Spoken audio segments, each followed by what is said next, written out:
The night is deep, the moon a solitary beacon in the immense darkness, setting a heavy, silent stage. A voice, sharp and to the point, cuts the silence, asking for just one cup. We see a grand, traditional building, its windows glowing warmly against the fading light. Inside, an old man with white hair and a long beard sits across from a younger man, his silver hair long, his face scarred, telling of a harsh life. The old man, Ryangja, holds a small flask, disappointment in his voice as he sighs, saying he's waited decades, only for his guest to offer just one cup, calling him a cold-hearted person. The silver-haired man watches in silence as Ryangja pours, his expression unreadable, one arm heavily bandaged, a sign of recent struggles. The quiet sound of liquid fills the air. Ryangja continues pouring, a wistful look on his face, remembering when they first met, both of them young men back then. A deep sadness clouds Ryangja's eyes, the unspoken weight of passing years pressing down on him. The silver-haired man turns slightly, a long scar visible across his cheek and nose, his features hardened by time and trials, offering no reply. Ryangja's thoughts drift, murmuring that it must have been 40 years ago. His mind clearly pictures that first encounter with this man. And we hear the silver-haired man's voice from long ago, firm and resolute, asking him to use the great regression technique to send him to the past. The scene shifts to that memory. A younger version of the silver-haired man, his hair dark then, stands determined in a doorway, sword in hand, facing a younger Ryangja. The younger Ryangja's eyes widen, clearly stunned by such an extraordinary request. The words, the great regression technique, echo in Ryangja's mind, a monumental concept. Back in that memory, the two men face each other in a large, lantern-lit room, the air thick with tension as Ryangja considers the enormous plea. Ryangja explains even then that this technique was a legendary achievement of his family, researched for centuries. He recalls it being a technique so complex, it was thought nearly impossible to actually use. We see the younger Ryangja in a vast library, surrounded by ancient texts, a hopeful gleam in his eye, believing he could have completed it, but he had to give up. His hand clenches in frustration, crushing a scroll as he remembers the obstacle, the 5 specific materials needed. A look of resignation crosses his face as he admits it was impossible to gather them all. But a faint, knowing smile appears as he recalls his counteroffer to the young man. He'd perform the technique if the materials were brought to him. The first material, the Thunder Bell, a sacred artifact of the Heavenly Wind cult, is shown, a massive, ornate silver bell radiating a mystical purple aura. Next, the Divine Incense Brazier, a treasure of the Divine Dragon family, a golden, dragon-adorned vessel with smoke swirling about it. Then, the core essence of the 10,000-year carp, visualized as a giant, ethereal fish, and the secret demonic soul of the demonic cult, a dark, swirling vortex of blue energy. One more thing was needed, Ryangja remembers. 5 million niang. Ryangja reflects that while he could get the 5 million niang, the other items were beyond his reach. He couldn't obtain anything else himself, but the man before him, over decades, managed to gather everything. To find the final piece, the secret demonic soul, the man had vanished from the world for a very long time. Back in the present, Ryangja looks at the silver-haired man, full of awe, admitting he thought him dead in some forgotten place, wondering how on earth he acquired all those impossible items. The silver-haired man takes a drink, then speaks, his voice rough, saying this so-called great technique and its demands ought to be damned, even admitting he considered just killing Ryangja instead. Ryangja listens, his expression somber, absorbing the harshness of the man's words in silence. The silver-haired man notes Ryangja's aged appearance, how he was young at their first meeting but is now an old man, wondering if this change was an inevitable price for the long quest for the materials. Ryangja sips his drink, then sets the cup down sharply, looking intently at the silver-haired man, finally asking the crucial question, why exactly does he want to go back to the past? A close-up reveals the silver-haired man's eye, now burning with an intense, fiery red light, reflecting flames.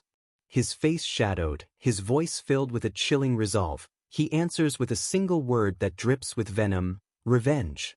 Wi Ryangja stares, a look of understanding and perhaps fear on his face. Gwi Ryangja presses, doubting if revenge was impossible even with the man's skills, to need such a drastic measure. The silver-haired man's reply is a curt, yes. Gwi Ryangja has to know, who could inspire such deep hatred?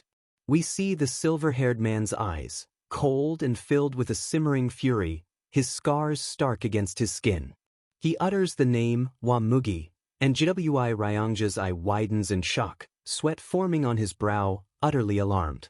Gwi Ryangja's mind races, recalling the terror associated with Wamugi, the man who single-handedly killed the leaders of the 3 strongest groups supporting the Murim. Bloody images flash by. The Murim Alliance leader, the Unorthodox Alliance leader, and even the heavenly demon on his throne, all slain, scenes drenched in a grim red.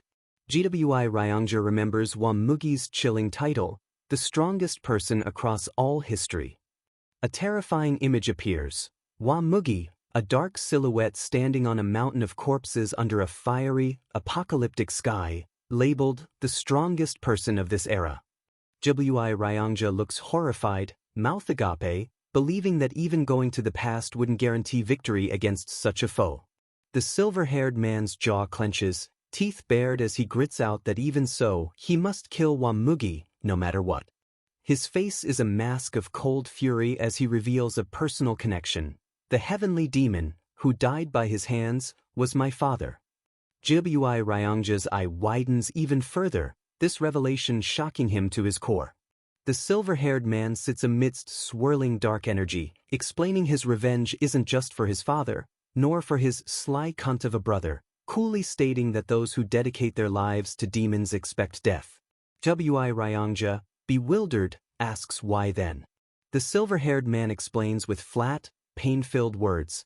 On that day, Wamugi killed servants, cooks, even young children who knew no martial arts, and even slaughtered all the household animals. Gwi Ryangja looks shocked, almost defensive, finding it hard to believe Wamugi would do such things. The silver-haired man replies coolly that he doesn't care if Gwi Ryangja believes him or not. He looks out at the moonlit night, stating that in this age he can't kill Wamugi, so he must go to the past. And before he kills him, he'll ask one thing. His burning question for Wamugi: why did someone so strong feel the need to kill even children? Gwi Ryangja is silent again, his expression thoughtful and deeply troubled by the horrific story. He leans forward, a new intensity in his eyes, asking if, should the great regression technique succeed, the silver-haired man could do him a favor. What is it? The man asks simply. Gwi Ryangja's face fills the frame, his eyes pleading, asking that if he goes back to the past, he must come and find him. The silver-haired man looks at him, his own eye narrowed slightly, asking, what for? Gwi Ryangja's face twists with desperation and panic, suddenly begging, I want you to stop me from getting married. The room is filled with a sudden, almost comical tension at this bizarre and urgent request.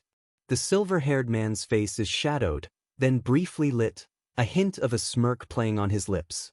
He lets out a short laugh. Gwi Ryangja insists he's serious, pleading to be stopped, to be told to live alone. The silver-haired man, still faintly smiling, agrees, promising he will. Gwi Ryangja stands abruptly, announcing it's time to go to the place where the great regression technique will be performed. The silver-haired man also rises. As they stand, the silver-haired man asks if Gwi Ryangja is all right. The old man, looking frail but determined, replies he can still manage, revealing he lost an arm and an eye helping obtain the secret demonic soul, a steep price. They are now in a large, empty chamber, the magnificent thunder bell at its center, alongside the other ritual items, the air thick with swirling motes of energy. Gwi Ryangja stands before the items, the silver-haired man behind him, as Gwi Ryangja holds a small, ornate wooden box. He opens the box, and the secret demonic soul, the swirling blue and black energy orb, emerges, pulsing with dark power. Dark, tendril-like energy whips out from the demonic soul, swirling around the chamber and engulfing GWI Ryangja. GWI Ryangja begins the ritual, floating in the air, hands pressed together, surrounded by the glowing artifacts as golden energy and script-like symbols swirl and converge. The energy intensifies, GWI Ryangja at its heart, a blinding light emanating from the combined power of the items.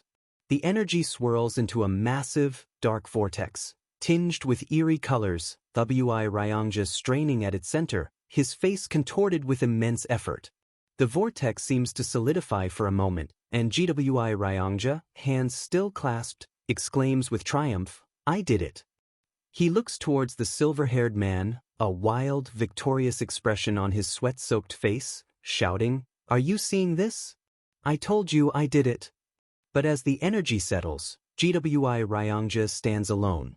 The silver-haired man is still seated where he was, seemingly untouched, and GWI Ryangja looks utterly surprised. The silver-haired man bows his head, his expression unreadable, perhaps pained or resigned, a few stray particles of energy drifting around him.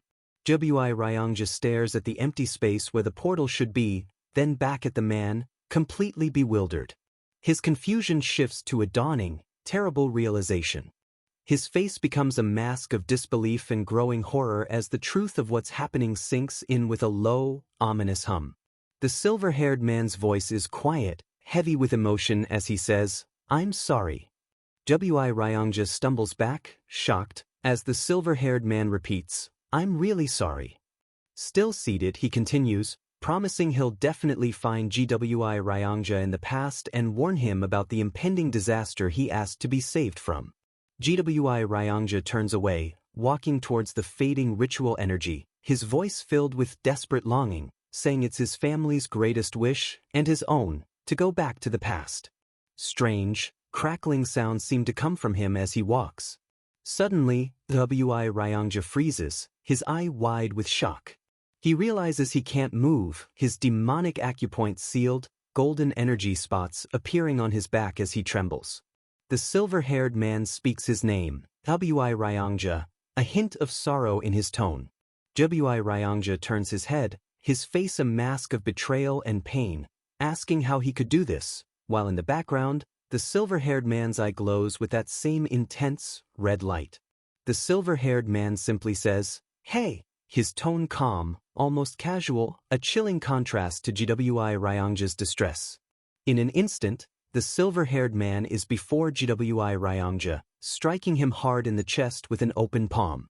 GWI Ryangja cries out in pain from the brutal impact. GWI Ryangja coughs, reeling.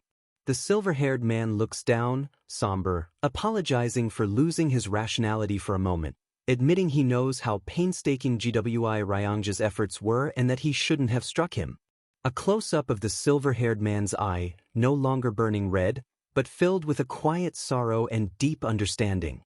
GWI Ryangja looks up, shocked by the apology and the sudden empathy, as the silver-haired man reaches out a hand. The silver-haired man helps GWI Ryangja up, explaining that he too is selfish, caring for no one but himself, and that's how he gathered the materials. He looks at GWI Ryangja, a flicker of that earlier coldness returning, saying if it had been anyone else, he'd have killed them immediately. But his expression softens slightly as he finishes, "But I'll understand since it's you." WI Ryangja looks at him, tears welling, completely overcome. The silver-haired man places a hand on GWI Ryangja's shoulder, a gesture of comfort, thanking him for waiting his whole life for him, the background glowing warmly. GWI Ryangja is openly weeping now, overwhelmed by the turn of events and the man's profound words. "I'm really sorry." GWI Ryangja sobs, his body shaking with emotion as tears stream down his face. His face is slick with tears, his sorrow immense and raw. Suddenly, the silver-haired man looks confused, asking what?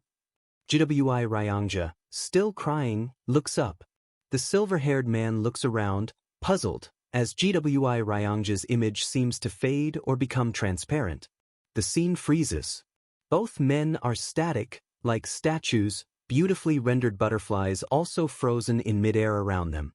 The silver-haired man thinks, everything just stopped. He looks at the frozen, tearful Gwi Ryongja, completely bewildered, wondering what on earth is happening. A new voice, ancient and resonant, echoes through the stillness. You have passed all the tests. The silver-haired man looks up, startled, as the light around him intensifies. A new figure appears, an immensely old man with a long white beard and hair, wearing ornate orange and white robes, golden ribbons swirling around him, radiating otherworldly power. The silver-haired man, still dazed, asks, "Who are you?" as the majestic being stands before him. The being replies, his voice echoing with wisdom, that he is the one who can send him back to the past, leaving the silver-haired man wide-eyed with shock. The celestial being continues with a gentle smile, explaining that human logic cannot grasp the heavens. Mere materials and a creature couldn't make time travel possible. He gestures to the ritual items, now bathed in golden light, revealing the true materials weren't the objects themselves, but the immense effort offered to gather them. Golden energy flares around him. You have passed the test, he declares. You lived your life with one goal, sacrificing everything. And forgiving Gwi Ryongja was the final test. His gaze is knowing as he states that forgiving Gwi Ryongja was actually the toughest test of all, yet he passed it easily. The silver-haired man stands, his robes faintly glowing, pleading with desperation, "If I've passed the test, then fulfill my wish. Please, send me back to the past." The celestial being looks at him, his expression unreadable, perhaps contemplating the request. He asks a simple, profound question, "What will you do there?" The silver-haired man's resolve is absolute. He will kill the one who deserves death and save those not meant to die. The being then asks if that is all, and the man reveals a deeper regret. He wants to live meaningfully, suspecting his desperate wish for the past stems from regretting a life lived in anger. The celestial being probes gently, "What do you regret?" The silver-haired man's face contorts in anguish, his voice raw with pain and frustration, "All of it. Since birth, none of my actions were from free will, always driven by something else, pushed around by events until my life just ended." The celestial being listens, ancient eyes closed, as if absorbing the depth of the man's pain. Golden energy flares, lifting the silver-haired man. The celestial being expresses curiosity about the kind of life he will now live, looking forward to this new chance as the man is engulfed in a torrent of golden, fiery energy. The butterflies from before now flutter, transforming from monochrome to vibrant color, symbolizing the profound shift through time. The silver-haired man looks back at Gwi Ryongja, still visible but fading, and says again, softly, "I'm really sorry." He closes his eyes for a moment, a silent pause conveying his complex, unspoken emotions. Gwi Ryongja, now more solid but bathed in the regression's golden light, calls out with desperate, almost comical urgency, "Oh, I know it's shameless, but please don't forget your promise. You must stop me from getting married." The silver-haired man turns away, a faint, knowing smile on his lips as he begins to dissolve into light particles. He says simply, "Stay well," as he stands before a blinding vortex of golden and red energy. Gwi Ryongja, looking small and distant, just shouts, "Hey!" Gwi Ryongja's voice echoes, "Remember to do what I told you," as the silver-haired man is pulled completely into the light. The silver-haired man dissolves into particles of light, his form visibly becoming younger, his hair turning dark with the transition. His eyes snap open, younger now, filled with a new, sharp light. The view is disorienting, looking up from the ground at a massive crowd, all hands raised towards a grand palace, the sky bright, a world away from the night he left. A close-up of his young eyes, taking in the scene with shock and dawning realization. He stands there, a young man again with long dark hair, in a familiar blue robe, before towering warrior statues, thinking with disbelief, "I really?" As the roar of a crowd fills the air. The crowd cheers wildly, faces alight with excitement, as he finishes his thought, "Came back to the past." He looks down at his younger body, his hand resting on the hilt of his sword, a small, almost imperceptible smile touching his lips. His youthful face is sharp, determined, the fiery glow of his past life replaced by a new, clear-eyed focus. He looks up at a grand pavilion where figures are seated on a high platform, one man on a central throne overlooking the massive, charged assembly. The man on the throne is imposing, with long dark hair and a goatee, dressed in regal robes. It's the heavenly demon, his father. A close-up of the heavenly demon's stern, authoritative face. The young protagonist looks at him, a single word forming in his mind, heavy with a lifetime of complex emotions, "Father." The heavenly demon's eyes narrow slightly, as if sensing something or perhaps just scanning the vast crowd below him. The young protagonist meets his father's gaze, a profound, unspoken moment seeming to pass between them. A voice from the crowd shouts impatiently, "How long are you going to keep us waiting for, second young master?" The protagonist looks slightly startled by the address. A burly, muscular man with spiky reddish-brown hair grins ferociously, eager for a fight, urging, "Let's start this fight?" As a powerful rumble goes through the scene. The protagonist looks towards his opponent, his own sword still sheathed, the crowd watching expectantly. He thinks to himself, "I see." A subtle, knowing smile plays on his lips. His thoughts crystallize as he recognizes the significance of this moment.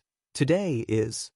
He stands tall, a new confidence radiating from him as he realizes, the day of the new demon skirmish. He remembers his father, the heavenly demon, making a bold declaration: the next cult leader wouldn't be chosen by bloodline alone. That shocking announcement, he recalls, sent waves of unrest and excitement through the entire cult. The memory is sharp, a sea of faces, alight with ambition, shock, and the thrill of new possibilities. The reason was simple. It meant anyone, if they were the strongest, could aspire to become the heavenly demon. To prove his word, his father started the new demon skirmish, a brutal fighting competition to find the best among the cult's next generation. The ultimate victor would earn the right to challenge one of the heavenly demon's two sons, and winning that final fight meant one wish granted by the heavenly demon himself.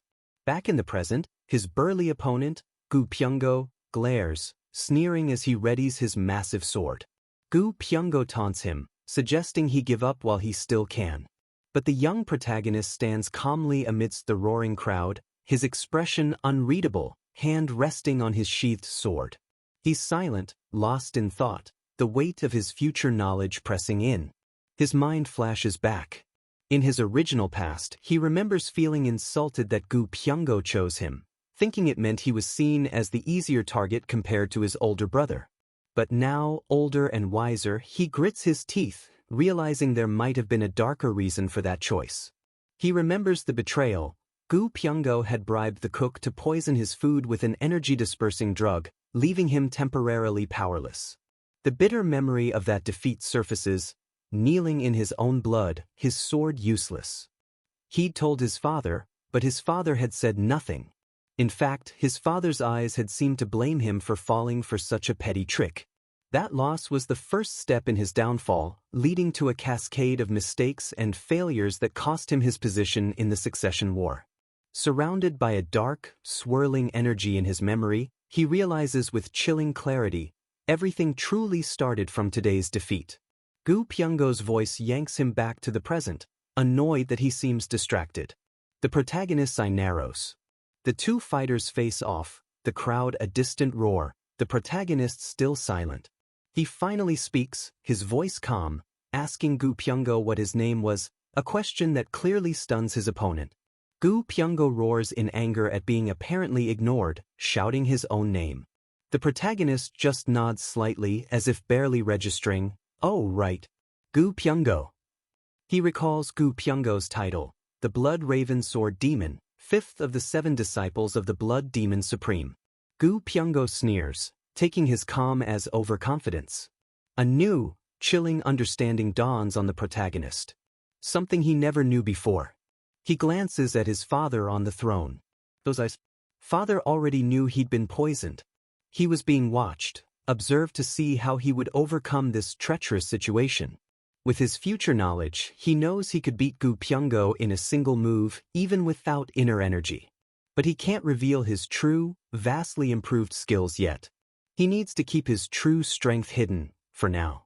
He raises a fist, then his arm high, addressing the stunned crowd and his opponent. I'll fight my challenger, Gu Pyongo, without using any inner energy. The arena falls silent, one man muttering in complete bewilderment. Gu Pyongo's eyes widen in disbelief. What? A few onlookers are impressed by his guts, and the crowd erupts into cheers for the unrivaled swordsman. Gu Pyongo grits his teeth, enraged by the audacity and the crowd's sudden shift.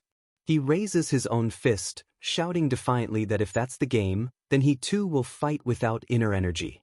He stands there yelling, trying to match the protagonist's bold stance, the crowd watching with mixed reactions.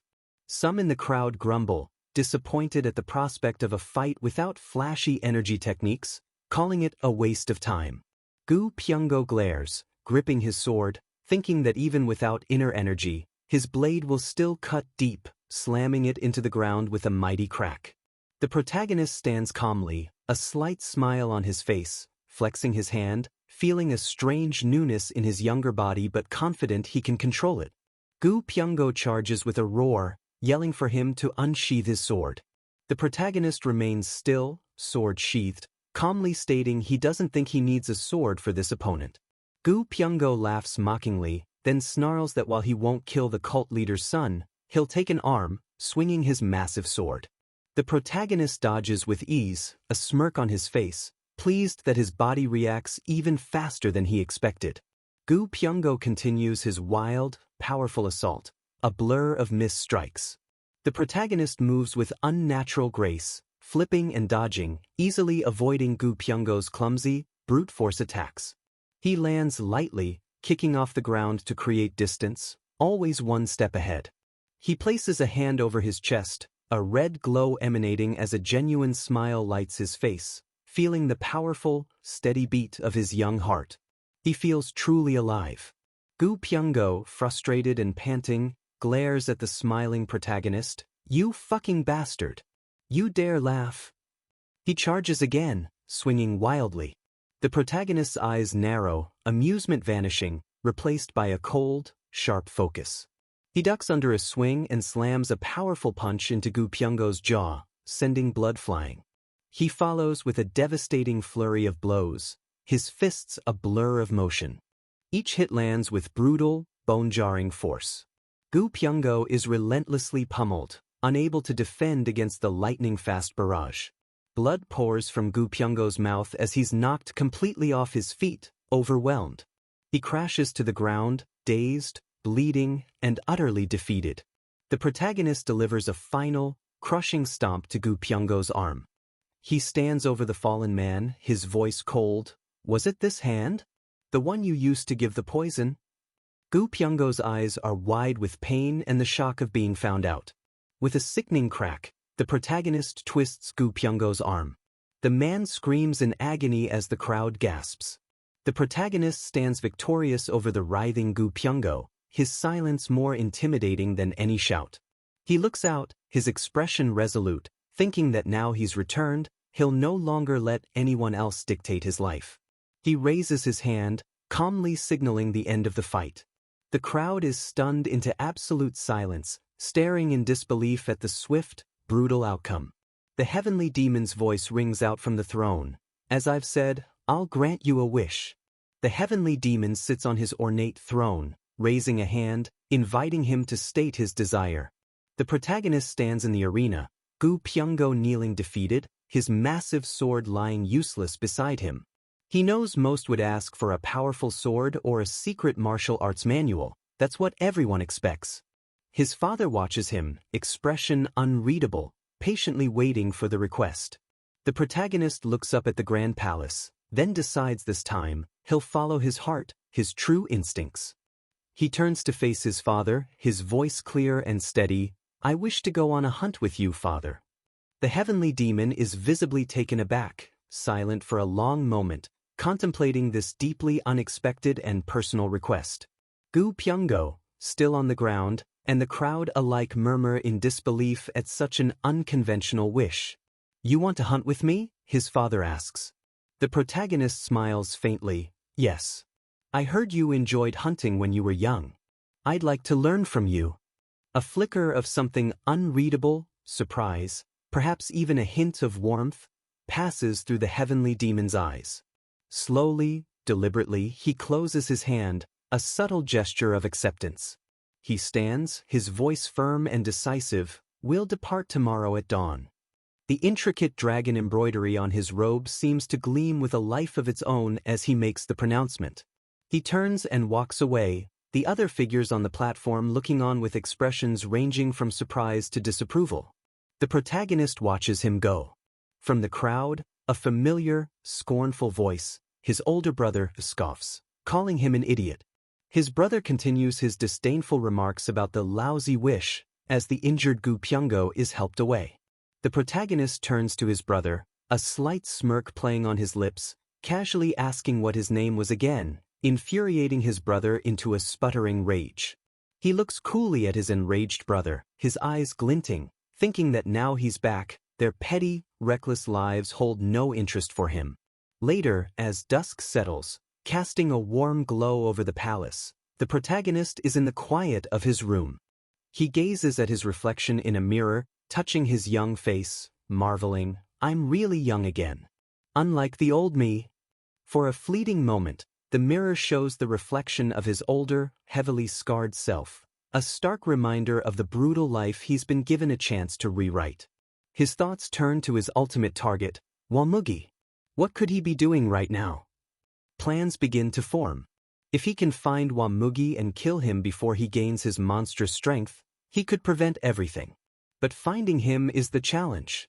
He recalls Wamugi's sudden, devastating appearance in the Jianghu, as if from nowhere, destroying the great powers before vanishing again, leaving little information behind. He stands by the window, considering his strategy. Announcing Wamugi's name to the world would be a dangerously provocative move. He clenches his fist with steely determination. In the end, his top priority remains the same: become stronger than Wamugi. He stands in his room, surrounded by books and scrolls, a new path, a new life, stretching out before him. A voice calls out softly, "Young master." He turns, his eyes sharp, towards a figure standing in the doorway, who continues, "You fought excellently today." He looks surprised, a name forming on his lips, "Leon?" His bodyguard, Leon, a young woman with a sturdy build and hair in two buns, smiles brightly, confirming, "That's correct, young master." He remembers her. Of course, Leon was with him. His gaze softens as a flood of future memories hits him.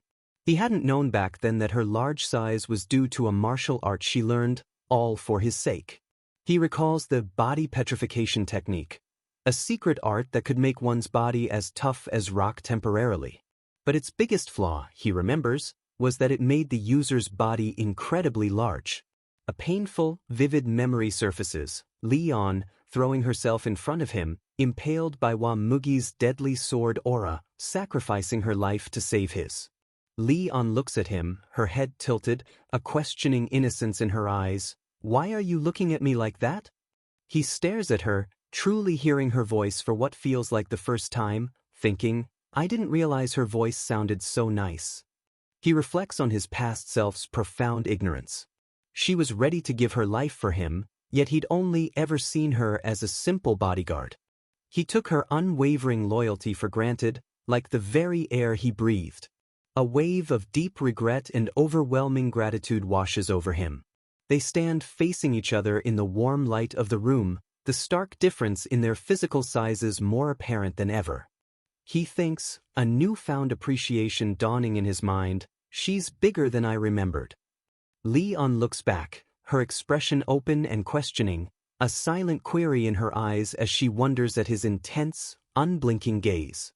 Looking at Leon, memories flood back, a vision of her younger self, slender and radiant, a beauty everyone said would captivate the world.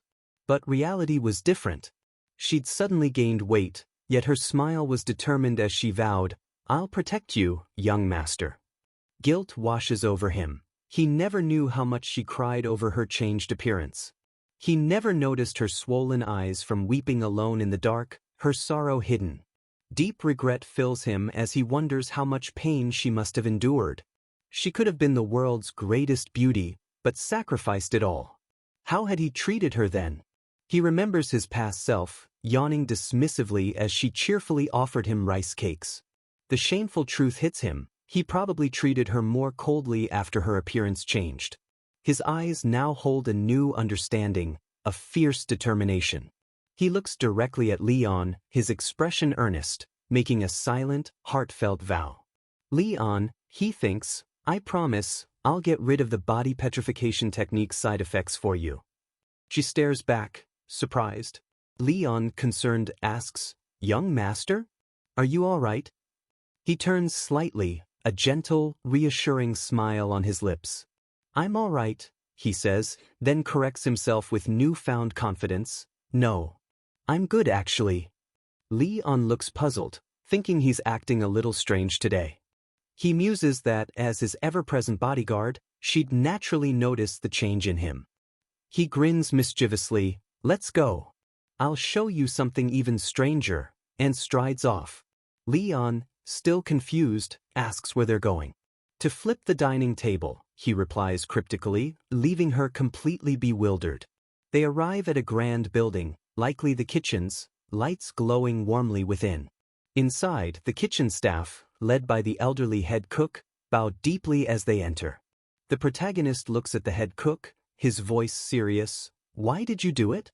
The cook looks up, confused. The protagonist's eyes narrow, his gaze sharp and piercing. He spells it out coldly, I'm asking why you poisoned my meal. The head cook is stunned, Leon equally shocked. One younger cook panics, frantically denying involvement.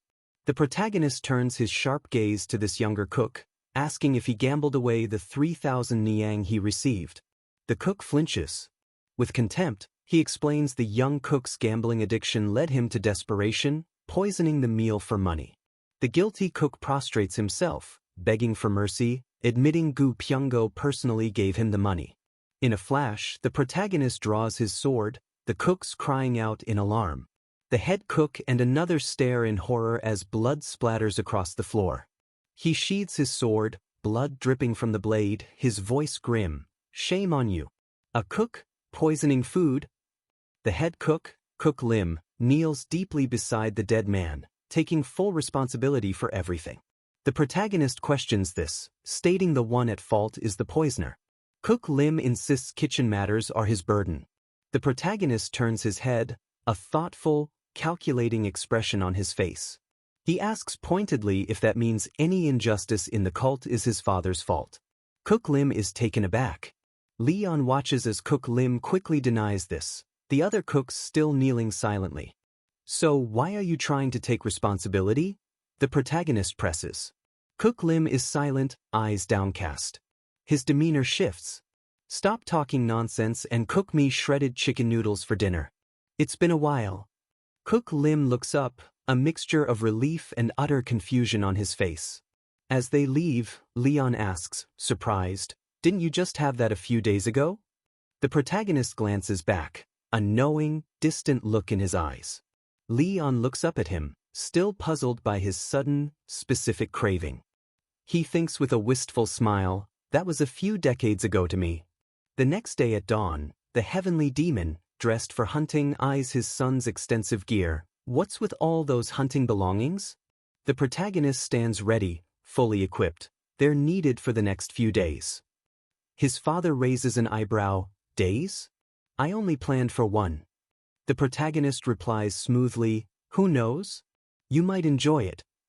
The heavenly demon's eye seems to scrutinize his son, perhaps seeing something new. That's an ambitious dream, he remarks with a hint of amusement, then turns to lead the way. They journey into a vast, misty mountain range, rugged and isolated. They walk through an ancient, gnarled forest, snow or mist falling lightly around them. The heavenly demon glances back. You're better than I thought.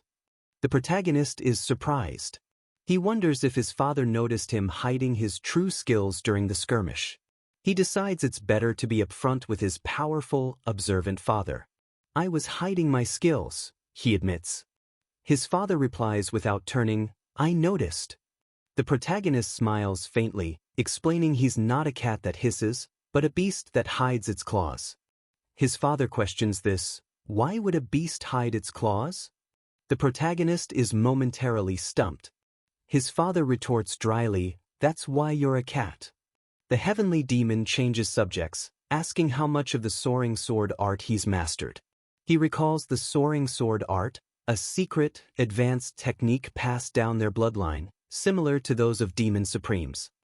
He looks at his father confidently, I've completely mastered it. Suddenly, his father attacks, a blindingly fast streak of red energy aimed at his face. He instinctively dodges, the blast searing past his cheek, thinking if he hadn't, his face would be gone.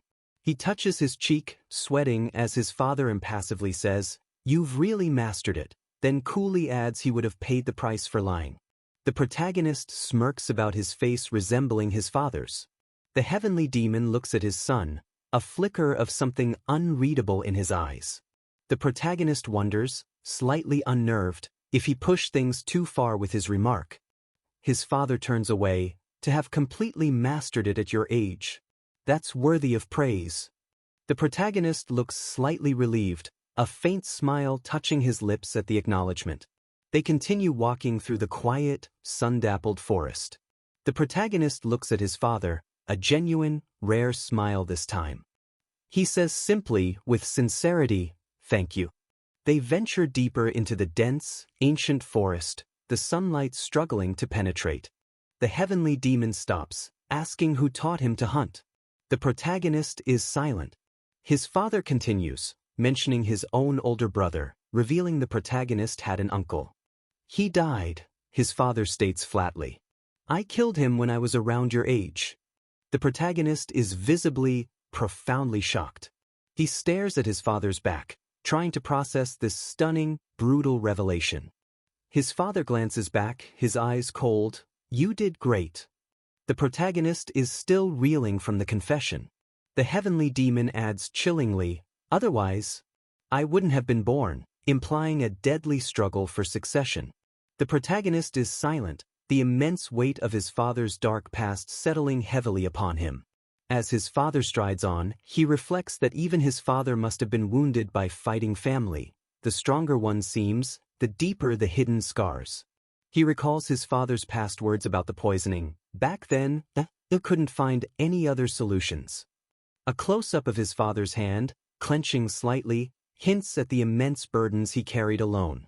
With dawning, grim understanding, he realizes his father saw no way to win the successor war without killing his own brother.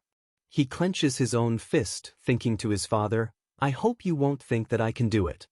I can't do what you weren't able to, he silently vows, determined to forge a different, less brutal path. His father looks at him, and you already know that there's no need for me to even consider that, because his own older brother is just that vicious and cruel. The heavenly demon's expression is unreadable, but a profound hardness lines his eyes. They stand in the quiet forest, the unspoken, heavy tensions of family, power, and survival hanging between them. The heavenly demon turns, a slight, almost imperceptible smirk on his lips, speaking ill of him when he's not around, huh? They journey through treacherous, mist-shrouded peaks, the landscape vast and unforgiving. The heavenly demon leaps effortlessly down a steep cliff. The protagonist, burdened, follows with more visible effort.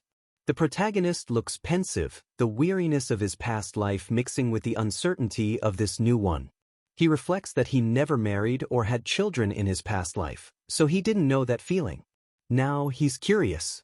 He gazes at his father's distant figure, wondering what kind of existence he truly was to him.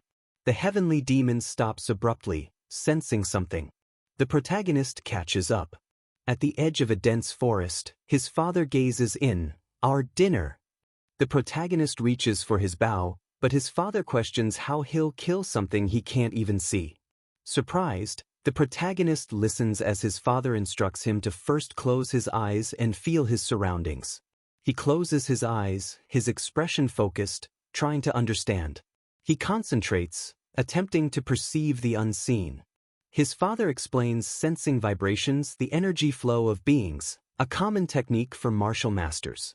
But all he can feel is his father's overwhelming power, a swirling inferno of red and black energy. Now send out some energy, his father continues. In a single line. Make it thinner, like pulling a thread from a ball of yarn, slowly discharging your energy. He concentrates, and a thin stream of blue energy extends from him. He feels a faint sensation, a subtle connection. Did you reach it? His father asks. A wispy blue tendril makes contact. Yes. I can feel it. What do you think it is? His father quizzes. He remains focused, interpreting the faint sensation. The blue energy seems to outline a vague shape. I think it's a tree.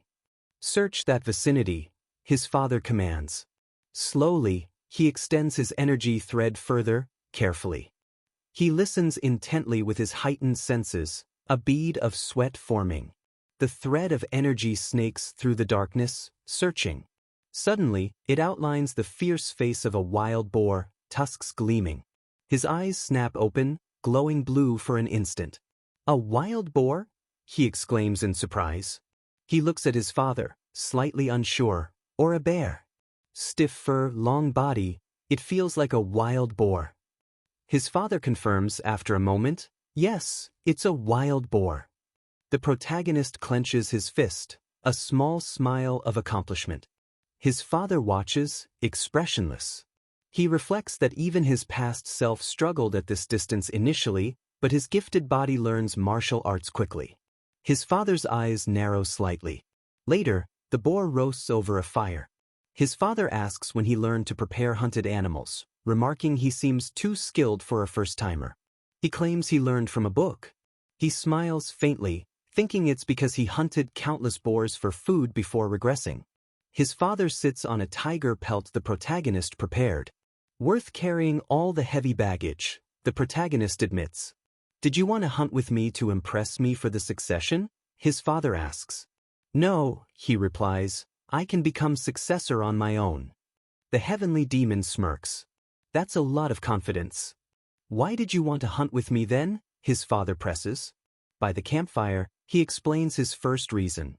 To learn from his father and become stronger, an objective he feels he's achieved. What comes after getting stronger? His father asks. He leans forward, serious, explaining he doesn't want to become heavenly demon yet. His father is still strong, and he won't waste his youth on that. He looks at the stars, satisfied if he can learn his father's martial arts by becoming a successor. His eyes gleam with fierce determination. He thinks with resolve. He must master the 9 calamities demonic art, even surpass his father's level. An image of his father, defeated by Wamugi, flashes in his mind. Even mastering the art wasn't enough for his father. He gazes at the stars again. I must at least master it. What's the second reason? His father's voice breaks his thoughts. The protagonist looks surprised. He turns back, his expression softening. I wanted to spend time with you alone. It's our first time. His father looks taken aback. The heavenly demon scoffs, calling it a useless emotion that will get him killed. The protagonist argues, spending time with the world's strongest makes everything the world's greatest, songs, liquor, experiences. His father watches, unreadable, but perhaps a flicker of something stirs. His gaze is intense, analytical, weighing his son's words. He turns his head slightly as if truly considering it. The protagonist looks at his father, a silent understanding, or perhaps a challenge, passing between them. He thinks that in his past life, he had no real memories of his father, only fear. In this life, I don't want only such memories, he admits, then clarifies, but don't get too happy. This isn't for your sake, father. It's for mine. Night passes. It's dawn.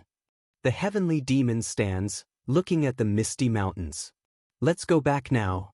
The protagonist, packing, looks up surprised. His father corrects him. They need to hunt a tiger first, then tells him to follow. The protagonist grins, invigorated. Yes, father, quickly shouldering his pack. They enter a dense bamboo forest, serene yet eerie. Close your eyes again, his father instructs. Okay. The target is right 100 yards away. Further than last time. Feel the wind this time. Infuse your energy into the wind. He concentrates. He reflects he's never thought of infusing energy into wind before, No one taught him, no martial art mentioned it. Discharge your energy, his father commands. He slowly releases blue energy, trying to merge it with the wind. His father critiques his slowness, saying for real situations, energy must be sent quickly. He focuses harder, brow furrowed in concentration. The blue energy snakes forward, more purposefully. I can feel the wind and my energy, he thinks. How do I combine these two? He strains. Ugh. The energy wavers, not quite connecting, unstable. It flows without direction, dissipating into nothingness. Suddenly, a spark of understanding in his eye. A breakthrough. This is it. He realizes infusing isn't riding the wind, but entangling the two together. His energy, intertwined with the wind, shoots through the bamboo. It weaves through the stalks with incredible speed and precision. The energy thread finds its distant mark. It connects with the glowing eye of a massive tiger hidden in shadows. His eyes snap open, wide with excitement. There really is a tiger. His father watches, a faint smile. The heavenly demon asks calmly, "What's wrong?" then waits. He advises not to get lazy in training energy discharge. More lines mean higher survival. "Understood, father," he replies respectfully. Later, by the fire, he pulls out a familiar white flask. "My strongest trump card." He offers it to his father as they sit by the warm fire. The heavenly demon takes the flask, examining it curiously. He drinks, then nods. "This is good." The protagonist also sips. He coughs slightly, blushing, "Still too strong for me." Internally, he admits, "That's a lie though." His father remarks no demonic human would complain about strong liquor. "So what if I can't drink?" he replies. "A vicious heart is more important." His father challenges, "A vicious heart? Can you kill me to live?" He looks down. No. How could a child kill his parents? Internally, he admits he could, if he had reason. He reasons that after their first real conversation, how could he treasure his own life more than his father's newly felt presence? His father presses, "How could I kill you?" taking another swig, saying if he's hesitant, he shouldn't speak of a vicious heart. The protagonist looks up, a determined glint in his eye. "I'll have to learn how to drink strong liquor then." He takes a deep drink from the flask, his father watching him intently. The heavenly demon observes his son, a thoughtful, almost unreadable expression on his face. We see the imposing, familiar silhouette of a grand pavilion against a pale sky. Inside, the young protagonist meditates, his sword before him, a faint glow and light particles drifting around him. He exhales slowly, a confident smirk on his face, thinking he can now freely infuse his energy into the wind and maintain several lines of it after days of training. He opens his eyes, reflecting that his father teaching him this energy-sensing technique is like gaining an extra life, allowing him to detect enemies first. He imagines radiating numerous energy lines, realizing that with more training he might even neutralize stealth techniques. A shadow crosses his face. He stands, his gaze hardening, remembering that even his highly skilled father lost to Wamugi because the Heavenly Demon Pavilion was infiltrated. The Heavenly Demon Pavilion at night, a fortress guarded by multiple barrier and trap formations and elite warriors, and further protected by 8 demon supremes and their subordinates stationed in 8 different directions. He reflects grimly that he once thought the enemy broke in from outside, but later realized the outer defenses were never breached. He's certain now, 1 or more of the 8 demon supremes let Wamugi into the pavilion. A chilling realization. In his past life, the traitor was never found. His face hardens. He treats all 8 demon supremes as traitors, because after his father died, none sought revenge, instead vying for power. But that's in the far future. For now, he knows everything about these demon supremes. A dangerous, knowing glint in his eye, a predatory smile. He knows their lives, their last moments, and he has plans. His feet take determined, steady steps across the floor. He walks with purpose through the spacious training hall. He stops, standing tall and confident, hand on his sword, resolve in his posture. His eyes gleam with fierce determination. This time, I'll make use of the 8 demon supremes through and through. He stands in the courtyard, looking towards a building entrance. A rude voice calls out, "Hey fatty, is the second young master still in the training ground?" He looks up, startled. The unseen voice continues impatiently, demanding he be dragged out. Leon faces 3 men in the courtyard, the leader, Yangpo, tall and muscular. As he starts to insult her, she snaps back. Yangpo grabs Leon by the collar, lifting her. She calls out as the protagonist witnesses the assault from a doorway. "I told you to do your own thing," he says calmly. "Were you waiting here the whole time?" Leon looks a bit sheepish. Yangpo releases her, addressing the protagonist, identifying himself as a disciple of the Blood Heavenly Swordsman, acting arrogantly due to his master's perceived power. Yangpo claims that since the heavenly demon opened succession to anyone, being his son isn't special anymore. In fact, it fueled the ambition of many to defeat the heavenly demon's sons for notoriety. The protagonist looks at Yangpo, his expression unreadable. "What do you want?" Yangpo gestures dismissively, stating Gu Pyongo can no longer practice martial arts because of him. "So what? You want me to look after him?" he asks. Yangpo shouts, enraged. The protagonist smirks. "I don't think we can have serious conversations." Yangpo demands he apologize officially for crippling Gu Pyongo. His eyes narrow. He knows why Yangpo is really here. The Blood Heavenly Swordsman's best disciple wasn't chosen, so his followers are desperately trying to impress him. Yangpo wants an official apology to claim credit and make his master look good. He looks at Yangpo with a knowing, almost pitying expression. "I don't think your master will choose you for this," he says calmly. Yangpo explodes, insisting he's only there for Pyongo. "Enough." The protagonist cuts him off, his voice cold. His face is icy, eyes glowing faintly blue. "I want you to be the one to apologize." Yangpo looks confused and indignant. "For what?" "For speaking rudely to my subordinate," his voice like ice, gesturing to Leon. "Apologize to her." Leon looks up shocked. Yangpo stares in disbelief. Leon is clearly stunned by her master's fierce defense. Leon tries to intervene. "It's fine, young master." He cuts her off sharply. "I'm not fine with it." Leon is speechless. "Yangpo," he commands, "you dared speak rudely to my subordinate. Kneel and apologize." Yangpo scoffs. Yangpo points, incredulous and mocking. "Did you just ask me to kneel to that fatty over there?" The protagonist's eyes narrow dangerously, a grim smile. "There you go, running your mouth again." Yangpo throws his arms wide, outraged. "Have you gone crazy? I'd rather die than kneel to her." His smile widens, cold and devoid of warmth. "You'd rather die? That's what I wanted to hear." He draws his sword, its blade gleaming. "All right then. I'll grant your wish." Yangpo is shocked by the sudden, murderous intent. Leon watches, her eyes wide with alarm and disbelief at the sudden escalation. Yangpo glares, realizing the protagonist is deadly serious. "You've really gone crazy. Kneel and apologize, or fight me. Make your choice," the protagonist states, sword ready. He taunts, "Your master won't be pleased if you retreat." Yangpo hesitates, sweating. Bewildered, he asks, "Why are you going this far?"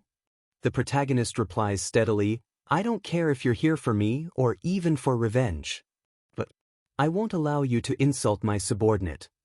Leon looks up at him, eyes wide, deeply moved by his unwavering, fierce protection. She looks between Yangpo and her master, a mixture of fear and awe on her face. Yangpo laughs harshly. "Ha! You're really trying to kill me over that fucking pig?" His smile is cold, deadly. "That's how much she means to me." A sharp, decisive sound slices the air. Yangpo swings his massive weapon with a furious roar. His companions shout in alarm, "Don't do it, Yangpo." Leon calls out, "Young master," as he kicks off the ground to meet the attack. The protagonist stands ready, sword drawn, facing the 3 opponents, Leon watching from the side. Yangpo charges, "Since you're the heavenly demon's son, I'll just take an arm." He swings, but the protagonist effortlessly dodges. In a blur, the protagonist strikes. Yang Po's arm is severed at the elbow. Blood erupts as the arm flies. Yang Po is slammed backwards by the sheer force. Yang Po's companions stare in utter shock. Lee uncovers her mouth, eyes wide with a mix of horror and dawning admiration.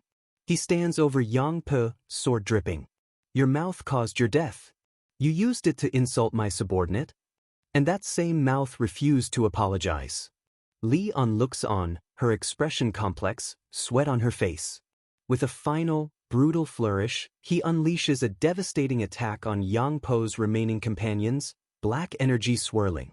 Blood sprays as he cuts them down in a whirlwind of deadly motion, ending the chapter on a bloody, decisive note. The courtyard is a scene of brutal aftermath. The protagonist, a whirlwind of dark energy and steel, has cut down Yang Po's companions.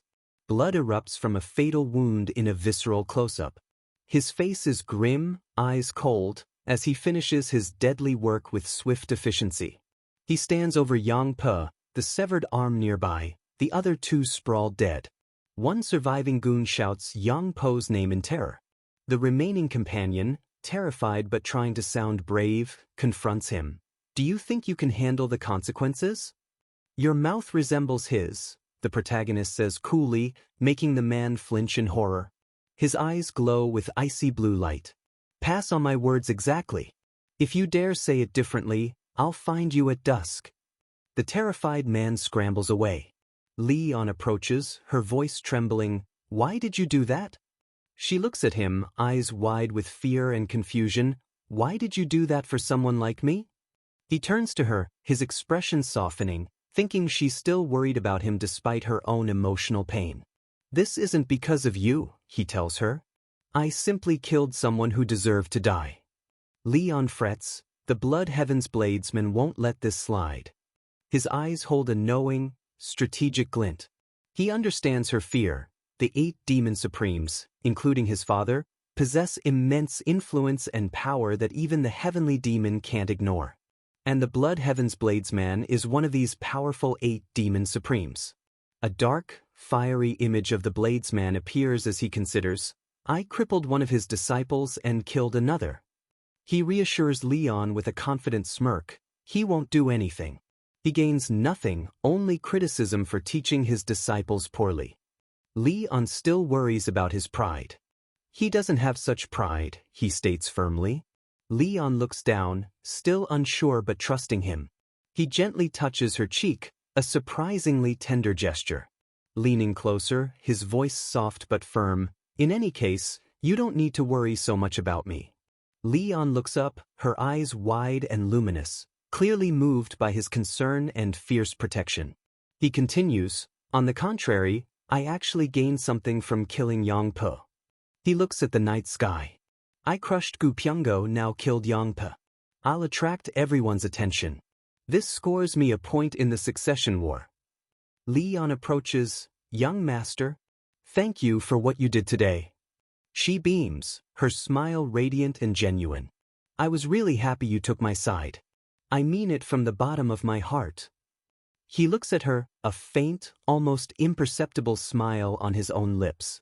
He turns away, trying to sound stern. You'd better be thankful. Don't forget this. Leon replies cheerfully, okay. He adjusts the red ribbon in his hair, a thoughtful expression on his face. He looks at Leon's happy smile, thinking, yes, keep smiling like that. I want you to live life smiling like that, a stark contrast to her past sorrow. Later, he sits alone on a rock, gazing at the full moon. He reflects on his past life, drowned in defeat after the demonic cult disbanded. The depression was immense. He only survived by running towards a goal. He wonders how things would have been if he hadn't found the great regression technique. Suddenly, his eyes snap open. He senses an immense, powerful presence approaching. A fiery, intense aura manifests, reflecting a menacing figure in his eyes. The aura intensifies. He grits his teeth, recognizing the overwhelming power. The source revealed, the Blood Heaven's bladesman, eyes glowing red, wreathed in flames and dark energy. A full, terrifying view of the bladesman, his immense power radiating outwards. The protagonist looks up, outwardly calm, though he knows he can't dodge the bladesman's sword in his current state. He feels the strain. No matter his past knowledge, his current inner energy is severely lacking. The bladesman's massive sword is suddenly at his neck, the pressure immense. He sweats, shocked by the speed and danger. The Blood Heaven's bladesman sits casually beside him, huge sword resting on his shoulder. He grins menacingly at the protagonist, a chilling presence. "Why did you do it?" the bladesman asks, his voice deceptively calm. The protagonist smirks, unfazed. "I did it because he acted like a fool." The bladesman chuckles, a low, dangerous sound. He taunts. "Did you come to pick a fight with the heavenly demon's youngest son who doesn't give a shit about fools?" They sit side by side, a silent battle of wills. Suddenly, the bladesman slams his sword into the ground beside him, shattering the rock. He leans in, growling, "Should I cut off your head and show it to the heavenly demon? Shall we see if he cares?" The protagonist looks back, unflinching, a defiant smirk. "I don't think your blade could slice through my head if you think about my father's terrifying eyes." The bladesman's eye twitches, surprised by the boy's audacity. He holds the bladesman's gaze, the massive blade inches from his throat. The bladesman withdraws his sword slightly, then slams it down again, creating an X-shaped crevice. He declares, smashing the rock, "How much the heavenly demon cares? Over here, the small ratio is yours. I take the majority," implying he means little. The protagonist looks at the X, then at the bladesman, a calculating look. He points to the larger section of the X, challenging the bladesman's claim. The bladesman watches him expectantly, waiting for his move. The protagonist continues to point, deliberately building tension. He decisively draws his finger across the smaller section of the X. He looks at the bladesman with a challenging smirk. "I'm his son. I'll probably matter at least this much. I'm 7, you're 3, claiming the larger share of his father's regard." The bladesman grins, a guttural sound rumbling, amused by the boy's sheer gall. "We'll know if we test it," he challenges. "Think he'll kill me or let me live if I carry solely your head?" The protagonist smirks. "I think you greatly underestimate a father's love." The bladesman grips his sword hilt tighter. "Which is why I said, let's test that out then." A fiery aura erupts around him, eyes glowing red. The protagonist meets his intense gaze. He doesn't flinch, thinking calmly, "No need to test it. He has 2 sons, there's only one of you." The bladesman's fur-lined collar rustles in the sudden stillness. He suddenly laughs, the intense aura dissipating. "You're not as foolish as my disciple. If your disciple was anything like you, he would still be alive," the protagonist replies coolly. The bladesman stands. "Second young master." His eye gleams. "I've lived my whole life with misfortune. I hope we don't meet often." A clear, chilling warning. He watches him go, a small, knowing smile. "I'll be sure to remember that." As the bladesman disappears, he lets out a breath, eyes widening slightly. He looks up at the moon, a figure leaping across distant rooftops. He stands alone on the large rock once more. He coughs, clutching his chest in sudden pain. He grips his robes tightly over his chest, feeling the impact. Pulling open his robe reveals 2 deep, dark bruises. "Why did you do it?" he mutters, thinking of the bladesman's test. "That cursed old man." His eyes narrow in thought, analyzing the encounter. The Blood Heaven's bladesman might look like he acts as he pleases, but he calculates everything meticulously. He recalls the chilling grin. Repeating he'd carry just my head means he really considered it. "He came here to see me personally." A cool wind blows. "I left a deep impression fighting his disciple. My wish to hunt with father was unique. He felt the need to test me after I killed his disciple on top of everything else." Grim determination settles on his face. He's here to see if I'm fit to become the successor. He looks into the darkness.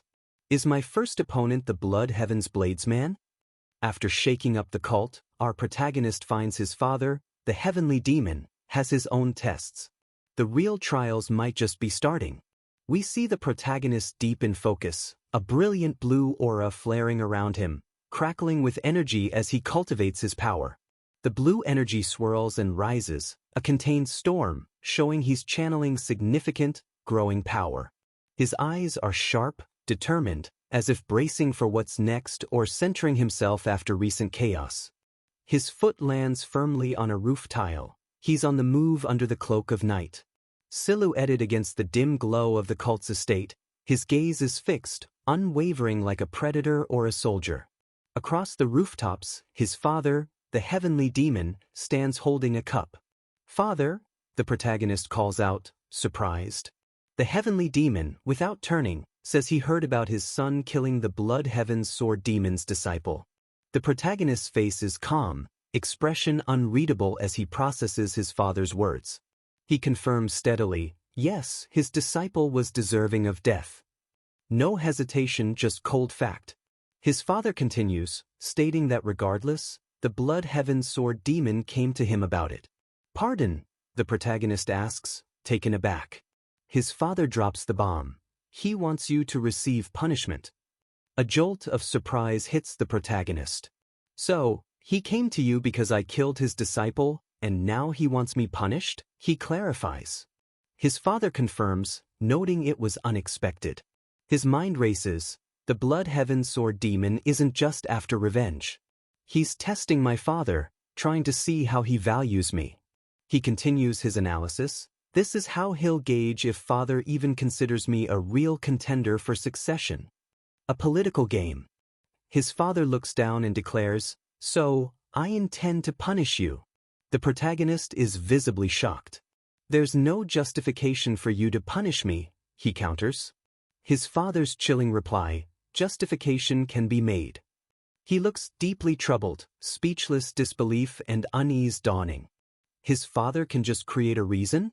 The heavenly demon changes tack. "You asked me which demon supreme I trust the most when we were hunting, didn't you?" His eye widens slightly, recalling that conversation. He quietly confirms, "Yes." Flashback to the campfire. "Father, who do you trust the most among the demon supremes?" In the flashback, his father offered no reply. Present. "Back then, father didn't give me an answer."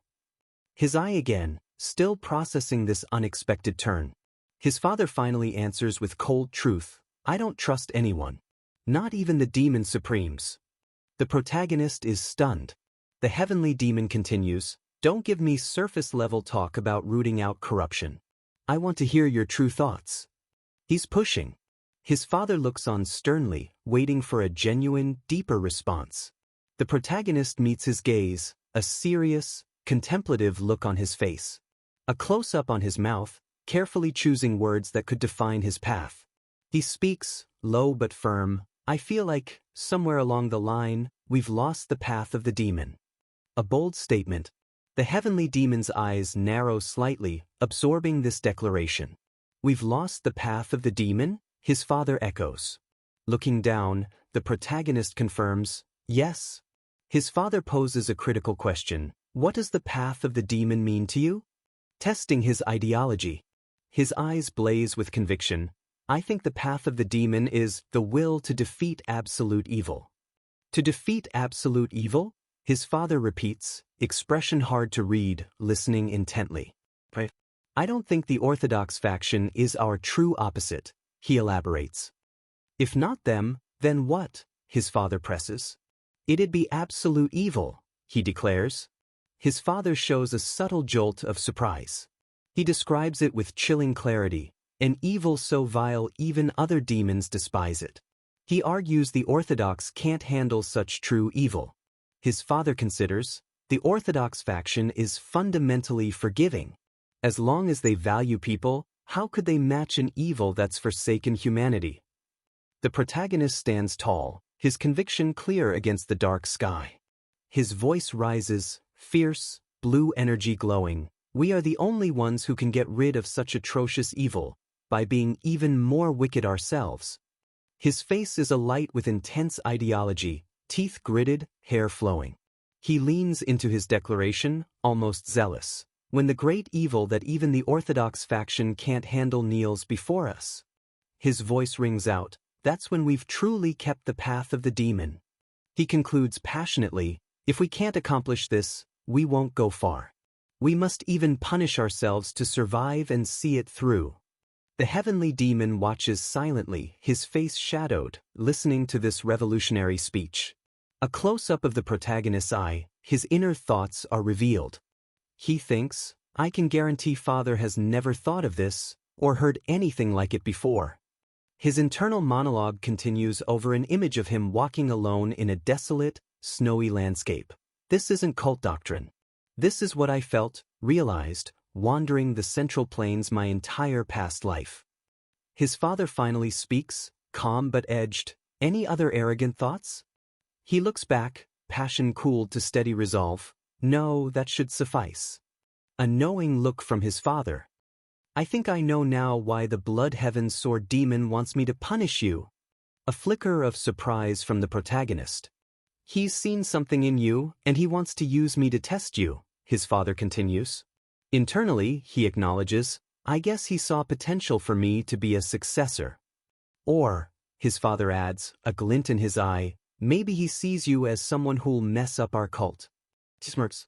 Whichever it is, that old man has good eyes for spotting the extraordinary. The heavenly demon falls silent again, thoughtful, gazing at his son. What is he planning now? Then, decisively, he commands, follow me. The protagonist is visibly startled by the abrupt shift. Where are we going this late? He asks, a hint of apprehension and wary curiosity in his voice. Scene shifts to a weathered stone sign, Minor Heaven Cave. The atmosphere is cold, foreboding. Father and son stand before a massive, sealed stone doorway in a dark, rocky mountainside. Ancient, dangerous. He recognizes it. The Minor Heaven Cave, a testing ground for potential heavenly demons, disciples, even his own children. His father explains grimly, getting in is easy. But if you can't pass the trials, you're trapped forever. Success rate is 50-50. Half of those blood-related who entered died. He thinks of his ambitious older brother. This place is so dangerous even my brother never dared ask to go in. Yet, new resolve forms. But, this is a trial I must pass if I truly want to become the heavenly demon. He asks, are you asking me to go into this place? His father replies, I also went in around your age. His eyes widen. How long did it take for you to get out? The heavenly demon's answer, 2 months. He's floored. Father is known as the most talented martial artist among all heavenly demons. And it still took him 2 months. His father adds, I was the only one out in 2 months. Others averaged 3 years. The protagonist is shocked. This is a life-ending ordeal. He looks incredulous. You want me to go into a place like that without any preparation? His father looks back, unyielding. Didn't I tell you I want to punish you? This is the punishment. He's silent, absorbing this, the cave looming. Disbelief and dawning resolve mix on his face. His mind whirls. Father, are you really sending me where I could die, just because the blood heaven sword demon wants it? He probes his father's motives. Do you not care if your son dies? Or, are you hoping I'll come out stronger, alive? Searching for a sign. A slow, confident smirk spreads across his face. Shock fading, replaced by something else. The smirk widens. It's the look of someone accepting an impossible challenge, his future self's determination shining through. He looks his father straight in the eye, voice laced with daring confidence. All right. Since it's come to this, I'll try to come out even earlier than you did. The heavenly demon lets out a small surprise? Pride? His final words, just try to keep yourself alive. The challenge is set. He's accepted his father's brutal challenge, vowing to conquer the Minor Heaven Cave faster than anyone. But survival here is just the first step. Heavy footsteps echo as he enters the cold, dark corridor, lined with faintly glowing pillars. This place feels like a tomb. He takes in the oppressive atmosphere, thinking, just how terrible is this place for so many to get stuck in here? Deeper into the cavernous hall, echoing footsteps emphasize his isolation amidst eerie, teal light. He walks down the seemingly endless, disorienting hall, its repeating patterns designed to unnerve. He stops before a dark monolith. Something has caught his attention. The first trial is about to begin. Carved rules. Cut down enemies without sword aura or enhanced sword aura. Fail and wait 10 days. Those ready, stand in the crimson circle. He notes the harsh 10-day penalty. He spots clay pots labeled grain balls. So, I survive on those, he thinks. Basic survival, nothing more. Determined, he decides, no need to waste time. I'll start right away. He steps into the glowing crimson circle, swords drawn, ready. With a sharp clang, the trial begins. He's instantly alert. Wooden dummies shoot from wall compartments with incredible speed, an army of them. They rush him, red marks on chests or necks. Looks like I slashed the red marks, he assesses.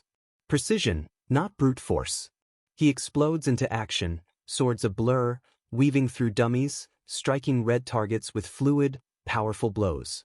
Intense concentration on his face, eyes tracking every relentless wooden figure. A fierce battle. He's a whirlwind, deflecting, dodging, striking with unenhanced blows, wood cracking.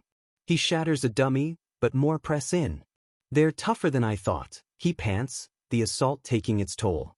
Gritting his teeth, he pushes harder. I can't let them go down. He leaps, spins, sword arcing against multiple dummies. Surrounded, he uses kicks and palm strikes to create openings, shattering wooden bodies with raw strength. More dummies fall, exploding into splinters. The floor is a chaotic mess. Pure skill and power. He spots the last one, a determined glint. The last one. With a floor-cracking stomp, he launches.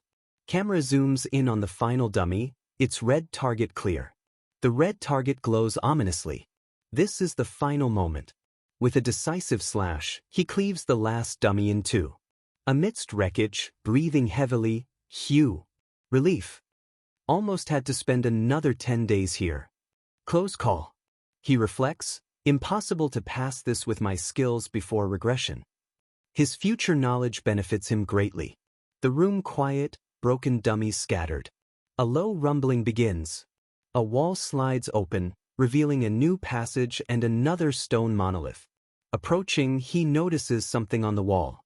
Surprise. Scratched into stone. I succeeded in 9 tries. Others chronicled their attempts. More inscriptions, 16 tries. 37 tries. Desperate, will I die here? No way out. Boastful, -6 tries, I'm the strongest. Looks like these were written by those here previously.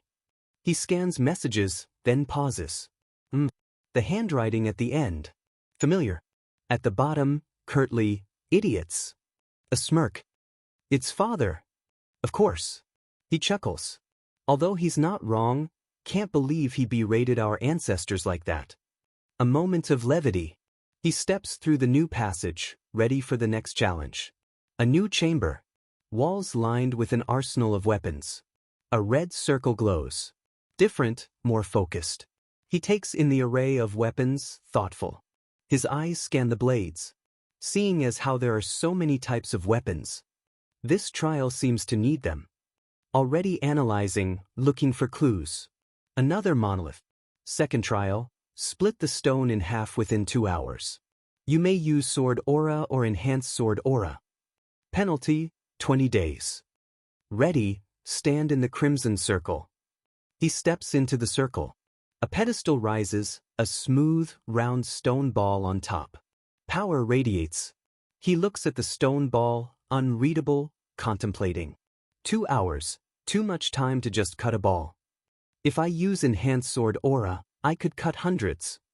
Too straightforward. He strokes his chin. There must be a reason for the instruction. These trials aren't easy.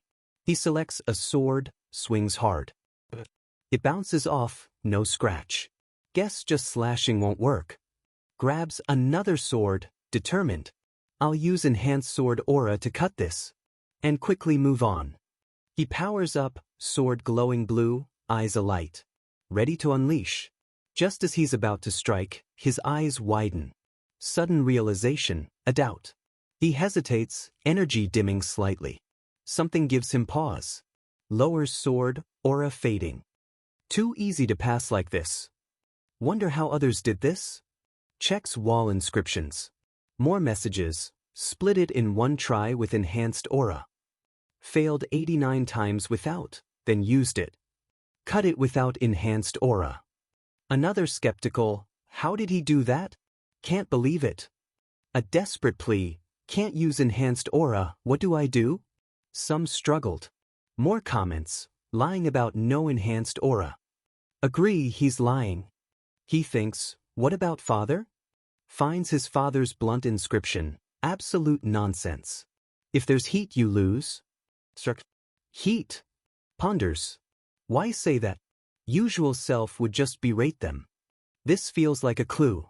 Rereads, you may use sword aura or enhance sword aura. May stands out. May use, not use. Pieces click. This trial can only be truly passed without using sword aura or enhanced. Father's warning, heat is generated when enhanced aura is used. If there's heat you lose.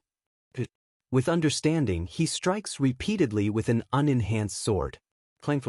Stone intact. Panting, sweat dripping. Haha.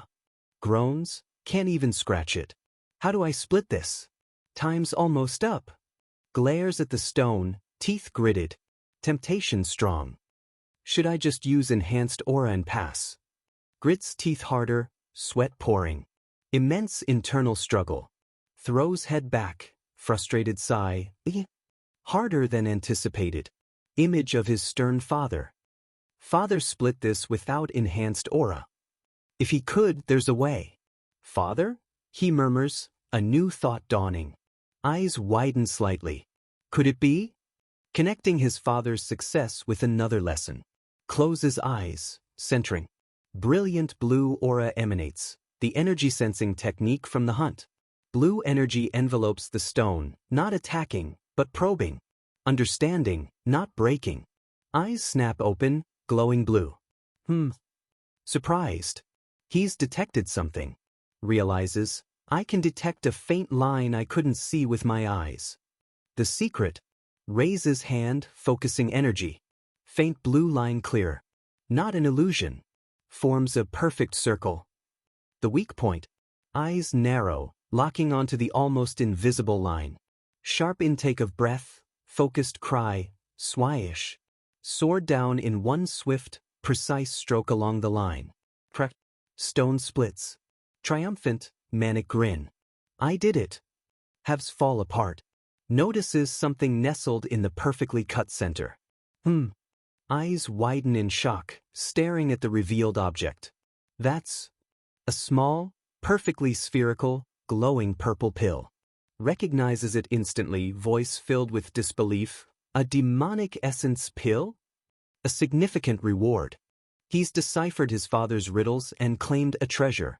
But the minor heaven cave's final trial promises to be the deadliest yet. He holds the glowing purple demonic essence pill, realizing, if I'd cut the ball with enhanced aura, this would have exploded. A reward for avoiding heat. His father's cryptic warning, don't create heat, saved him and secured this precious pill. With genuine gratitude he murmurs, thanks, Father, and consumes the pill. He meditates, a powerful purple aura swirling around him as he absorbs the pill's immense energy. The purple energy explodes outwards, hair and clothes whipping as the power surges through him. A torrent of purple energy fills the chamber, a contained galaxy with him at its center. His eyes closed, the intensity of his transformation is clear. He exhales slowly, the intense surge beginning to settle within him. Opening his eyes, the purple aura now calmly integrated, he looks at his hands, feeling the change. He clenches his fist. A new, potent strength flows through him. A confident grin, a stronger blue aura flares. I feel a strong power I didn't before. Energy was my biggest lack, and now I've acquired it. Next monolith. Third trial, 1. Differentiate life and death. Fail, wait 5 days. Ready, stand in the crimson circle. Differentiate life and death? He steps into the circle. A stone tray with compartments rises, holding different plants. His eyes scan the herbs, leaves, twigs, berries. This is, he understands, a trial to differentiate poisonous herbs from medicinal plants. Flashbacks, meticulously searching for ingredients for GWI Ryangja. I know all sorts of medicinal and poisonous plants. This is an easy trial for me. Past toil pays off. He calmly picks a leafy plant. This is the only thing that's not poisonous, he states. He holds the correct herb. The tray retracts, replaced by another. Slight surprise. Another tray, new plants. The trial continues. He looks thoughtful. They want to prevent lucky guessing. Smirks. Those who don't know herbs have to consume these. Brutal. Easily picks the correct herb again, a small root. His knowledge is invaluable. Tray retracts once more. The process tests the depth of his knowledge. Trays stop. Was that the end? He wonders. A low rumble, another wall section slides open. He approaches the new opening and monolith, ready for more inscriptions. Messages of despair. I'll become poisonous. Idiot test. Must be a clue. Triumphant, -96 to try. Tearing up. Humorous, lost so much hair from poison. His father's advice, don't count on luck. He smiles. Father remembered everything he ate. Fortunately, we both kept our hair. Moves to final trial. Final monolith, chilling message. Last trial. 1. Survive illusory life and death trap formation. 2. If you die in the trap, you will actually die. 3. Ready, stand in crimson circle. He processes this grim warning, expression hardening. A trial where I die upon failure. Stakes never higher. Inscriptions of dread, tough fight. I'll kill whoever made this. Scary and tough. Never again. This place broke many. His father's final inscription, don't rest. Just 2 words, heavy. Don't rest. Before the circle, contemplates. Hints, but seemed like advice for how I should live my life. A life lesson. Deep breath, air shimmers. Eyes narrow. World distorts. He's in a vast, desolate wasteland. Barren trees, cracked earth, biting wind. When all this feels real. Touches dry sand, grim understanding. Illusory life and death trap formation. To think it creates things so real. Ground trembles. Grotesque, zombie-like figures emerge, an army clawing out, surrounding him. Faces hoard, expression hardening. Illusions, but I feel their presence, their intent to kill me. Jaw clenches. This is truly, grim smile.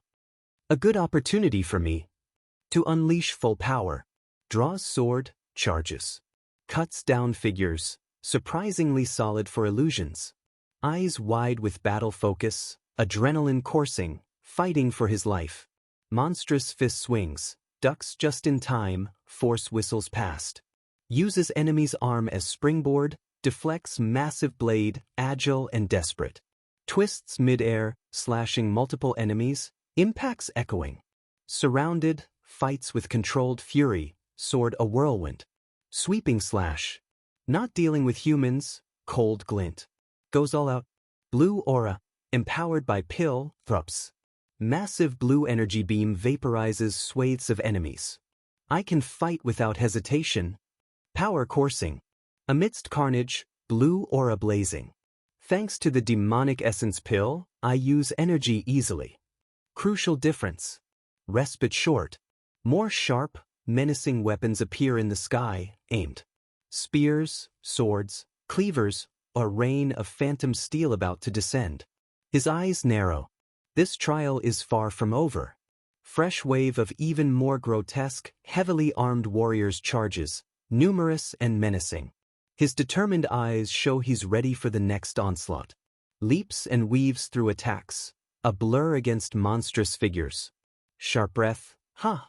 Channels blue energy, creating defensive vortex of slashes. Chaotic symphony of light, shadow, clashing steel, and flurry of motion. Another powerful blue energy blast carves a path through the horde. Enemies relentless, glowing eyes fixed, bodies crackling with malevolent energy. They press in, numbers seemingly endless, each a terrifying visage of death.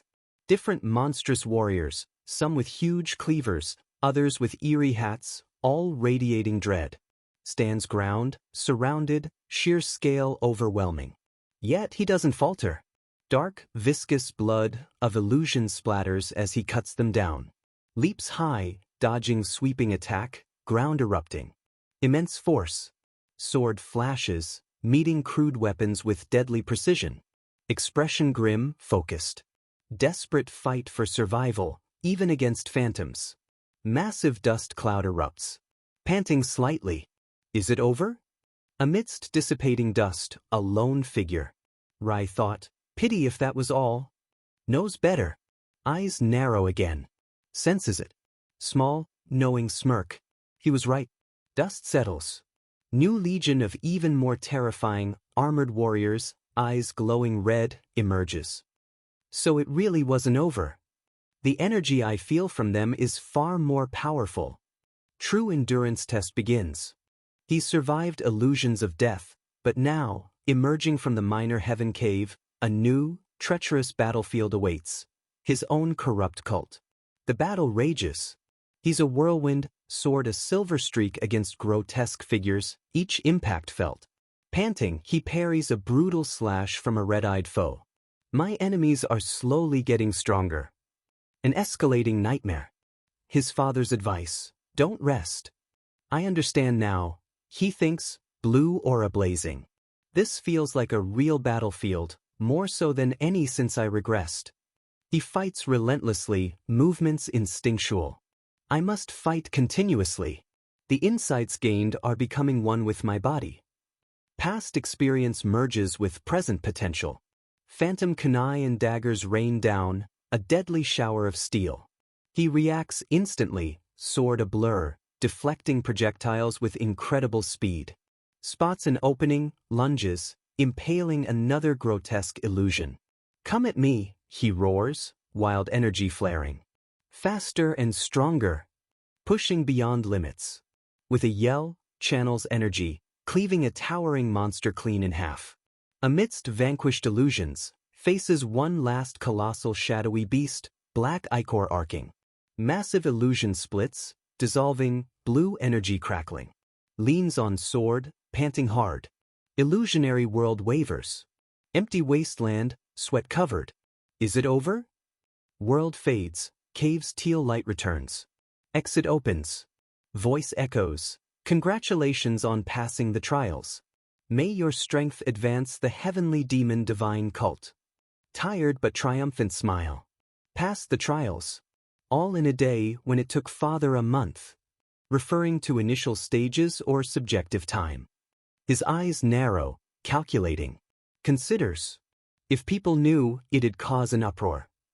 If I'm this fast, people will doubt more than praise. Suspicion, not admiration. He stands, resolve clear.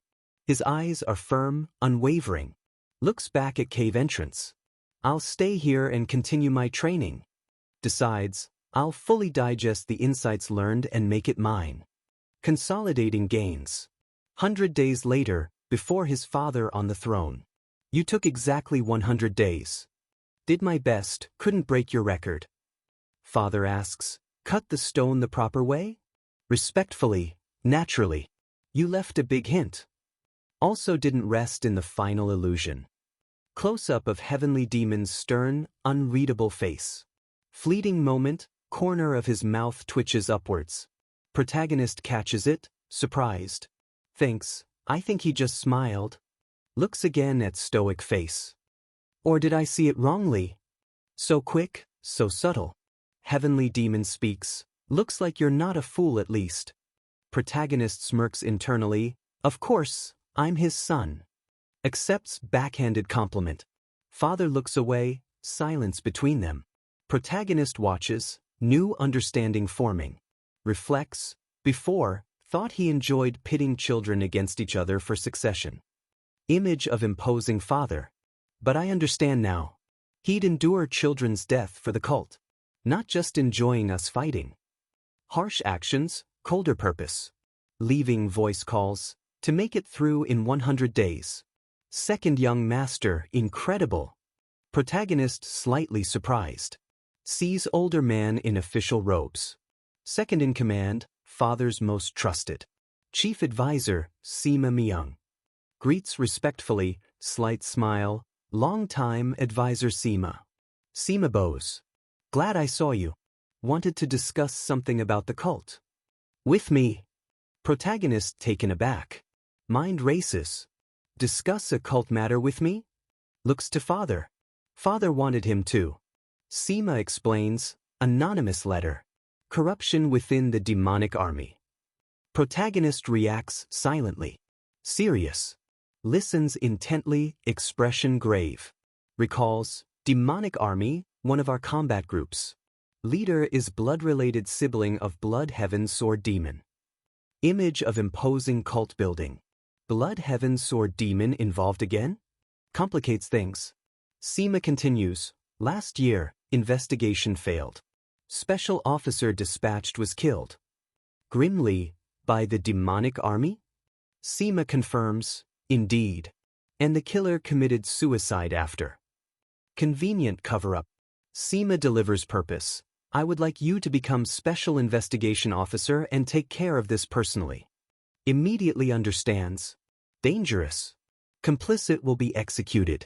They'll do anything to hide crimes. Even if I'm Heavenly Demon's son, no mercy. Looks at Sima. You're sending me to do something I could die doing. Sima gravely, that's right. Put your life on the line.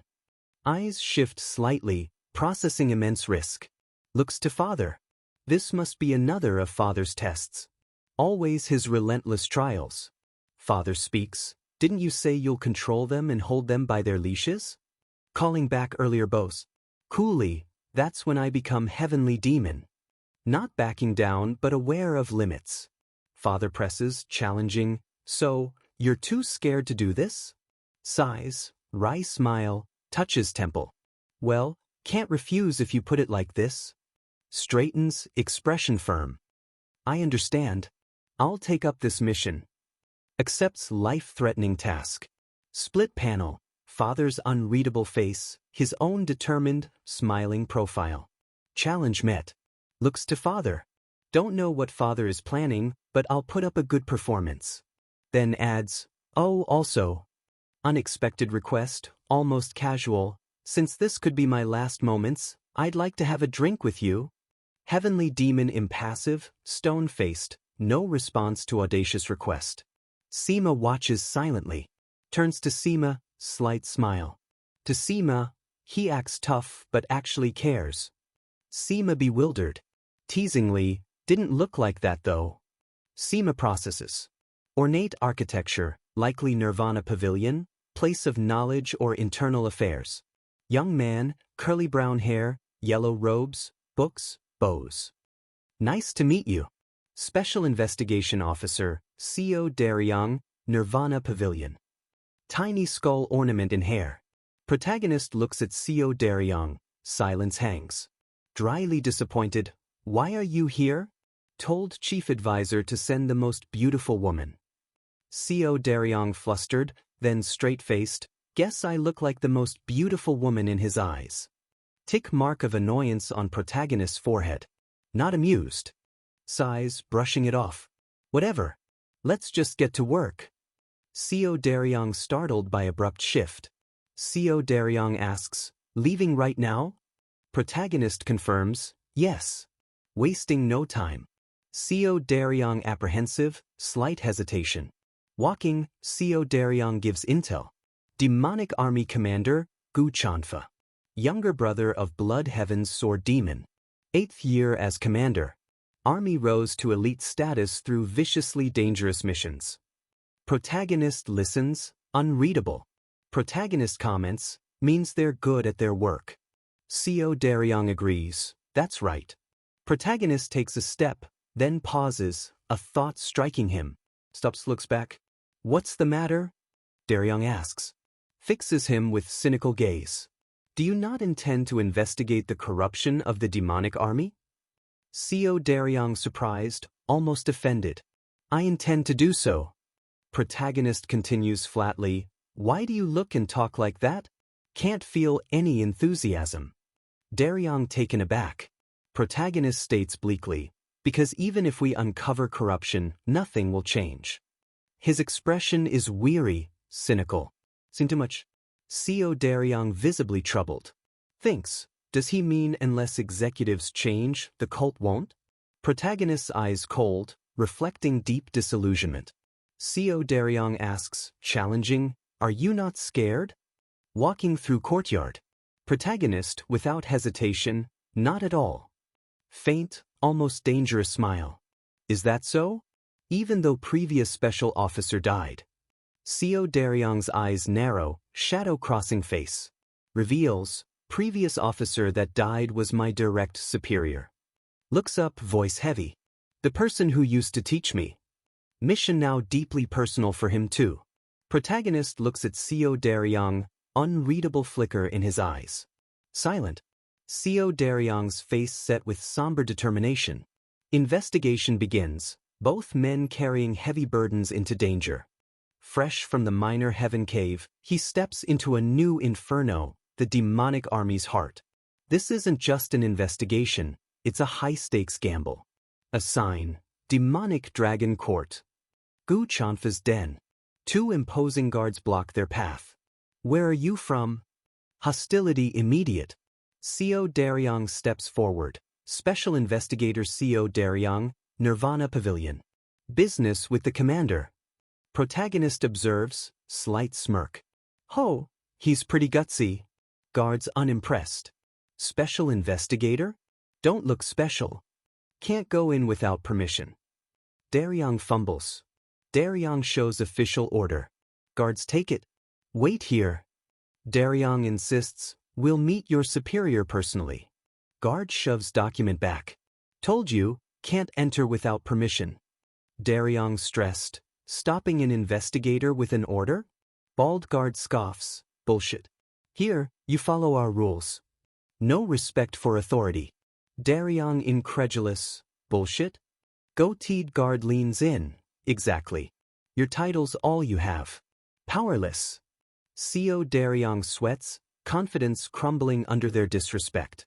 Protagonist speaks, calm but cutting, let me ask you one thing. Steps forward, atmosphere shifts. Looks at guards. Do you know who I am? All surprised. His gaze cold, unwavering. Do, one guard stammers, recognizing him. You do, he confirms, voice dangerously soft. So, despite knowing my identity, lightning speed he strikes. What? Bam. Devastating blows. Guards reel, spitting foam shocked. His voice laced with fury, you dare behave this rudely? Guards collapse, groaning.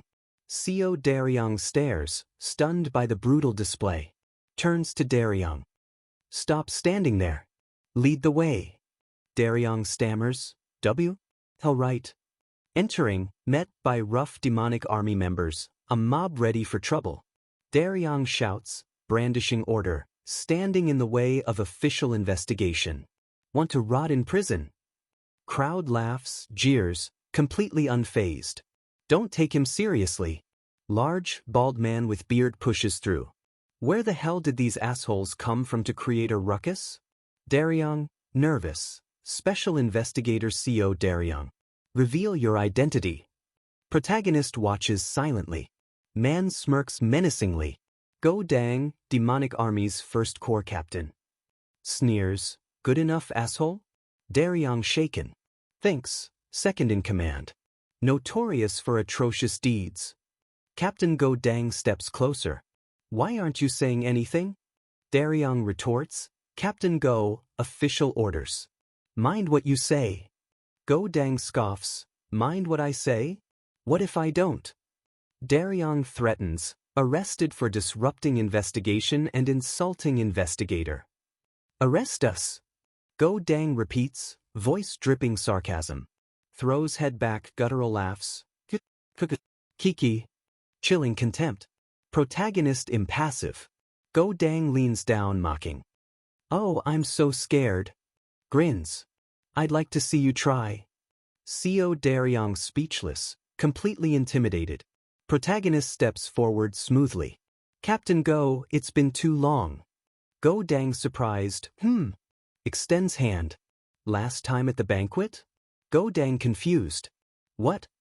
Shaking hands, sickening crunch. Go Dang's face contorts in agony. Protagonist's voice ice cold, urgent business with commander.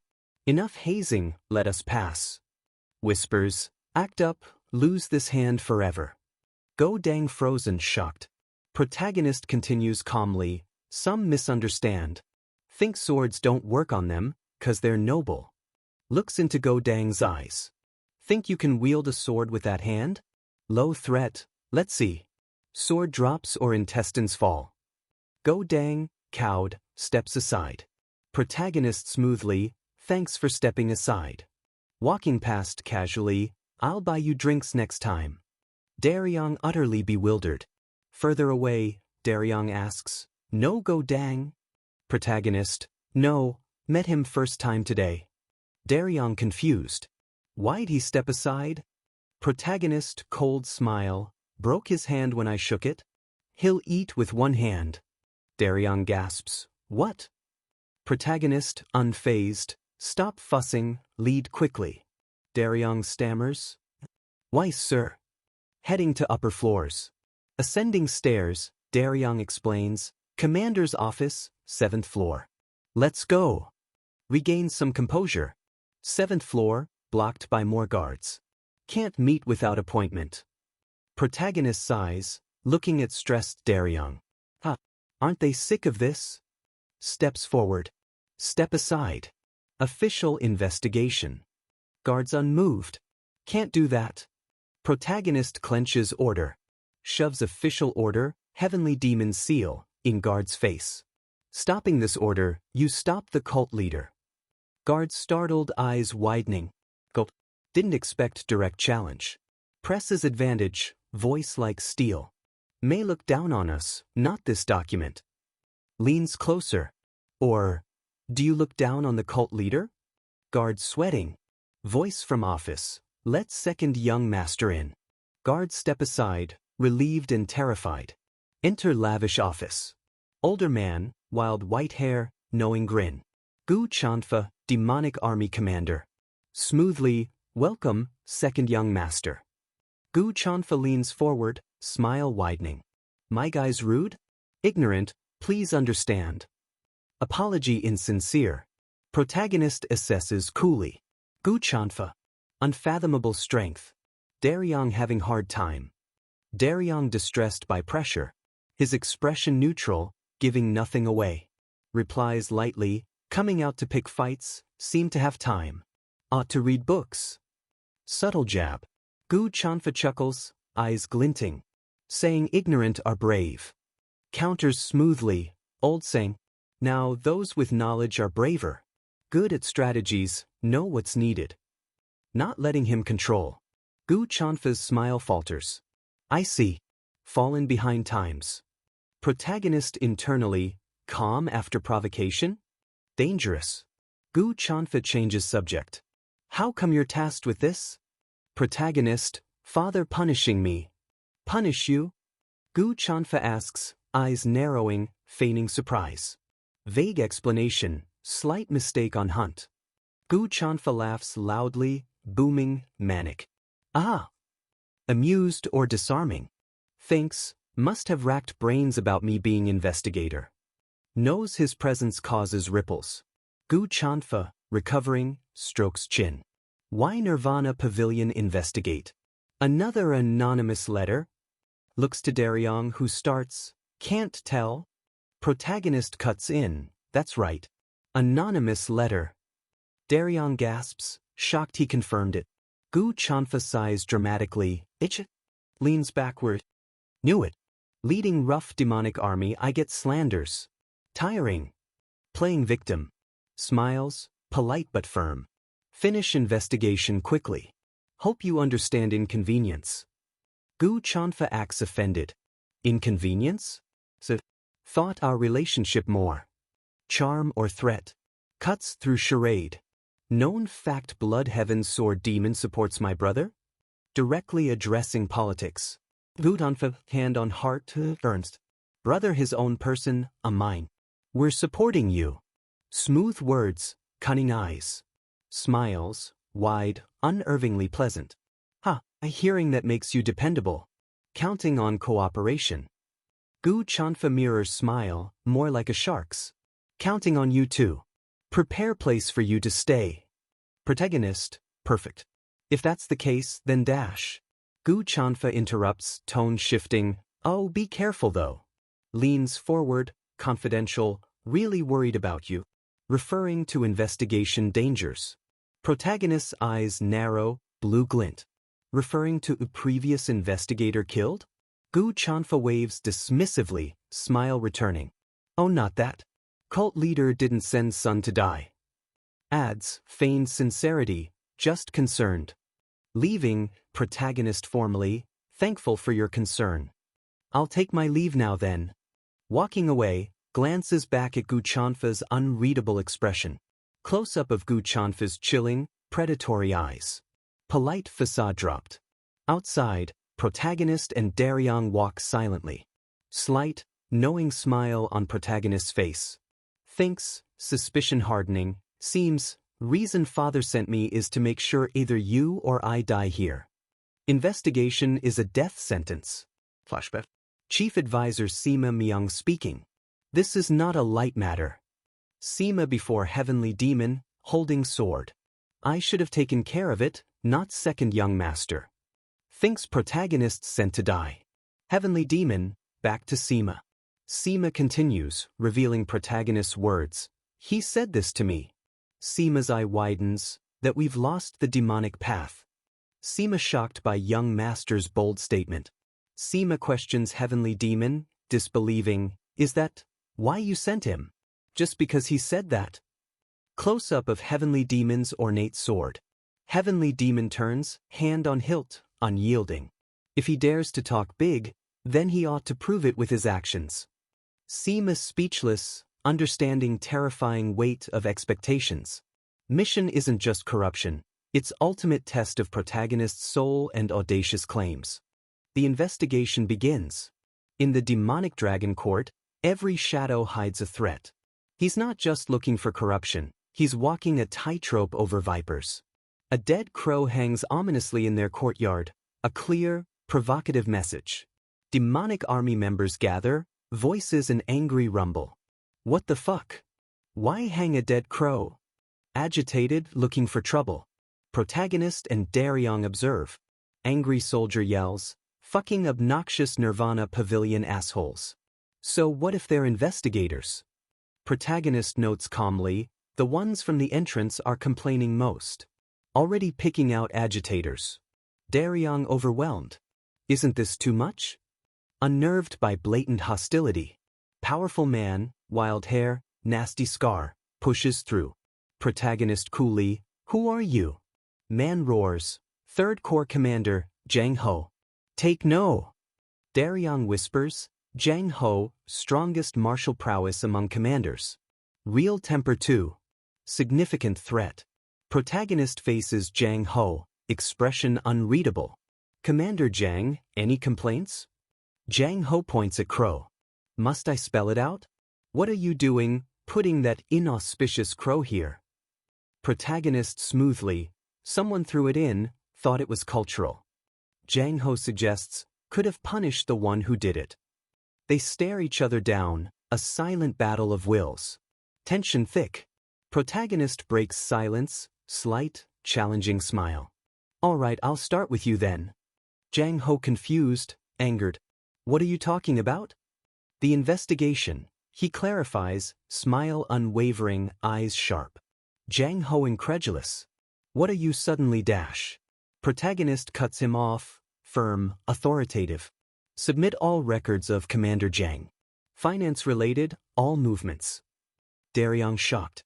Jang Ho enraged. Not even you can do that to me. Protagonist's eyes narrow, gaze piercing. Jang Ho's eyes reflect fury and disbelief. I can, he states simply. Crushing pressure emanates.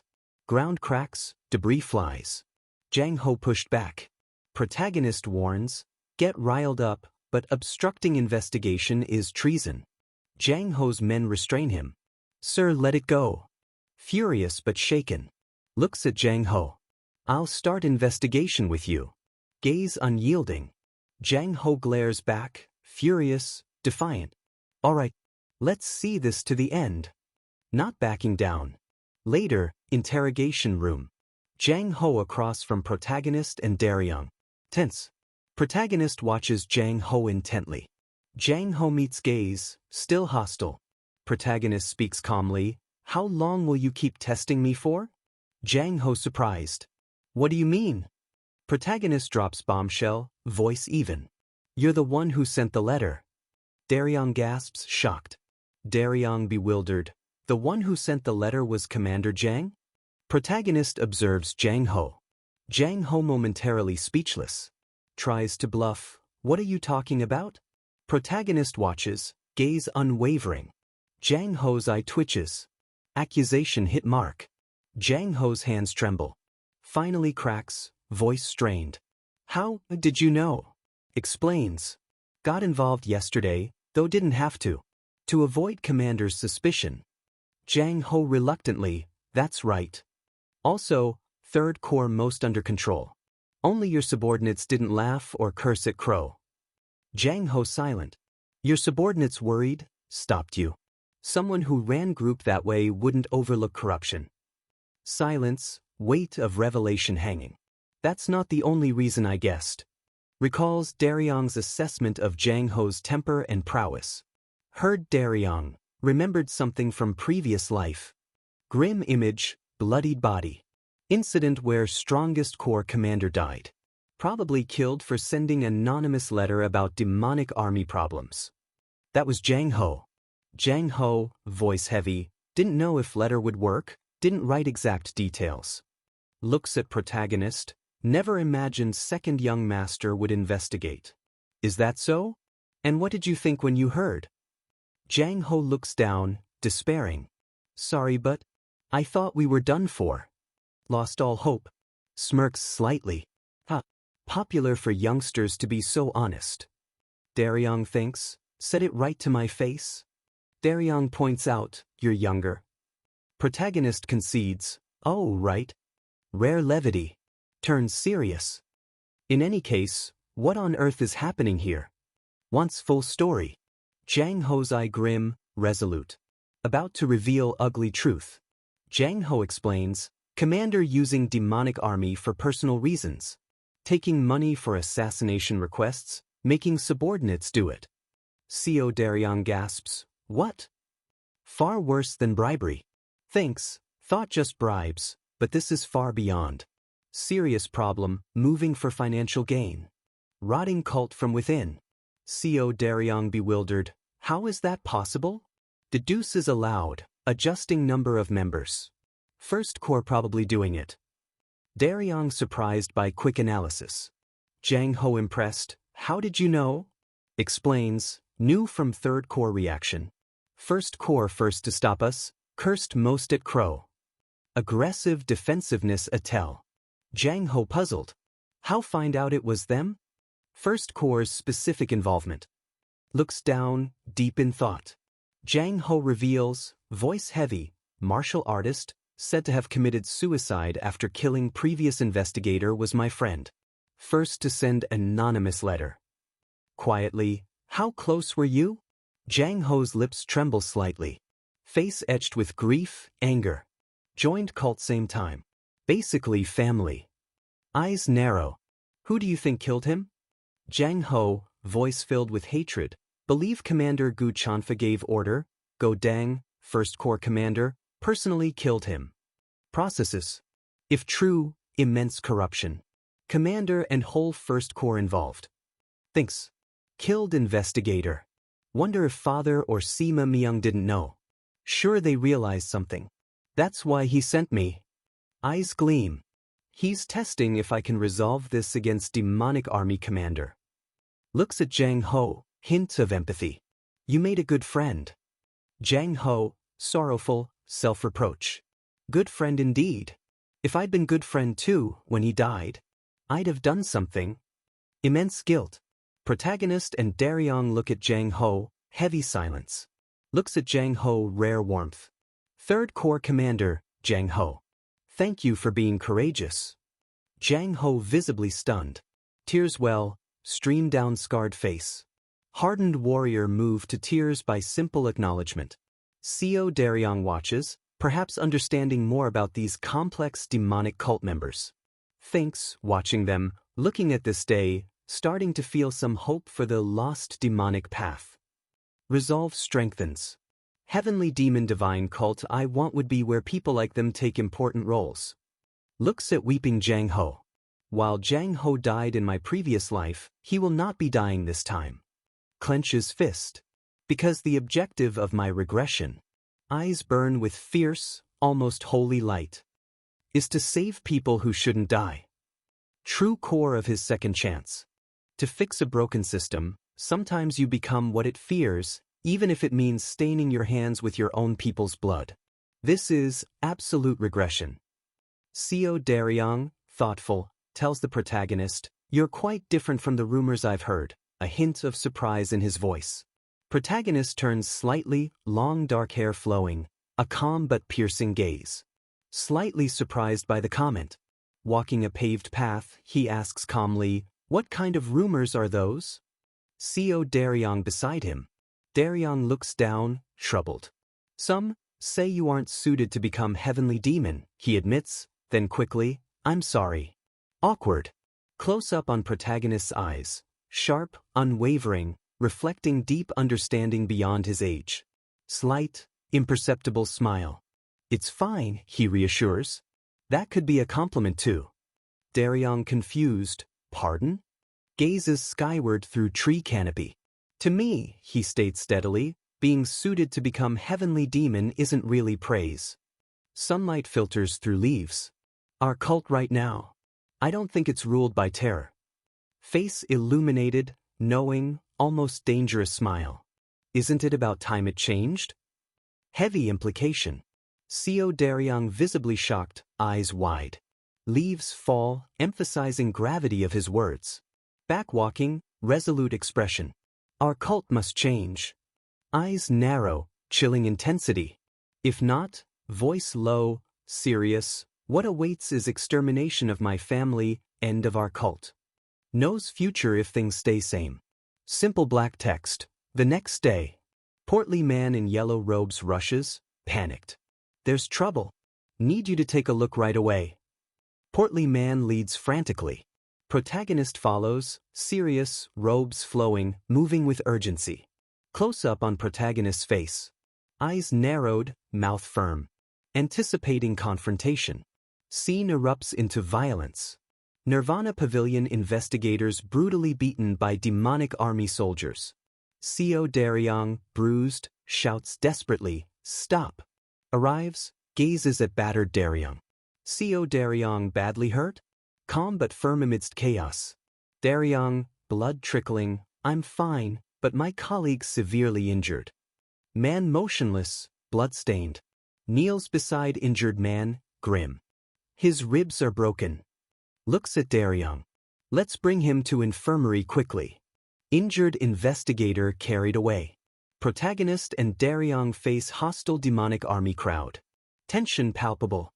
Close up on protagonist's eyes, narrowed, cold anger. Looking directly at someone. Question cuts through air, sharp, direct. "Go Dang, were you the one who did this?" Go Dang, bald, muscled captain, gold chain, flanked by thugs. Smirks coolly, "That's right." No remorse, only arrogance. Protagonist, profile sharp, demands, "Reason for harming Nirvana Pavilion investigator?" Voice dangerously level. Go Dang and men defiant. "Bumped my shoulder, walked away without apologizing." Go Dang sneers. "Taught him a lesson." Flimsy excuse. Not buying it. Eyes cold. "Sure you bumped him. Wouldn't let him go even if he apologized." Sees through petty cruelty. Close up on Go Dang's face, eyes glinting with malice. Go Dang laughs throatily. "Well, that's true. Kukuku." Relishing confrontation, own brazenness. Go Dang's expression hardens. "They're poison," declares, referring to investigators. Protagonist's face cool blue, eyes unwavering. What's poison? Turns accusation, your subordinates are poison to you. Go Dang scoffs, contemptuous. What nonsense? Growls, irritated by audacity. Eyes narrow. Go Dang, didn't you kill cult members this way last year too? Presses. 2 years ago, killed 3 after bar fight. Lays out violent history. Demonic army covered it up. Go Dang smirks, unrepentant. Too many retards don't revere demonic army, sneers, arrogance full display. Expression chillingly calm. Do you know? Gaze intense. I possess authority to decide an execution? Raising stakes. Go Dang visibly taken aback. Smirk falters, flicker of surprise. Go Dang's men look shocked, apprehensive. Atmosphere heavy. Go Dang speechless for a moment. Go Dang recovers, contemptuous grin. So what if you do? Taunts. Doubt you're capable of performing it. Challenges authority, strength. Eyes glow cold blue.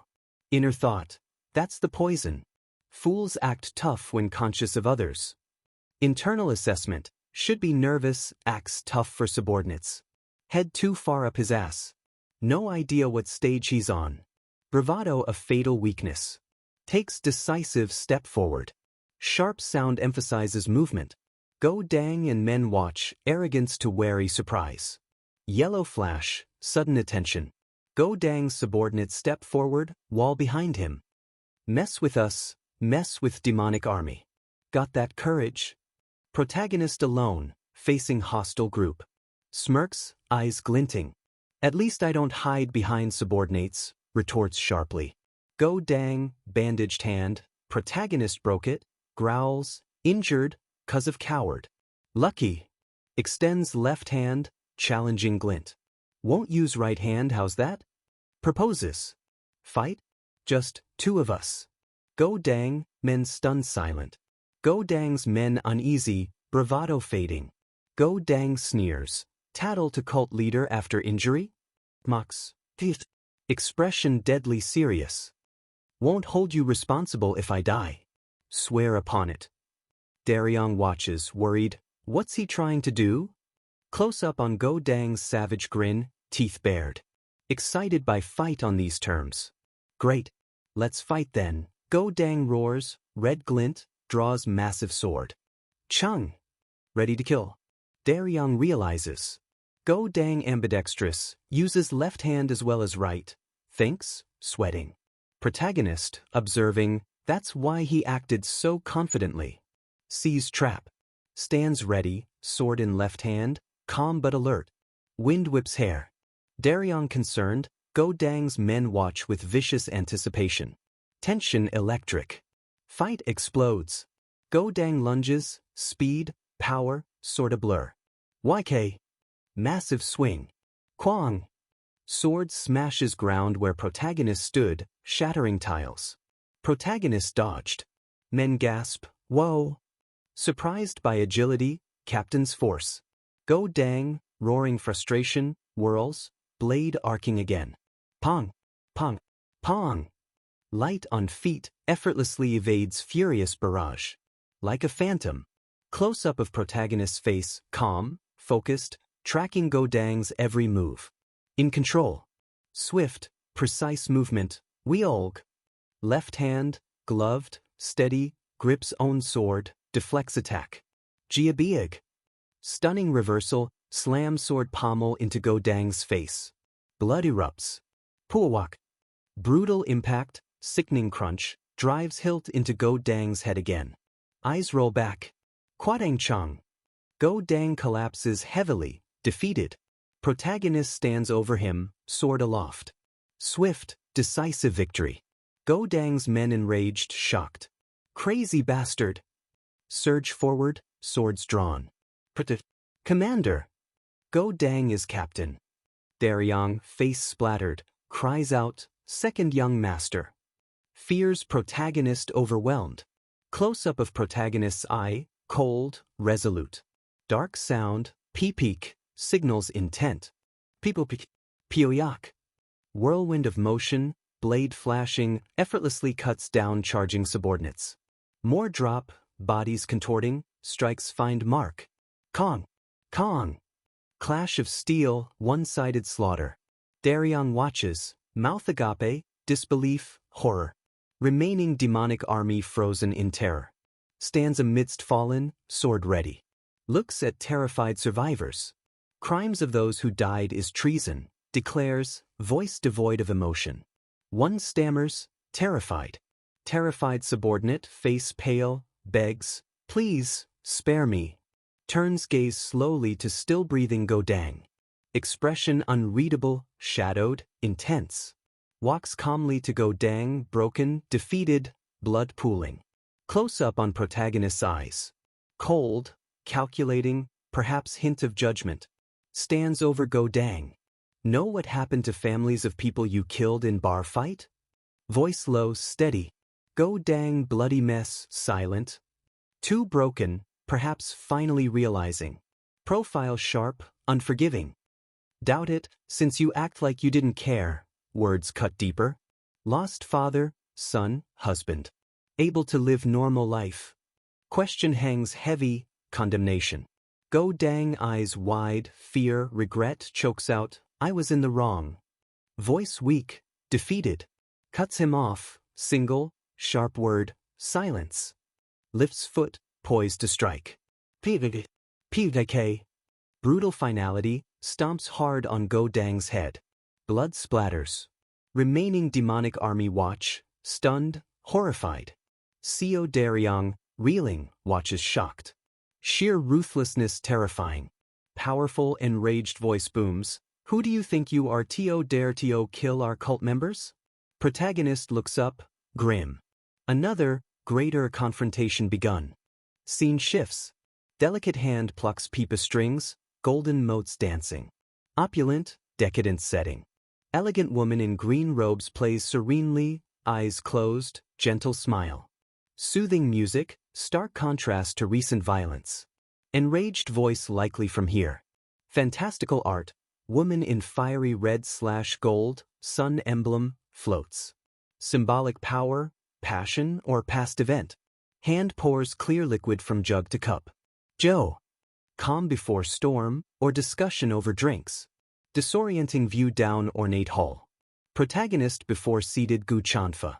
Gu Chanfa's voice, heard you ran into trouble? Deceptively casual. Protagonist, yes. Unintentional conflict. Gu Chanfa, wild white hair, cunning face, drink in hand. First Corps commander deployed, no choice, sips. Too many questionable things about him. Blaming deceased Godang. Protagonist stares, unreadable. Gu Chanfa continues, you're really trash. Referring to Godang. Served you, but instead of avenging, you make him criminal. Sips again. Gu Chanfa leans forward, yellow eyes narrowed. Died during investigation, but you killed demonic army commander. Subtly reminds severity. Tough spot if we make it an issue. Veiled threat. Close up on Gu Chanfa's sharp, predatory eye. Master manipulator. What do you say? Gu Chanfa asks. How about we just bring this to a close? Cup down. Tack. Opposite each other. Gu Chanfa. Deaths of one commander, 3 subordinates enough? Protagonist, respectful. Thank you for consideration. Protagonist continues, serious. Want to end on good note, but one problem. Gu Chanfa's eyes narrow. A problem? Not expecting complications. Just. No evidence. Protagonist states plainly. Official investigation, nothing to report. Points out flaw in sweeping it under rug. Gu Chanfa casually pours more. Joe. Can just make up evidence? Dismissively. Protagonist looks down, thoughtful. Won't be possible. Letter said external requests accepted for money. Not covered up easily. Referring to anonymous tip. Gu Chanfa holds cup, listening, unreadable. Silent. Close up on protagonist's determined eye. To close this investigation, firmly, evidence is required. Gu Chanfa sighs internally. Slow sip, clearly annoyed by persistence. Split panel, Eyes locked, silent battle. Protagonist thought, you must hand over evidence. Not backing down. Scene changes. CO Daryong surprised, huh? Second young master, what are you doing here? Protagonist calm. See person who got injured. Why surprised? Daryong, demonic physician giving treatment. Daryong relieved, grateful. Oh, thank you for asking demonic physician to come. Room with medicinal supplies. Protagonist, goes without saying. Temporary investigator, but colleagues working together. Daryong touched, surprised. Voice calls, second young master here? Daryong looks to door. Elderly man, physician's robes, hat. Demonic physician. Most skilled in cult. Treats only important people. Highlights significance. Injured investigator on cot. Physician checks him. Protagonist, how's his condition? Physician, life not in danger, but needs to recuperate. Protagonist states firmly, people injured while faithful to cult's work. Turns to physician. Please use best medicine. Physician smiles, don't worry I will. Close-up of protagonist's eye, slight flicker of thought. Looks at attendants, grateful, relieved. Thinks, why making such faces? And used to appreciation. Attendant bows deeply, sincere, thank you, second young master. Protagonist silent, awkward. Clears throat, turns to leave, finding overt gratitude uncomfortable. Later, corridor. Daryong, what did demonic army commander say? Protagonist, wanted us to end investigation, go back. Say first corps commander main perpetrator. Daryong surprised. Daryong incredulous. Even though most important subordinate just died. Eyes wide. Cynical knowing smile. Not most important. Subordinate used most, corrects. Someone else will fill spot. Understands ruthless politics. Daryong asks, what do you intend to do now? Before ornate buildings. Protagonist looks towards them. Thrown out bait, want to see what he'll do. Daryong confused, bait? Turns, slight, confident smile.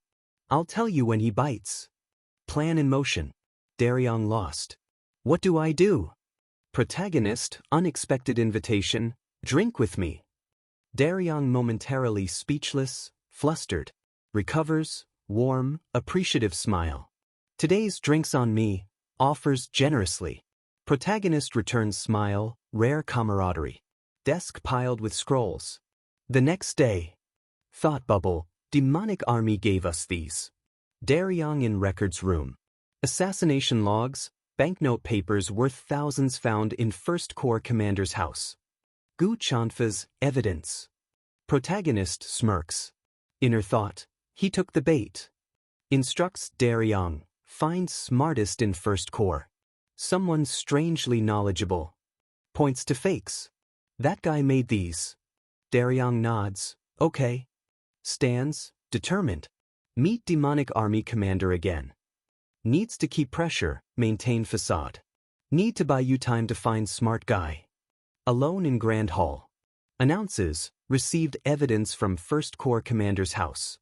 Gu Chanfa, on throne, feigns relief. Oh great. Now settled, celebrate with drinks. Protagonist interrupts, but, there's a problem. Gu Chanfa's expression sours, annoyed. Again? What is it this time? Patience thin. Explains, evidence from demonic army. We're supposed to find it ourselves. Gu Chanfa dismissive, origin matter that much? It does, insists knowing smile. Chief advisor no fool. If evidence from demonic army, he'll be suspicious. Gu Chanfa considers. Image of stern Sima Myung looms, reminder of scrutiny. What suggest we do? Gu Chanfa asks, wanting it over. Protagonist, act like investigating. Large-scale investigation, one day. Hope you cooperate. Gu Chanfa silent, unreadable, likely calculating implications. Protagonist placatingly, think I want to do this?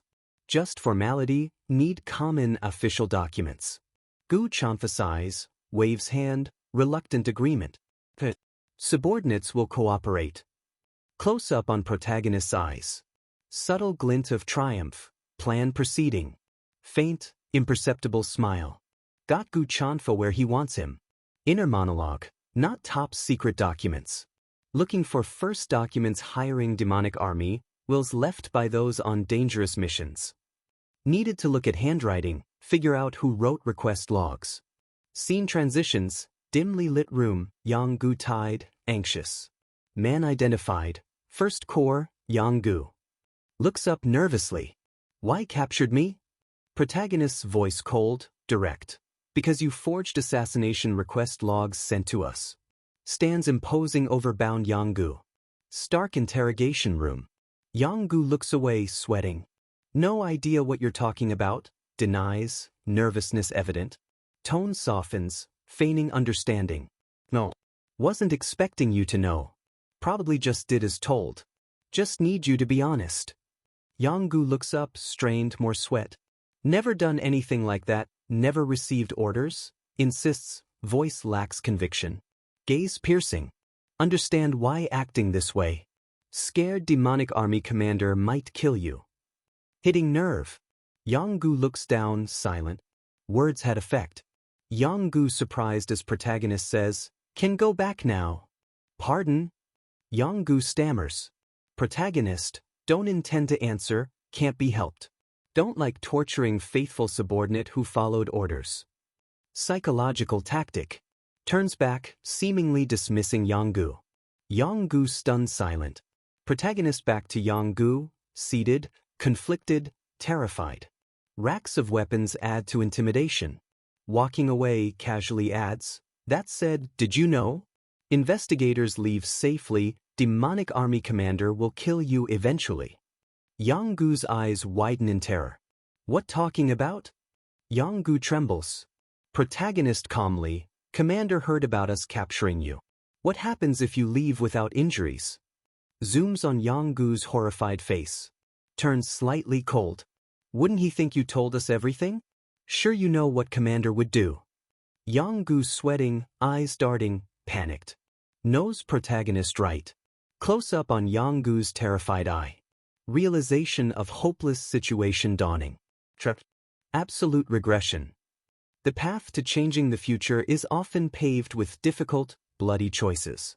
Co Daryong summarizes, based on Jang Ho's guess, demonic army commander ordered killings.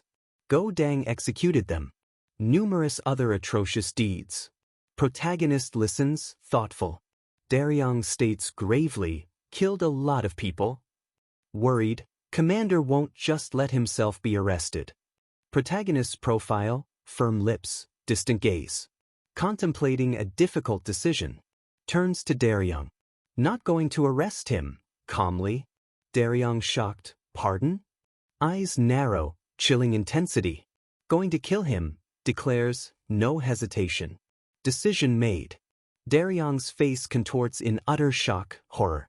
Disbelief at ruthless plan. Explains. Image of formidable Blood Heaven's sword demon. If commander arrested, Blood Heaven's sword demon moves.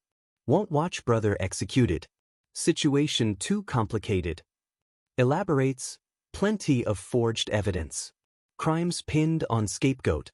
Slandering, scheming against me. Understands political games. Simple text. Most importantly.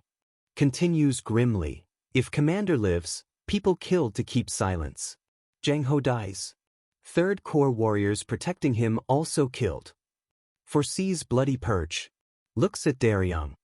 You're also on that list. Daryong flinches, sweating, realizing danger. Runs hand through hair. But if commander dies being arrested, situation different. Only need to prove crimes. Killing him makes it closed, brutal case. Daryong looks down, concerned. Will you be okay? Blood Heaven's sword demon will seek revenge. Leans back. Not everyone seeks revenge for family. Especially Blood Heaven's sword demon. Not one to waste life over revenge. Knows enemies. Stands abruptly. Daryong surprised. Where are you suddenly going? Looks back, sharp, predatory glint, slight smirk. Told you, going to kill demonic army commander. Daryong stunned. Right now. Stammers, disbelieving protagonist's immediacy. Scene shifts. Protagonist opposite Gu Chanfa, table with fruit, drinks. Completed investigation thanks to your help, polite. Gu Chanfa smiles, feigning relief. Glad. Heart lightened, sad to part. False pleasantries. Protagonist, if successor, definitely repay goodwill. Gu Chanfa, my words. Won't forget goodwill finishing investigation without issues. Dangerous deception game. Close-up of protagonist's eye. Observing Gu Chanfa, waiting for right moment. Thinks, sharp, insightful, right? Never forget. You so greedy made huge loss? No way you'll forget. Knows Gu Chanfa seething. Picks up wine jug. Let's drink to end of investigation. Proposes, seemingly friendly. Gu Chanfa smiles broadly, holds up cup. Sure, agrees, unsuspecting.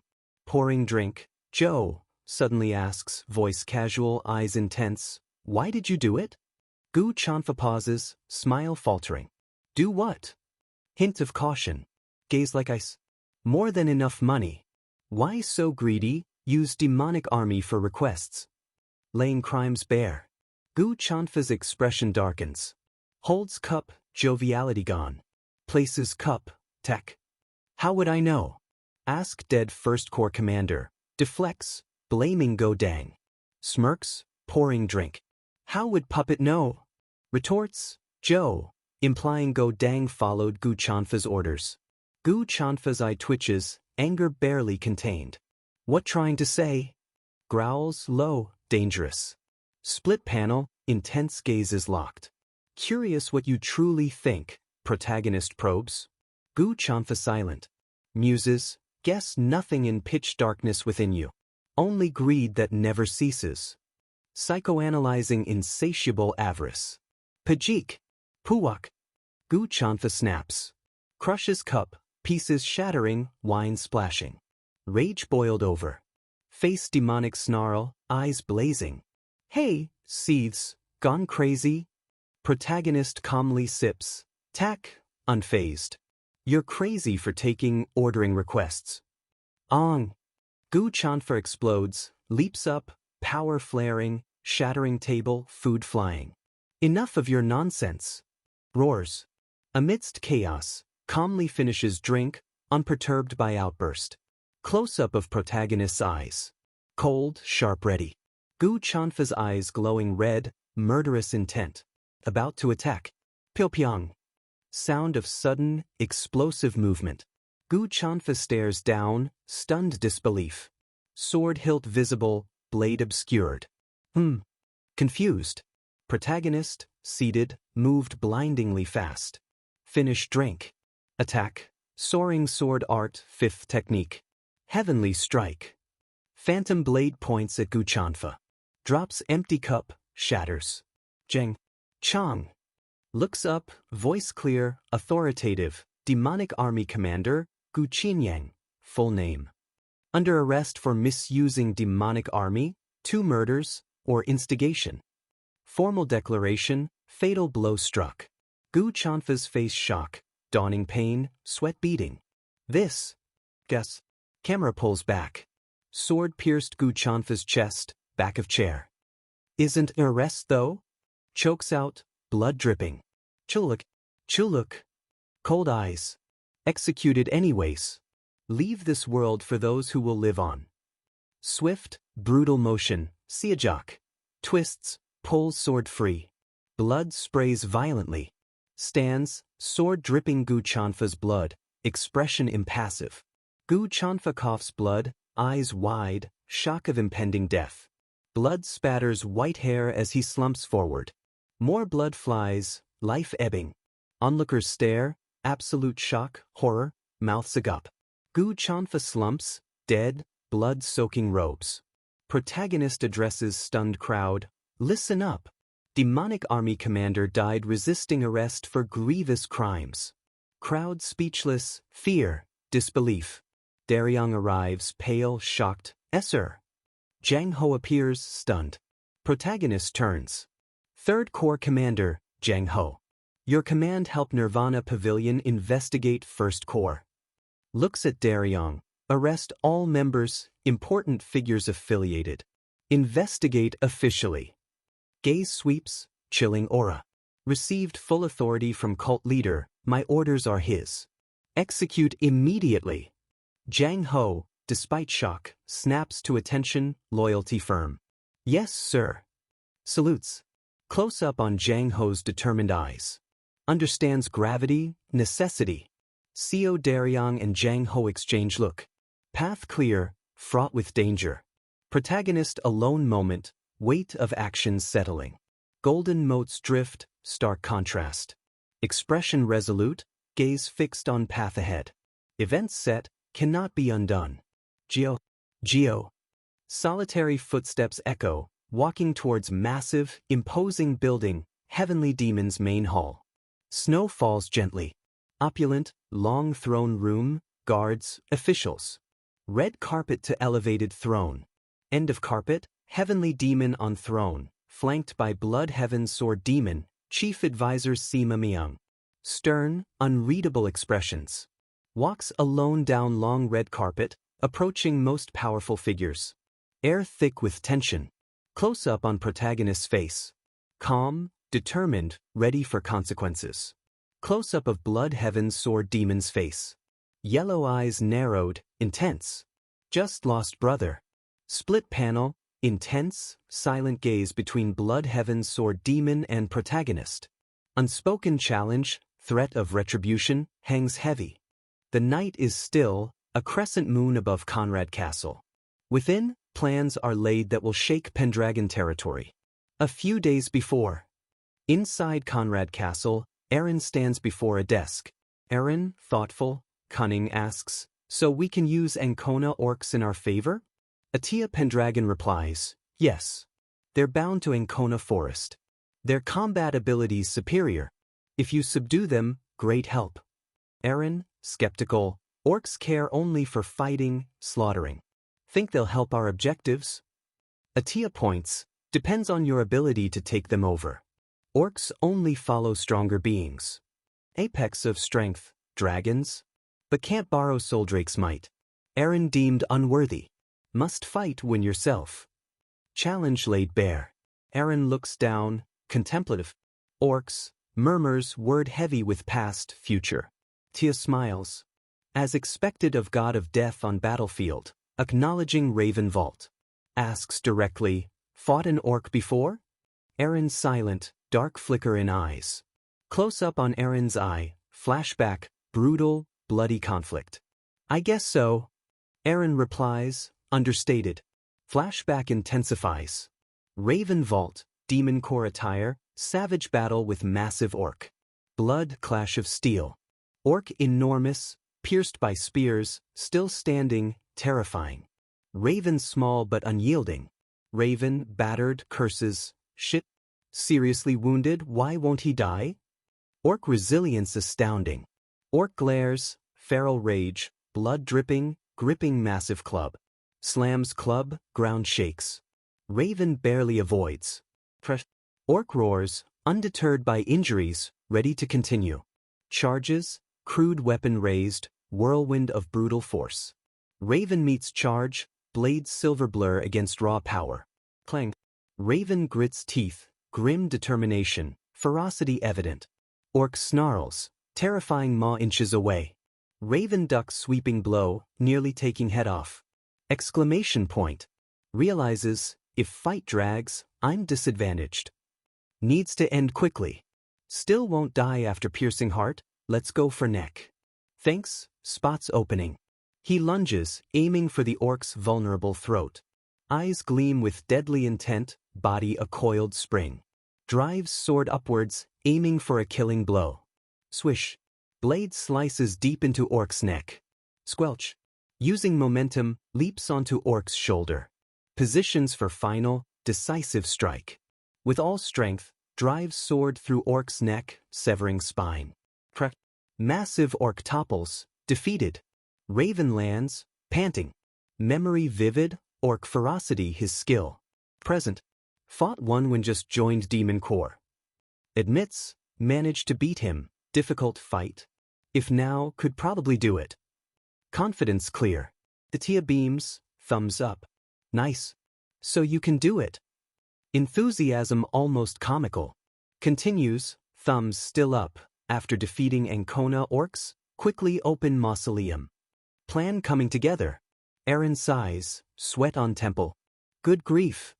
Mutters, finding enthusiasm much, but accepts. Thanks, you made it sound easy. Scene transitions back to present.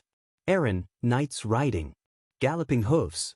Ride towards vast forest, foot of towering, snow-capped mountains. Edge of Ancona forest. Sir Killian exclaims, disbelieving, make Ancona orcs our allies?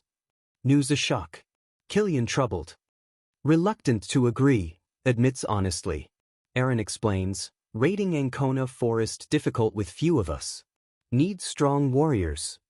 Grim alternative, fight orcs, they probably annihilate us. Alliances necessary. Kazal Tata, nervously, that's right master. Tata screeches agreement, flapping anxiously. Picking fight with orc suicide. Tata doesn't want to die. Kazal terrified. Eren glares. Hate this loser mentality. Think of way to win. Otherwise, feed you to dragon. Tata, Kazal shrink, and master. Threat effective. Panicked scream, get away from me. Eren looks up, surprised. Question mark.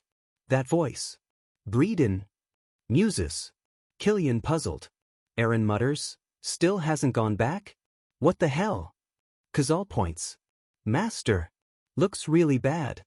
Eren, what is it? Kazal's eyes wide with terror. Those are the Ancona orcs. Guess. Eren, Killian look ahead, expression serious. Exclamation point. Situation escalated. Eren spurs horse, galloping to commotion. Killian calls. Your Grace. Distance, sword thrown to ground. Clang. Knight Breeden, disarmed, terrified, pale, sweaty, surrounded by menacing orcs. Lady Luna on horseback, utter disdain, exasperation watching Breeden cower. Breeden on knees, pleading. Stop it. Told you get away. Arrogance gone, pure panic. Lady Luna sighs, hands clasped. Thinks with disgust, just as I thought. Nothing good being with him.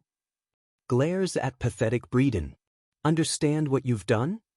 Demands, voice cold, furious. Pointing blade towards Duke Eren same as pointing blade towards Empire, lectures, icy. Want to rebel, leave our household. Breeden looks up, desperate. And my lady? Don't excommunicate me. Begs. Still have to escort you. So please. Please fall deaf. Lady Luna looks away, profile sharp. Yes. Only job was to protect me. Job spectacularly failed. Looks down with utter contempt. Time to understand your place. Father decides punishment when back. Final, damning judgment. Breeden stares blankly, tattered clothes, bandaged arm testament to defeat. Utterly broken. Lady Luna turns horse. Trip here done. Hurry back, want to rest. Clearly had enough. Scene fades black momentarily, focus shifts. Massive, green-skinned orc, tusks prominent, glares down. Oi, human, growls, deep, menacing. Orcs loom over terrified Breeden, crude weapons ready. Lead orc repeats, pointing sword at us. Another orc, white war paint slash over eye, snarls. Do you want to die? Breeden trembles uncontrollably, stammering. Paralyzed by fear. Eren's voice cuts tension. What are you doing? Eren rides into clearing, immediately drawing Orc's attention. Orc chieftain turns, gaze fixing on Eren. Unreadable, assessing newcomer. Breeden looks up, flicker of desperate hope seeing Eren. Lady Luna turns, eyes widening slightly. Duke Eren. Finishes, voice mix of surprise, apprehension. Eren calmly surveys scene. Breeden, seeing opportunity, scrambles to Eren. Shit. Please save me. Wails, dignity gone. Eren looks down with disdain. How did someone like him become a knight? Wonders aloud, contempt evident. Sir Killian, knights arrive, grim. Killian calls, Your Grace. Please wait, too dangerous alone. Tada, Khazal terrified. Pendragon banner prominent. Orc chieftain's eyes widen spotting banner. Recognizes sigil. Pendragon crest. Rumbles. Gaze shifts to Aaron. Then this boy is. Chieftain points massive finger. Aaron Pendragon. Roars, predatory grin. Just when I wanted to meet you. Challenge unmistakable. Aaron meets gaze, calm, serene, no fear. Wave of invisible pressure from chieftain. Swoosh. Overwhelming intimidation. Sir Killian, knights caught, spectral forms flickering, will crushed. Killian gasps, sweating, trembling. That's Orc's fear. Chokes. Can't move, breathe properly. Orc's fear. Inherent orc ability. Why your grace? Killian stammers. Too dangerous. Must retreat. Aaron, unaffected by Orc's fear, smoothly dismounts. The Killian, knights stare disbelieving. Huh? How can he move? Killian exclaims. Why go unarmed? Aaron stands before towering orcs, armor gleaming, confident, unyielding. Alone. Raises hand to knights. Stay where you are. And don't unsheath weapons. Command calm, absolute. Knights frozen. Orc chieftain looms, massive club on shoulder. Aaron looks up, unafraid. I, alone am enough. Declares, confident, challenging smirk, to be his opponent. Air crackles. Orc chieftain, warriors look down, surprise, amusement. Chieftain cracks knuckles, guttural chuckle. Eyes gleam. This human brat has guts. Confrontation begins. The air crackles with unspoken threats as Aaron faces the massive orc chieftain. He's just a lone human against this mountain of green rage, but his voice cuts through the silence, firm and sure, declaring that he alone is all the opponent the chieftain will need. A smirk touches Aaron's lips, his blue eyes shining with a fearless, almost dangerous glint, a stark contrast to the terror holding his men captive. The orc chieftain answers with the sound of cracking knuckles and a deep, rumbling chuckle. His fiery eyes lock onto Aaron, a mix of surprise and eager anticipation brewing. This human definitely has courage. Aaron doesn't flinch, his gaze steady, completely calm. He's already sized up this giant, and he's prepared for what's next. The chieftain's smirk fades a little, his expression turning more serious as he truly takes in the sight of this surprisingly bold human before him. Aaron steps forward, his voice ringing out clearly, identifying them as the Ancona orcs. In the background, his knights and Lady Luna watch, their horses shifting nervously. The chieftain looms over Aaron, casting a huge shadow, his voice a low growl as he asks what of it. A flicker of a smirk plays on Aaron's lips again, and then, in a flash, he moves. There's a sickening crack as Aaron slams his forehead into the orc chieftain's jaw with shocking power, the impact so hard it almost seems to light up the air. The chieftain lets out a surprised grunt, stumbling back a step, his head jolted to the side. Dark blood starts to trickle from his nose. He's clearly stunned by the force of that sudden attack. Aaron remains perfectly still, his blonde hair swaying slightly, his face impassive, while his men stare in absolute disbelief. The chieftain, Karda, still reeling from that hit, now has a very visible nosebleed thanks to Aaron's bold move. Even an orc shaman, clutching a bone staff, looks on with wide eyes, a flicker of what might be concern for his leader crossing his face. Sir Killian, pale and still shaken by the orc's terrifying aura, gasps out that this is bad, that attacking first is just unthinkable. Khazal and Tada, the familiars, are frozen with fear beside him. Then, the orc shaman lets out a sudden, booming laugh of surprise. And just like that, all the other orcs burst into loud, jeering laughter, pointing and roaring about how Karda, their chieftain, got a nosebleed from a single hit by a human. They clearly find it hilarious. Killian and the terrified familiars just stare, completely stunned by the orc's laughter and even more so by Aaron's sheer nerve. Karda, the chieftain, glares down at Aaron, any trace of humor gone, now just pure irritation. Wiping blood from his nose, he snarls, demanding to know what the hell Pendragon thinks he's doing. Eren, cool as ever, replies that he should be asking Carta the same thing. Eren's voice is firm as he points out that their contract with the Pendragons clearly states they're not allowed to leave the forest, yet here they are, openly breaking that rule. Carta just snorts, dismissing the claim and growling that it's Eren's fault. He jabs a thick finger at Eren, declaring that the guardian deity of the forest abandoned him, and the orcs refuse to follow a weakling. As Carta speaks, an image of Soldrake, the great white dragon, seems to shimmer in the air.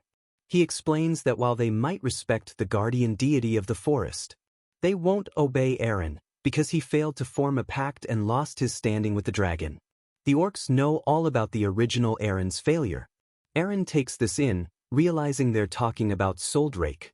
He understands their logic, even if it's based on the old Eren, not him. Carta throws his arms wide, a savage glint in his eyes, roaring that this is why they left the forest, to spill blood, to fight, and to take this land for themselves. Eren nods slowly, a grim understanding on his face. He gets it now. Then a small, dangerous smile touches his lips as he says they're just hungry for a fight. Something in Eren's presence changes, a quiet but powerful intensity radiating from him.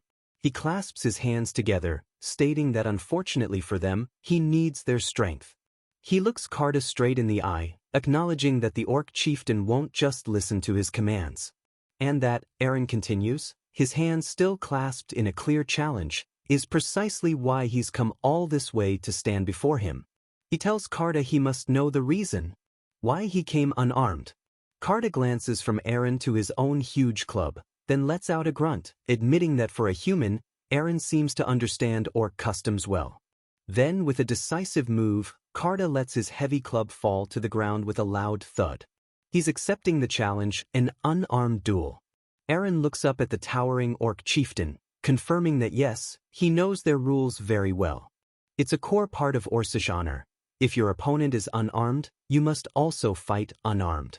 And a direct challenge to single combat must always be accepted. A fierce, warrior's light ignites in Carta's eyes. He's ready for this. Eren meets that intense gaze, his own eyes sharp with determination, as he formally proposes they fight according to Orcish rules. Very well, Pendragon. Carta bellows, and with shocking speed for his massive size, he launches himself into the air, aiming a crushing blow down at Eren, who leaps up with equal agility to meet the attack. Their fists connect in midair with a deafening boom, the force of the impact sending a shockwave outwards and cracking the very ground beneath them. It's a raw, brutal clash of strength. Eren is thrown backwards by the incredible power of the blow, his hair flying. He silently notes that this chieftain is definitely stronger than other orcs. A normal person's bones would have shattered from that hit. Carta doesn't give him a moment, rushing forward to press his advantage, another massive fist hurtling towards Eren. But Eren recovers instantly, his own fist lashing out to meet the orc's attack with a sharp crack. Again, their fists collide with earth-shattering force, sending another visible shockwave of pure power rippling through the air. This time, the impact sends both of them skidding backwards, the ground around them torn apart as chunks of earth are flung into the air from the force of their blows. Sir Killian, Khazal, and Tata can only watch in stunned horror. The raw, untamed power of this fight is almost too much for them to even grasp. Lady Luna and the disgraced Nightbreeden are also watching, their faces pale with shock. Luna's hands are clasped so tightly her knuckles are white. Eren lands, skidding to a stop in a cloud of dust. He's managing to hold his ground, but every exchange is incredibly brutal. He looks up, a slight frown on his face and a bead of sweat on his brow as he lets out a sharp breath. A small crack has appeared on his armored boot from the sheer force of those impacts. This orc chieftain is undeniably strong. Eren thinks to himself that the chieftain's power is impressive, but he's not as fast as another orc he once fought. He realizes Carta still isn't using his full strength. As if Carta heard his thoughts, a faint, winged aura seems to flare up behind the chieftain. He smirks, telling the human that it's obvious. Carta boasts that humans would die instantly if he used his full power. That's why, he declares, clenching a fist, he only goes all out against opponents who can actually withstand his punches. Aaron's eyes narrow, a challenging light in them. Oh, he says, his interest piqued. He tells Carta it's time then, for the chieftain to face him with everything he's got. Carta's grin widens, his eyes blazing with excitement. He admits he didn't expect Aaron to get him this fired up. Power crackles around his clenched fist as he declares, "Pendragon, you're an interesting human." And then Carta lunges, moving with a sudden, incredible burst of speed that's far faster than anything he's shown before. Aaron's eyes widen in genuine surprise. A thin red line appears on Aaron's cheek as Carta's attack just grazes him. He's fast. Aaron thinks, the blow almost too quick to register. Carta's fist, now visibly crackling with his full power, smashes into the ground right where Aaron stood a heartbeat ago, the impact sending out shockwaves and blasting debris into the air. Carta looms over Aaron, who's now desperately dodging the chieftain's relentless attacks. The orc roars that he wants to fight Aaron more, warning him not to die yet. Bracing himself, Aaron roars, "Pendragon!" as he unleashes a powerful counter, a wave of golden energy exploding from his fist. But Carta is faster, his fist connecting with a sickening thud against Aaron's side. The brutal strike sends Aaron flying, blood spraying from his mouth. Lady Luna gasps, her hand flying to her mouth in pure shock. Even Breeden stares, stunned speechless by the sheer violence of the hit. Sir Killian starts to cry out, his voice choked with horror, while Kazal and Tata are simply frozen in absolute terror. "Your Grace!" Killian finally screams, watching helplessly as Aaron tumbles through the air, a horrifying trail of blood arcing behind him. The fight has taken a dangerous, brutal turn. Suddenly, a booming laugh erupts from the heavenly demon, echoing through the enormous throne room. He looks down at his son, a mix of amusement and open scorn in his eyes, telling him that even if he could somehow defeat the demonic army commander, he has zero chance against the Blood Heaven Sword demon. But the protagonist just looks up at his father, his face calm, completely unfazed by the sharp dismissal. A small, challenging smile plays on the protagonist's lips. He cleverly flips the situation, asking his father why he even started this mess between them if he wasn't going to take some responsibility for it. From the steps below his son, the heavenly demon just says curtly, "Sure, I'll take responsibility." And then, the heavenly demon drops a bombshell. He'll make his son the leader of the Nirvana Pavilion. The protagonist, standing there with his new black demonic sword, is clearly taken aback. The Nirvana Pavilion is the cult's internal inspection bureau, a huge position of power. The heavenly demon gazes down, a challenging glint in his eyes, almost mocking him, asking if this isn't what he wanted, a way to enforce discipline and order like he'd boasted about. The protagonist stays silent for a moment, his eyes narrowed as he tries to make sense of this completely unexpected offer. He wonders what his father is really up to. Is this a genuine reward? Or is his father just trying to use him to handle some old, messy problems? A cold thought hits him, making him almost grit his teeth. Does his father even care if he lives or dies through all this? They just stare at each other, a silent battle of wits and unspoken intentions passing between father and son. The protagonist closes his eyes for a second, then opens them with fresh determination. He decides to stop trying to guess his father's hidden plans and just focus on what's being offered right now. He knows his father is a complicated man, someone who'd leave clues on cave walls for his children, like back in the Minor Heaven cave. But he's also the type who wouldn't hesitate to throw his own children into danger if they could be useful, and his hand clenches slightly at the thought. The protagonist speaks, using a proverb. If his father wants him to go out and slay a beast, meaning take on this huge new role, then he needs the right weapon for the job. The heavenly demon simply asks if there's something he wants. And here it is, the protagonist's bold counter-request. He asks for permission to enter the heavenly demon archives. His father's eye widens just a fraction. This is a very big ask. The scene shifts, showing a massive, ancient library stretching stories high, packed from floor to ceiling with countless scrolls and books. This is the Heavenly Demon Archives, a treasure trove of rare martial arts secrets, a place only a select few, including the heavenly demon himself, are ever allowed to enter. The heavenly demon scoffs, telling his son he's dreaming if he thinks he can just walk in there and learn some ultimate technique. He warns that even just reading the titles of all the manuals would be overwhelming. The protagonist silently agrees, at least partly. There are indeed too many manuals in there. Even if he got lucky and found a top-tier art, it probably wouldn't be much better than the soaring sword art he already knows. But he looks up, a determined spark in his eyes and a slight smile, saying he'd like to test his luck anyway.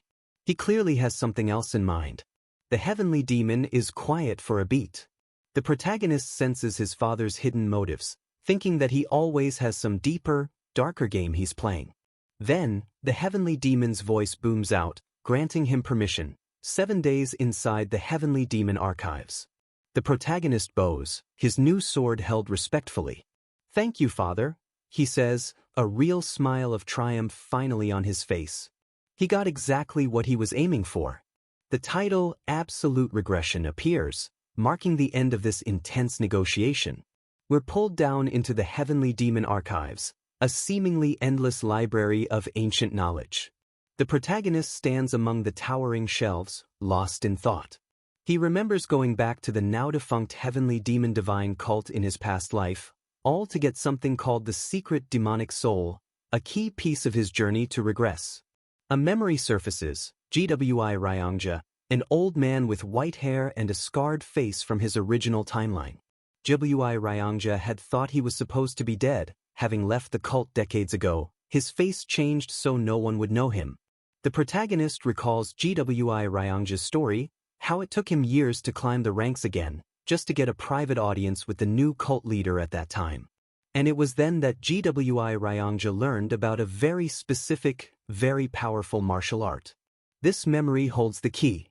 The name of that legendary art flashes across the screen: 4 Strides of the Wind God. It was known as the greatest mobility art, made up of just 4 incredibly powerful moves. The protagonist remembers GWI Ryangja telling him how this technique was once considered as important as the heavenly demon's own arts, but then, somehow, knowledge of it vanished. But GWI Ryangja, who eventually became a cult leader himself in that previous era, was the one who rediscovered it, right here in these archives. He recalls GWI Ryangja explaining what he learned. If the manual was in the archives, why did everyone think it was lost? Because, as a previous heavenly demon had revealed, it wasn't actually kept on any of the bookshelves. Armed with this vital piece of information from his past life, the protagonist walks confidently through the archives. He stops, then kneels, reaching under a dusty, ordinary-looking bookshelf with a soft click. The question echoes from the past: where was it then? A quick flash of memory, the previous heavenly demon, the one who knew the secret, taking a sip from his cup. A faint smile on that past leader's face as he was about to reveal the hiding spot. And there was the answer. That priceless, legendary manual was being used to prop up the 19th bookshelf. The protagonist pulls out an old, battered book from under the shelf. It's clearly ancient, almost falling apart, but a look of deep satisfaction crosses his face. It really was here, just as GWI Ryangja had told him. He holds the open manual, its pages filled with ancient script. A small smile of triumph plays on his lips. He's found a legendary lost art, a secret that could change everything. The manual itself proclaims that with just 4 steps, one could walk all over the world. The protagonist smiles, already feeling the immense power he's about to unlock. He sits in meditation amidst the towering shelves, the ancient manual open before him. The 4 Strides of the Wind God, he learns, has 4 main techniques. The names of these moves swirl around him in fiery script: Shadow Step, Flicker Step, Death Step, and Swift Step. He begins with the first, the Shadow Step, designed for infiltration. At first, it might only help you avoid one person's notice, but with mastery, you could evade many. It's said that if you truly perfect it, you could vanish even if dozens of eyes were staring right at you. Next is the Flicker Step, a defensive move. It's a technique that guarantees an escape route, even when faced with an attack that seems absolutely unavoidable, like a storm of arrows that can't touch you. The third is the Death Step, an offensive charging technique. It allows you to surge into enemy lines, piercing through or completely neutralizing any defense they put up, weaving through foes like an unstoppable force. And finally, the swift step. A movement technique so incredibly fast that just calling it fast doesn't even begin to cover it, letting you move like a blur. He sits in the dimly lit archives, a single lantern casting light on the ancient pages, completely absorbed in learning the secrets of the 4 strides. 7 days pass. Back at the Heavenly Demon Pavilion, the grand headquarters of the cult, the protagonist announces his return. He stands with his eyes closed, hands clasped, a look of calm serenity on his face. It's clear he's learned a great deal in those 7 days. Once again, he stands in the throne room, facing his father.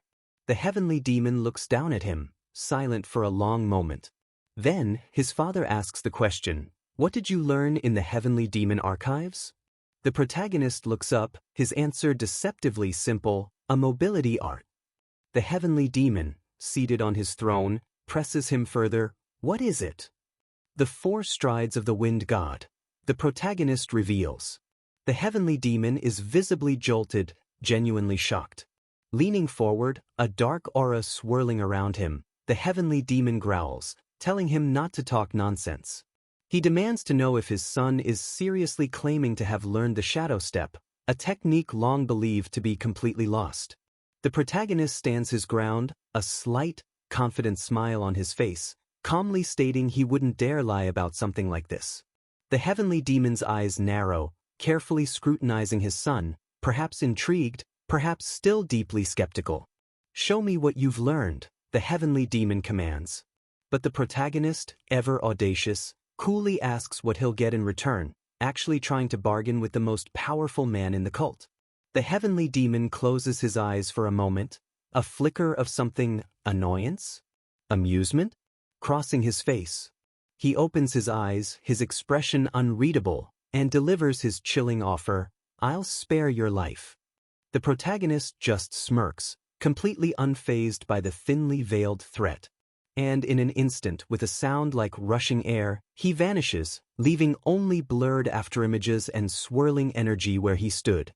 The heavenly demon's eyes fly wide open in pure, unadulterated surprise, a flash of yellow light emphasizing his shock. Then, just as suddenly, the protagonist reappears, now standing directly in front of and slightly above his father on the steps leading to the throne, almost at eye level, his clothes still settling around him as if he just materialized. The words, 4 strides of the wind god, and shadow step, blaze across the screen, highlighting his impossibly swift movement. The heavenly demon just stares, his mouth slightly open, utterly astonished. His son has just demonstrated a legendary technique he clearly thought was impossible to recover. Multiple afterimages of the protagonist linger for a moment, a testament to the incredible speed and elusiveness of the shadow step. A close-up on the protagonist's eye, calm, steady, and full of quiet confidence. He just pulled off a feat his father believed couldn't be done. And so, the story of absolute regression continues, where knowledge itself is a weapon, and a high-stakes game of power and secrets is about to unfold between father and son. The heavenly demon, his initial shock fading, looks down from the throne steps at his son, his expression stern as he demands to know just where he learned the 4 strides of the wind god. The protagonist stands calmly in the vast throne room, facing his powerful father. He replies evenly that he learned it in the heavenly demon archives, the memory of his swift demonstrations still fresh. The heavenly demon leans in closer, his eyes narrowed to slits, his voice a low, dangerous growl, accusing his son of daring to lie to his face. He clearly doesn't believe it was that simple. The protagonist remains silent for a moment, his gaze steady and unwavering. His father's eye is sharp, almost accusing, as he states firmly that the 4 strides of the wind god simply wasn't in the heavenly demon archives, implying he knows this for a fact. They face each other on the steps leading to the throne, the protagonist insisting that he definitely learned it while he was there. The heavenly demon glares, still not buying it, asking if his son is really going to keep lying. The protagonist offers a clever explanation, suggesting that just because his father read many books doesn't mean it couldn't have been there, perhaps tucked away on a shelf not meant for foot techniques, subtly hinting he knows more than he's letting on. The heavenly demon's eye narrows further. He's starting to suspect his son might actually be telling the truth, or at least a version of it.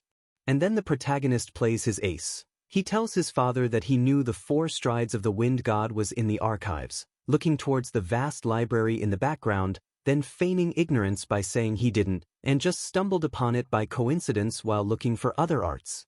The heavenly demon stares intensely at his son, who maintains a calm, almost innocent look. His father says nothing, just watching. Where was it? The heavenly demon demands sharply, needing to know if his son truly found the legendary manual he himself had once discovered. With a slight, knowing smile, the protagonist reveals the secret. It was being used to prop up the bottom of a shelf, which was still crooked, and he found it when he tried to straighten it, exactly how the stories said it was found before. The heavenly demon closes his eyes, a tiny muscle twitching in his face. He's been caught. His son has mirrored his own past discovery.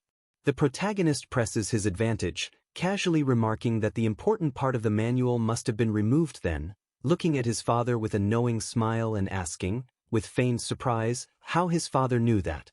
In a flash of sudden, powerful movement, the heavenly demon is right in front of his son, hand outstretched as if to strike, but stopping just short. He leans in, his voice a low growl, admitting that's exactly what he would have done, essentially confirming he also found it and likely took the core parts. The heavenly demon steps back, composing himself, while the protagonist watches him, a silent challenge in his eyes. Turning away, his long braided hair swaying, the heavenly demon commands his son to tell him the steps. He needs to learn what he missed, or confirm what his son truly knows. The protagonist stands ready, prepared to make his move in this negotiation. A faint smile touches his lips. He knew this was coming, he had counted on his father wanting this knowledge. He clarifies his own intentions, his gaze fixed on the empty throne. His goal isn't to overthrow his father and become the heavenly demon, but to kill their enemy, Wamugi, and save his father and everyone in the cult. Looking out at a vista of mist-covered mountains, he thinks about his broader plans.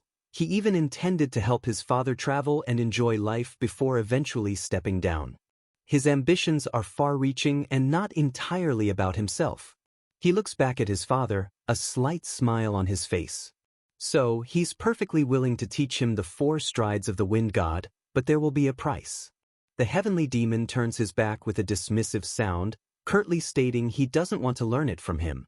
His profile is stern, showing no sign of backing down. The protagonist smirks, reminding his father that nothing in this world comes for free, officially starting the barter. A flash of red light in the heavenly demon's eye signals his power, or maybe just his irritation. The heavenly demon retorts that he remembers teaching his son a technique at the hunting ground for free. But the protagonist smoothly counters that was just payment for the liquor his father drank. The heavenly demon is momentarily silent, caught off guard by his son's quick thinking. He remarks on his son's newfound boldness, almost a hint of grudging admiration in his voice, wondering how he held back for so long. The protagonist just smirks. The protagonist replies confidently that he held himself back until he grew strong enough to make these kinds of demands. With a sigh, perhaps giving in, the heavenly demon asks if there's something his son wants.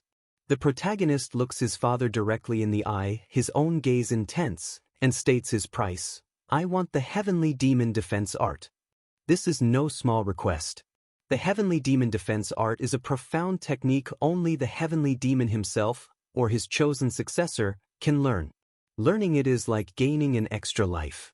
The heavenly demon roars that it's impossible, that the art is restricted. The protagonist smiles slyly, suggesting his father just needs to teach it to him in secret. The heavenly demon is shocked, grinding his teeth, barely believing his son's audacity. What? The protagonist explains that the heavenly demon defense art isn't something that can be seen on the outside anyway. He gestures towards the imposing demon statue in the throne room, saying that if his father teaches him secretly, no one would ever know. The heavenly demon looks away, clearly considering this incredibly bold proposal. The protagonist bows respectfully, saying he'll leave now and let his father think it over. But as he turns to go, the heavenly demon speaks. In return, the 4 strides of the wind god must be taught first. The protagonist shows a flicker of surprise. He's inwardly stunned. Is his father really going to teach him the heavenly demon defense art? This is a huge concession. He hears his father move. Seizing the moment, the protagonist asks if, since they're already discussing it, he can teach his father the 4 strides right now. The heavenly demon smirks, questioning his son's lack of suspicion, asking if he isn't afraid he'll learn the 4 strides and then refuse to teach the defense art. The protagonist looks at his father with complete, unwavering confidence, stating, "Not at all." He tells his father that he's not the kind of man who would do something so embarrassing in front of his own son, appealing directly to his father's pride. The heavenly demon is silent for a moment, perhaps touched by the sentiment, or simply outmaneuvered by his son's clever words. "Tell me the steps," he finally concedes. The protagonist smiles, a clear look of triumph on his face. "Yes, father." His smile is wide and genuine, pleased with how his daring gamble is paying off. And so, the protagonist begins to explain the intricate principles of the 4 strides, the complex knowledge flowing between them. The heavenly demon listens with intense focus, his expression sharp as he absorbs every detail of the profound technique.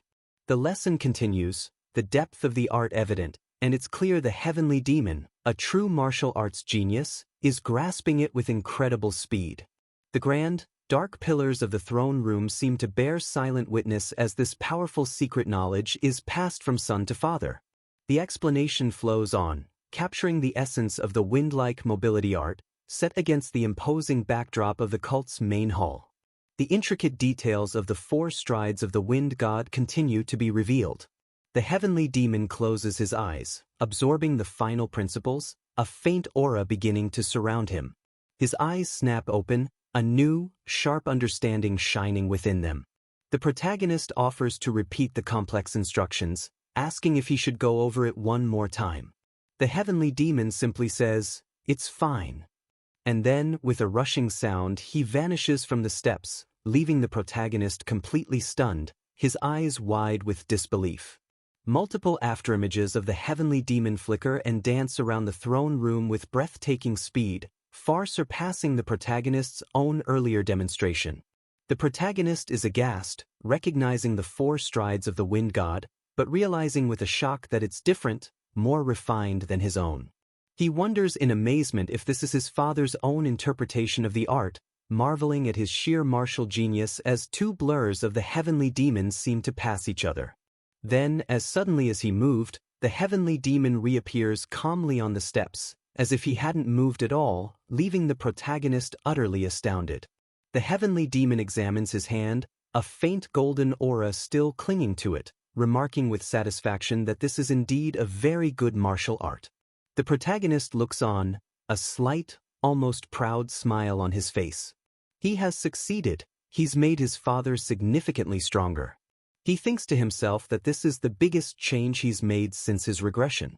With his father now knowing the 4 strides of the wind god, he wonders if Wamugi could even defeat him now. He's just tilted the odds for the coming war significantly in their favor. The heavenly demon turns to him, his expression serious once more, and states that he will now teach him the heavenly demon defense art, warning him that he'll only say it once, so he must memorize it perfectly. The protagonist grins, his eyes shining with eager anticipation, exclaiming, "Yes, father." Some time later, the protagonist has a noticeable new bruise on his forehead, looking slightly dazed but strangely content. Leon, his loyal bodyguard, rushes in, fists clenched and furious, demanding to know who on earth dared to lay a hand on him, ready to tear them apart. The protagonist calmly reveals, "My father was the one who hit me." Leon freezes mid-rant, her anger vanishing instantly into stunned silence. That was the last answer she expected. Golden energy now swirls around the protagonist. He's likely feeling the power of the newly learned heavenly demon defense art. He looks down, a bead of sweat on his face, but his eyes are bright with a new sense of power as he lets out a relieved breath. He has successfully learned the heavenly demon defense art, a truly significant power-up. He smiles at his father, saying it seems they now share a secret, and that makes him happier than even learning the powerful defense art. It's a rare moment of connection, built on shared power and hidden knowledge. With a quick flick, the heavenly demon playfully taps the protagonist on the forehead again, hard, warning him not to get too cheeky, though there's no real anger in it. Later, back in his own quarters, Leon looks at him with concern, asking why he isn't going to get his bruised forehead treated. The protagonist just replies that he's someone who protects, not attacks. He touches his forehead with a wry smile, musing to himself that Leon never dared to make such jokes or show such open concern in the past. He then looks at Leon, her expression earnest and waiting. "Leon," he begins seriously, "I can't do it right now, but—" Leon looks at him, a silent question in her eyes. The protagonist's expression is sincere and filled with determination as he makes a heartfelt vow. "I'll definitely fix the side effects of your body petrification technique for you." Leon turns away slightly, but her eyes are wide, shining with deep, unspoken emotion. "So, wait a little longer," he asks gently. The protagonist looks on, golden motes of light drifting around him, his resolve like steel. He's not just changing his own fate, but the fates of those he cares deeply about. The chapter ends here. The protagonist looks at Leon, his face serious. He tells her he's already spoken to his father, the cult leader, about how things need to change in their cult. He paints a picture of a future where people like her won't have to destroy their own bodies just to protect someone else, a clear nod to the terrible price Leon herself has paid.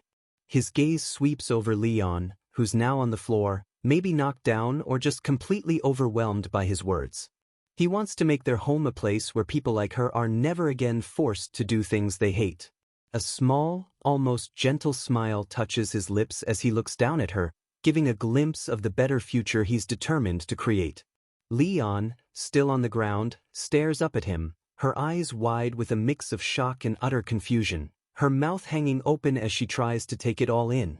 The camera zooms in on Leon's wide, uncertain eyes, perfectly reflecting the storm of emotions his words have stirred up inside her. Then, just like that, the protagonist's whole demeanor changes. His foot slams down with a sharp crack, and his voice rings with authority. "Guard warrior, Leon," he calls out, "listen carefully to what I'm about to tell you." He stands over her, his expression firm and unyielding. Leon immediately snaps to attention, shaking off her earlier shock. She clasps her hands together in a formal salute, her face a picture of earnest readiness as she replies sharply, "Yes, sir." The protagonist looks down at her, his long hair shadowing his face, and drops the bombshell. "From this moment on, you are fired as my guard warrior." In a small close-up, Leon's eyes fly wide with absolute disbelief. Stumbling to her feet, Leon's face is a mask of shock and hurt. "A Master GWI? Are you serious?" she stammers, pointing a shaky finger at herself. "You're actually firing me?" The thought alone is clearly crushing her. The protagonist meets her horrified gaze, his own eyes intense and unwavering. He then clarifies, "You have been chosen to become the captain of the Phantom Shadow Corps." Leon's expression shifts from devastation to complete bewilderment, her mouth forming a little "oh" as she tries to process this sudden twist. Even her pigtails seem to bounce with her confusion. She looks at him, standing a few steps away in the grand room, and asks hesitantly, "The Phantom Shadow Corps? But there isn't any group like that, is there?" She's totally lost. A confident, almost sly smile spreads across the protagonist's face. "Yes," he confirms, "because I'm going to create that group. One that reports directly to me." Below, Leon still looks dumbfounded, muttering to herself that he's making her captain of a group that doesn't even exist yet. The protagonist's voice cuts through her daze, sharp and direct. "Leon, I'll ask you this one more time." He leans in a bit, his expression now a challenging stare, his voice heavy with importance. "Will you become the Phantom Shadow Corps captain for me?" He's putting the choice, and all the responsibility that comes with it, squarely on her shoulders. We see the protagonist's intense, expectant gaze on one side, and Leon's wide, thoughtful eye on the other. The sheer weight of his offer hangs heavy in the air between them. Leon's hands come together again, slowly and deliberately, in that familiar gesture of respect and unwavering acceptance. With a new fire of determination shining in her eyes, though her mouth is still set in that surprised, "oh" shape, she declares firmly, "I, Warrior Leon, accept my order." Her voice is steady, her loyalty absolute despite this completely unexpected path. The screen transitions to the title, Absolute Regression, with bold, fiery letters, signaling that a new chapter in the protagonist's journey has truly begun. The scene shifts, giving us a bird's-eye view of a bustling, ancient city. People are everywhere, carriages roll through the streets, and traditional buildings stretch out as far as you can see, a lively, sprawling urban hub. We find the protagonist outdoors, maybe in a training yard, arms crossed as he explains his plans. He mentions telling Leon about creating a group that answers only to him, but acknowledges that building an organization isn't easy, it needs a lot of money. And to get that money, he says with a thoughtful look, he'll use his knowledge of an incident from his past life. His future sight is his biggest weapon. The scene changes to a group of warriors in what looks like a stable, gearing up for a journey. A stout, stern-faced man with a sword on his back, Yang Dang, announces he's leading this mission. He warns them all that since the pay is high, the danger is too, so they better stay sharp. Another man in the group, sporting a blue headscarf and a goatee, chimes in with his own grim warning. Anyone who acts like an idiot will die by his hands. The air is thick with tension. Yang Dang, the mission leader, turns to the protagonist, who stands apart, looking calm. He calls out, asking if it's true he joined on Warrior Seo's recommendation and pointedly questions if he can trust his skills. The protagonist simply replies, yes. Unfazed, the protagonist tilts his head slightly, asking with a subtle challenge if Yang Dang will acknowledge him if he can cut him. Yang Dang scoffs angrily, barking at him not to be arrogant, saying that in their world, arrogance gets you killed fast. The protagonist remains cool, hands clasped behind his back, assuring Yang Dang he'll follow orders and not to worry, he's just here for the pay. Yang Dang, still suspicious, narrows his eyes and mutters he'll be watching him. A close-up on the protagonist's eyes shows a flicker of calculation. He's clearly not bothered and is probably already thinking several moves ahead. Now we see why they're all here. A woman in fine yellow robes is gently guiding a small child, also in yellow. The protagonist explains their mission is to get these two safely to Namping. Then his true motive comes out, his expression softening as he looks at them, revealing he intends to save them because they died in his previous life. This isn't just a job for him. A close-up of the innocent child, clutching the woman's robe. A sharp sound, like a sudden memory, underscores the protagonist's personal stake in their fate. The woman and child walk towards an ornate carriage, about to start their journey. The heavy knowledge of what's supposed to happen to them hangs in the air, known only to the protagonist. The caravan gets moving, horses galloping hard, kicking up dust as they race through a wooded area. Yang Dang leads the charge, with the carriage and its precious passengers safely in the middle of the mounted guards. The journey has begun, and it already looks dangerous. As dusk begins to fall, the setting sun casting long, eerie shadows through the trees, Yang Dang calls out for them to make camp for the night. The group gathers, and Yang Dang starts handing out rations, telling them they don't know when their next meal will be, so they should eat up. He passes around pieces of what looks like dried meat. The escorts settle around campfires. One man grumbles about just getting beef jerky, while another, larger man already munching away, tells him to just eat it so he won't be hungry. The protagonist sits alone, just watching, not eating. Lying back and looking up, the protagonist's thoughts drift to his past life. He recalls hearing they were ambushed by bandits from outside, their bodies never even found. A thoughtful look crosses his face. No one ever knew exactly how they were killed. This is the tragic fate he's here to change. The night sky is clear and full of stars, beautiful and peaceful, until a sudden, harsh cough shatters the quiet. One of the guards is suddenly coughing up blood, his eyes wide with shock and pain. The protagonist, sitting nearby, looks over, instantly alert, though his face remains strangely calm, almost as if he was expecting something. And then chaos. More guards collapse, clutching their throats, blood pouring from their mouths. The horrifying sounds of coughing and choking fill the night air. It's a slaughter, and the weapon is poison. The protagonist's eyes widen just a little, a single word, poison, escaping him, or maybe just a thought. He looks around at the dying men, his expression hardening as he understands what's happening. He stands up, looking down at the fallen guards. He's completely fine, holding a small cup, probably what he was drinking instead of eating that poison jerky. A close-up on the protagonist's face. He wonders, almost to himself, wait, why am I okay? It seems like a question he already knows the answer to, as we see the faint, intricate markings of the heavenly demon defense art on his ear and neck. He turns to face Yang Dang, who is also standing, untouched by the poison. Yang, the protagonist calls out, his voice steady. He states flatly, his eyes narrowed, that Yang Dang is the one who poisoned the food, and that he himself didn't eat any of it. Yang Dang, realizing he's caught, lunges with his sword, snarling that it would have been better if the boy had just died from the poison too. The protagonist calmly watches Yang Dang, a look of pure disdain on his face, remarking with contempt that it's pathetic their own leader was the one who poisoned them. Standing tall, the protagonist looks down on Yang Dang, who's a short distance away, sword at the ready. What a pathetic life you have, the protagonist says coldly, asking what he even plans to do with money earned by killing his own comrades. Yang Dang's face twists into a greedy sneer. What else? He shoots back. He could do plenty with the money, drink, buy women. His reasons are as low as they come. The protagonist stands amidst the carnage, the firelight flickering on the dead and dying around them. You killed all these people just for that? He asks, his voice low and dangerous.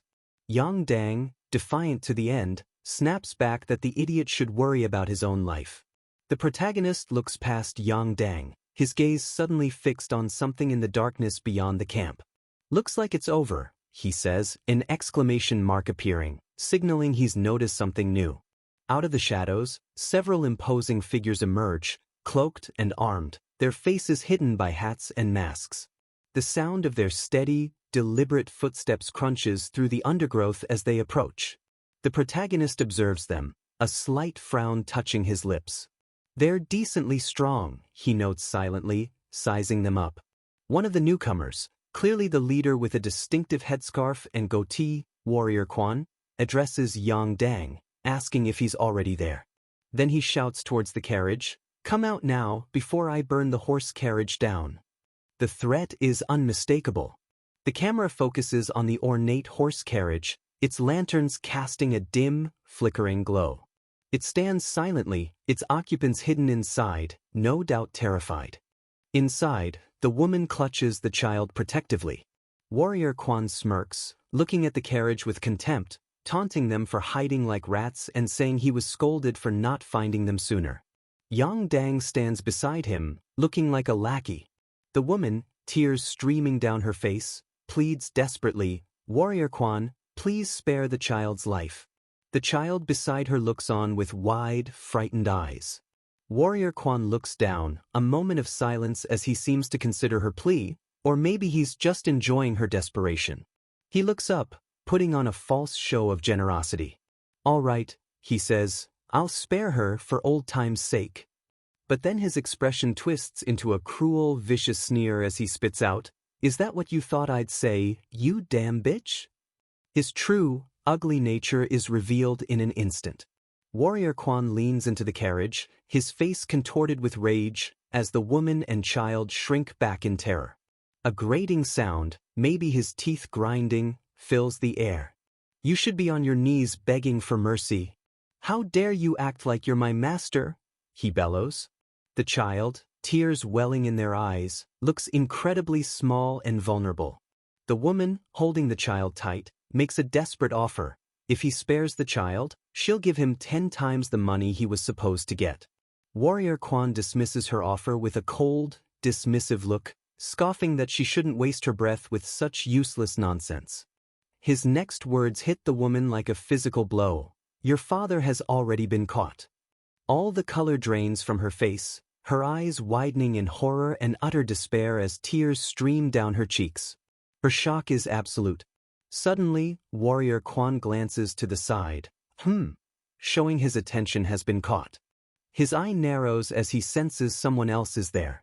The view shifts, and we see the protagonist standing calmly near the carriage, having appeared without a sound. Yang Dang and Warrior Quan both look towards him, surprised. "Who is he?" Yang Dang mutters. The protagonist stands protectively in front of the woman and child, who now look at him with a tiny flicker of hope. "I'm just someone who's been paid to bring these two to their destination," he states calmly, his hand resting on the hilt of his sword. Warrior Quan glares at Yang Dang, demanding to know if this newcomer is his subordinate. Yang Dang, flustered, stammers that he's just some vagrant he hasn't dealt with yet, and he'll take care of him now. Warrior Quan, clearly impatient, orders sharply, "Get rid of him already." Yang Dang draws his sword, his face set in a grimace as he prepares to attack the protagonist, muttering, "All right." The protagonist smirks slightly. "They're obviously just street thugs who'd betray their own master," he says, loud enough for Yang Dang to hear. Then he turns to Yang Dang, planting a seed of doubt. "Do you really think you'll get that reward? They'll probably kill you to tie off loose ends and take your share." Yang Dang freezes, the protagonist's words clearly hitting home. Warrior Quan's eyes narrow dangerously, his face twisting with anger at the protagonist's insinuation, repeating, "Street thugs that betray my own master?" with clear offense. The protagonist, completely unfazed, continues to provoke Quan, saying he's actually being polite because the child is present. He then looks directly at Quan, his voice dripping with contempt, calling him a strange and crass vagrant, a mere savage, and asking how dare he talk to him this way. Quan, visibly angered, exclaims that the protagonist must be flustered because he hit the bullseye. Warrior Quan, now absolutely furious, points at the protagonist. "Kill that filthy vagrant first," he commands his men, who start to move in. The protagonist turns his head slightly towards Yang Dang, a sly look on his face. "Heard that?" he said, "first. Doesn't that mean you're next?" Yang Dang, caught between two immediate threats, can only utter a confused "what?" Yang Dang hesitates, his eyes darting around unsurely. And in that moment of indecision, a fist slams into his face with a sickening crunch. Warrior Quan has decided to act, maybe to silence Yang Dang before he can even think about switching sides. Yang Dang's eye widens in shock and pain. A sword pierces through Yang Dang's back, the bloody tip emerging from his chest in a spray of red. Warrior Quan stands behind him, having delivered the fatal, treacherous blow himself. Warrior Quan withdraws his bloody hand, a look of disdain on his face as he looks down at Yang Dang's collapsing body. "That damn fool was too sloppy," he mutters. "Knew I shouldn't have trusted a vagrant." The protagonist watches calmly as Yang Dang's body falls heavily at his feet. The protagonist looks down at the fallen Yang Dang, his expression cold, almost emotionless. "That's what happens to those who betray others for money," he states, a grim finality in his voice. The brutal lesson is clear, and now, the real fight is about to begin. Quan's men charge, fed up with the protagonist's taunts, yelling about how long they have to listen to him. They're ready to fight. The protagonist stays cool, not a hint of fear on his face as the thugs rush him. He calmly tells Jiam-seon to cover her child's eyes and ears. Things are about to get ugly. She looks startled. Jiam-seon gets it. With a pained look, she pulls her child close, shielding them from the coming violence. Suddenly, the protagonist is a blur, weaving through Quan's men, his dark robes flowing. Blue energy arcs as he deflects multiple swords at once. Close up on his intense eyes, surrounded by a power aura.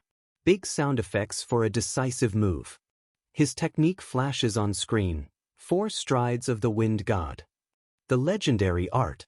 Specifically, Death Step. Sounds as deadly as it is. Warrior Quan stops dead, shocked. The protagonist is suddenly right in front of him. How did he get so close? Quan stammers, terrified by the speed. The protagonist streaks past Quan's men like a ghost, leaving chaos. Some fall, not even seeing him as he moves to protect the carriage. Just as a thug lunges at Jiam-seon, the protagonist is there, intercepting the blow. Blood flies as the threat is neutralized. Stunned, chokes out. "Who are you?" The protagonist, cold, shoots back. That's my question. Who the hell are you?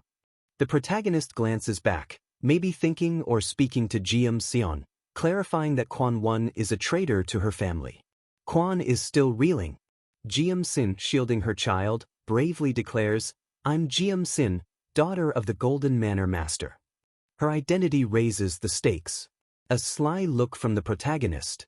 He thinks, this is why I hid my identity. His planning is clear, he knew this was coming. Background. Seon's father, Asu, is a top merchant, master of the Golden Manor, the richest in Fujian. We see him and his grand estate. The protagonist remembers, the Golden Manor Master was betrayed and killed by his most trusted vassal. His daughter died too. He's here to stop that. Kwon seems lost in thought, maybe looking for an opening. Ellipses indicate his pause. Suddenly, Kwon's eyes narrow. He thinks he sees an opening, and lunges, sword aimed. Kwon thrusts his sword at the protagonist's seemingly open back, a desperate attack. Kwon is surprised. The protagonist twists with impossible speed, ponytail flying, already reacting. The protagonist leaps, using Kwon's own momentum, sailing over his head as Kwon stumbles from his missed attack. He lands gracefully. Kwon's hat is knocked off, showing his messy state. Seon gasps. Another of Kwon's men, who try to sneak attack, lies dead, the protagonist's sword bloody. Scum always attack when I'm looking elsewhere, he sighs, almost bored. Seon kneels. I would like to hire you, she stammers, voice trembling but firm. Please help us. The protagonist turns, a slight, predatory smirk. Now that things are different, he says coolly, I cost a lot more. Seon doesn't hesitate. That'll be fine, she insists, pleading. No matter how expensive, we can pay.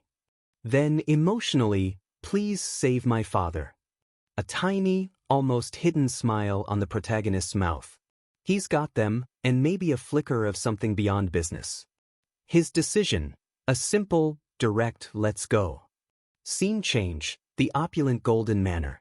A new, larger man with wild hair and a manic grin laughs loudly. Ah! This must be the main traitor. This head vassal stands in the courtyard with his men, gloating they finally caught, the two of them, San and child, though he's wrong. His 10-year plan succeeded, he declares, then, he notices something. The protagonist is there, with San and child. The head vassal, confused, asks, but where's Kwon-won? Protagonist's expression is grim, eyes icy. Everyone died, he states flatly. Except for me. Chilling. Head vassal is shocked. He's dead? Who killed him? Protagonist, glancing at the traitors, says with dark humor, a mysterious martial master, young and handsome. Head vassal dumbly repeats, young and handsome. Suddenly, head vassal explodes with rage. Why the hell are you praising your enemy? He bellows, missing the sarcasm. Protagonist just stares back, his silence more unsettling than any words. Head vassal's eyes widen as it hits him. He points a trembling finger. You're the one. You killed Kwon-won. A small, confident smirk from the protagonist. Looks like you've got a good eye for people, confirming the vassal's terror. Without a word, the protagonist moves. He launches into the guards, sword a blur of light. Bodies fly, blood splatters, a brutal, one-sided slaughter. Head vassal watches, stunned. If you saved them, you should have run, he splutters. Instead, you came to the tiger's den? He can't believe the audacity. Protagonist pauses amidst the carnage, looking around with disdain. Tiger's den? Where's the tiger? He scoffs. All I see are fucking dogs that bit their own master. San watches, astonished. Head vassal realizes his mistake. He thinks, he killed Kwon-won, came here, and looks confident. He's no ordinary man. Fear mixes with grudging respect. Trying a new tactic, head vassal feigns politeness. Who are you? Let's talk over a drink. I'll treat you to good liquor. Trying to buy time. Protagonist isn't fooled. No need to be polite, he says, cynical smile. I won't go easy on you. Curse all you want. He sees through the act. Close up on head vassal's hand, fist clenching. His composure is breaking. Patience gone. Kill him. Head vassal roars. His men charge. Protagonist stands ready, unfazed. Fierce clash begins. Protagonist moves like lightning, ducks a swing, his blade flashes, slicing an attacker. Head vassal, horrified, exclaims, "He's too fast dash." The result, a clean decapitation, head flying, blue energy from his sword. Swift, merciless, terrifying. Dynamic montage, protagonist as a whirlwind of destruction, cutting down multiple opponents with grace and lethal precision. Skill difference is huge. Protagonist's black demonic sword drips blood as he continues annihilating guards. Panel after panel shows him carving through them. Jiam-sun watches, shocked, maybe hopeful. Extreme close-up, head vassal's face, eyes wide with pure terror. Sweat pours down as he sees his forces dismantled. Protagonist stands calmly amidst corpses, robes blood-splattered, sword loose. Unfazed by the carnage. Head vassal, voice trembling, stammers, "Just who on earth are you?" Arrogance shattered. Protagonist casually flicks blood from his sword. "I'm no one," he replies, voice flat. "Just a hired swordsman smelling big bucks." Maintaining his cover. Desperate, head vassal sees a chance if money is the motive. "If you want money," he blurts, "how much to make you go away?" A dangerous, knowing smile from the protagonist. "Looks like you're rich, huh?" he probes, enjoying the man's fear.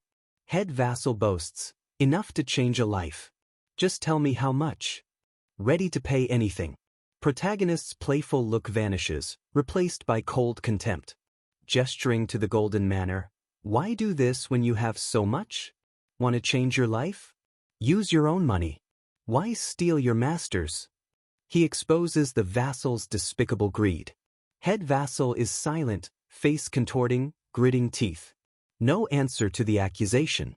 Suddenly, a sharp voice from off-panel, "Throw down your sword." Head vassal whips around. Through a doorway, Jiam-su, the elderly master, is held hostage, sword to his throat. Close-up, Jiam-su, frail but dignified, cold steel at his neck. Another perilous turn. Jiam-sun screams in terror and anguish, "Father!" Her worst fears realized. Head vassal's fear replaced by a cruel, triumphant grin. "Throw down your sword now," he commands smugly, "or the golden manor master dies." Protagonist looks from hostage to head vassal, raises sword slightly as if pondering. Unexpectedly, protagonist hurls his black demonic sword high. It spins, plummets, striking the courtyard. Fiery energy erupts, racing towards Jiam-su and captor. Head vassal and hostage-taker stare, shocked, as the blazing energy closes in fast. Energy wave flashes past. Hostage-taker looks down, stunned. His sword threatening Jiam-su is cleanly sliced in two. Protagonist is a blur, sword back in hand. Soaring sword art fourth form. "Flaming heavens," he yells. Area bathed in violent, blood-red aura as immense power is unleashed. Head vassal screams, face a mask of terror, caught in the protagonist's attack. Fiery energy subsides. Protagonist stands calmly, black demonic sword pristine. Coolly looks at remnants, asking with chilling indifference, "What were you saying?" Absolute dominance. The head vassal, terrified but still defiant, stammers, "W8." The protagonist, unmoved, tells him coldly to come at him if he wants to die. The vassal is speechless, fear battling his pride. The protagonist stands ready, the power of his flaming heavens, attack still in the air. The head vassal desperately hopes, since he used such a powerful sword aura, he must be almost out of inner energy now. He grips his sword tighter, a spark of resolve returning. In that case, the head vassal snarls, lunging with renewed, desperate fury. But the protagonist easily meets his attack, blades clashing, parrying multiple wild blows with fluid ease. The head vassal gathers all his strength, roaring, "I'll gather all my energy and end this in an instant," pouring everything into one massive strike. The ground cracks under the force. Even against this, the protagonist is composed, expertly deflecting the blow, sparks flying violently. They're locked in a brutal struggle, swords grinding, energy swirling, earth shattering. The head vassal gives it his all. With a furious cry, "Echi!" the head vassal tries to overpower him, eyes blazing. He swings wildly, unleashing fiery energy. The protagonist calmly deflects each one, almost looking bored. The head vassal pants, thinking, did he really use all his energy? His hands should be full just stopping me. He sees hope, believing he's pushing him. If I push a little more. A greedy grin spreads. Hope dies fast. The protagonist, with disdain, shatters the vassal's sword. Pathetic, he sneers. Should have trained instead of being greedy. Amidst the rubble, the protagonist delivers a final judgment. You, head of the bodyguard household, shouldn't have lived like that. Close up, head vassal's eye, sweat dripping. He knows it's over. Pure terror. The final swift slash. Blood erupts. The protagonist ends the head vassal's treacherous life.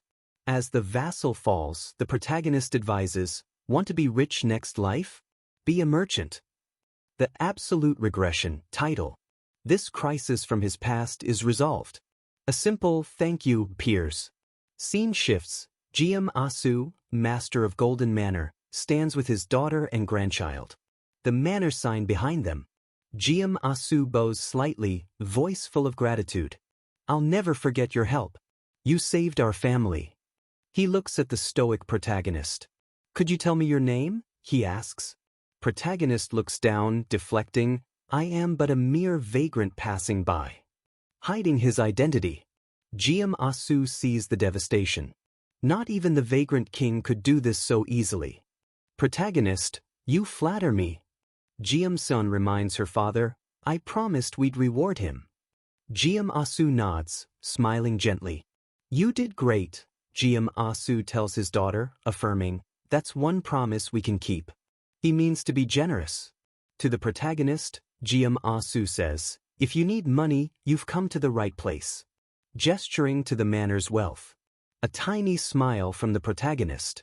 He thinks, yes, that's why I disguised myself. His goal was always resources. A dimly lit, fortified corridor, the Golden Manor's treasury. Imposing, secure. GM Asu leads them. Since you saved us, we should give you everything, but that's hard. Protagonist, pragmatic, I wouldn't ask for such. GM Asu offers grandly, how about you take as much as you can carry? A flicker of interest in the protagonist's eye. As much as I can carry? The potential dawns. GM Asu clarifies, no carts, no help. Your inner energy is fine. Protagonist, confidently, I can carry quite a lot. GM Asu, sincerely, we'd be dead without you. We should do this much. Protagonist inclines his head. Thank you. He bows formally, a rare show of respect. Massive vault doors swing open, revealing dark, treasure-filled interior. GM Asu and daughter stand aside. Protagonist steps determinedly into the treasury. He walks into the vault's darkness, footsteps echoing. Immense wealth for his ambitions awaits. Outside, GM Sun worries, with his skill, he'll take so much. Is that all right? GM Asu smiles wisely. Is anything inside more precious than him protecting us? She's surprised. GM Asu comforts his daughter. Just having you and my granddaughter alive is all I need. His love is clear. GM Sun looks at him, eyes soft. Father, she murmurs. GM Asu continues, gaze thoughtful. That man is no ordinary person. GM Sun agrees. Yes, he's hiding it, but he's exceptionally skilled despite his youth. Not just his skills, GM Asu elaborates. There's something about him I can't express. Image of the protagonist beside GM Asu's thoughts. I've met countless people, he reflects. Never someone so young, confident, with such a unique air. His reasoning, we can earn money again, but we might never build a connection to someone like him. So it's fine if he takes a lot, GM Asu concludes. The more he takes, the deeper our connection. Jiam-sun understands, admiring his wisdom. Jiam-sun looks thoughtful, realizing the true value of the protagonist's help. Transition, protagonist's feet walking on an ornate floor, steps echoing. Back in the demonic cult, before a grand building. His attire changed to formal dark blue robes. Protagonist walks up long stairs, serious. He thinks, I sold the gold and treasures from Golden Manor in different places. A visual, comically large pile of treasure. He continues, too much for one shop, so I sold jewels in different cities. The result, that was how I earned 38 million niang. An astronomical sum. Close-up, protagonist's determined face. This money will be the cornerstone of my squad. Seed money for Phantom Shadow Corps. Arrives at a vast, opulent throne room. Bows deeply. His father, the Heavenly Demon, holds court here. Heavenly Demon on his massive throne, Chief Advisor Sima Myung beside him. Immense power and authority. Protagonist reflects, father gets reports here, makes important decisions. His thoughts continue. Depending on those decisions, some live, some die. He muses, is father really satisfied with this life? He considers, maybe, just like me and Leon, thinking of their own desires. Protagonist looks at his father, poses an internal question. Does father also want to give away the position of Heavenly Demon?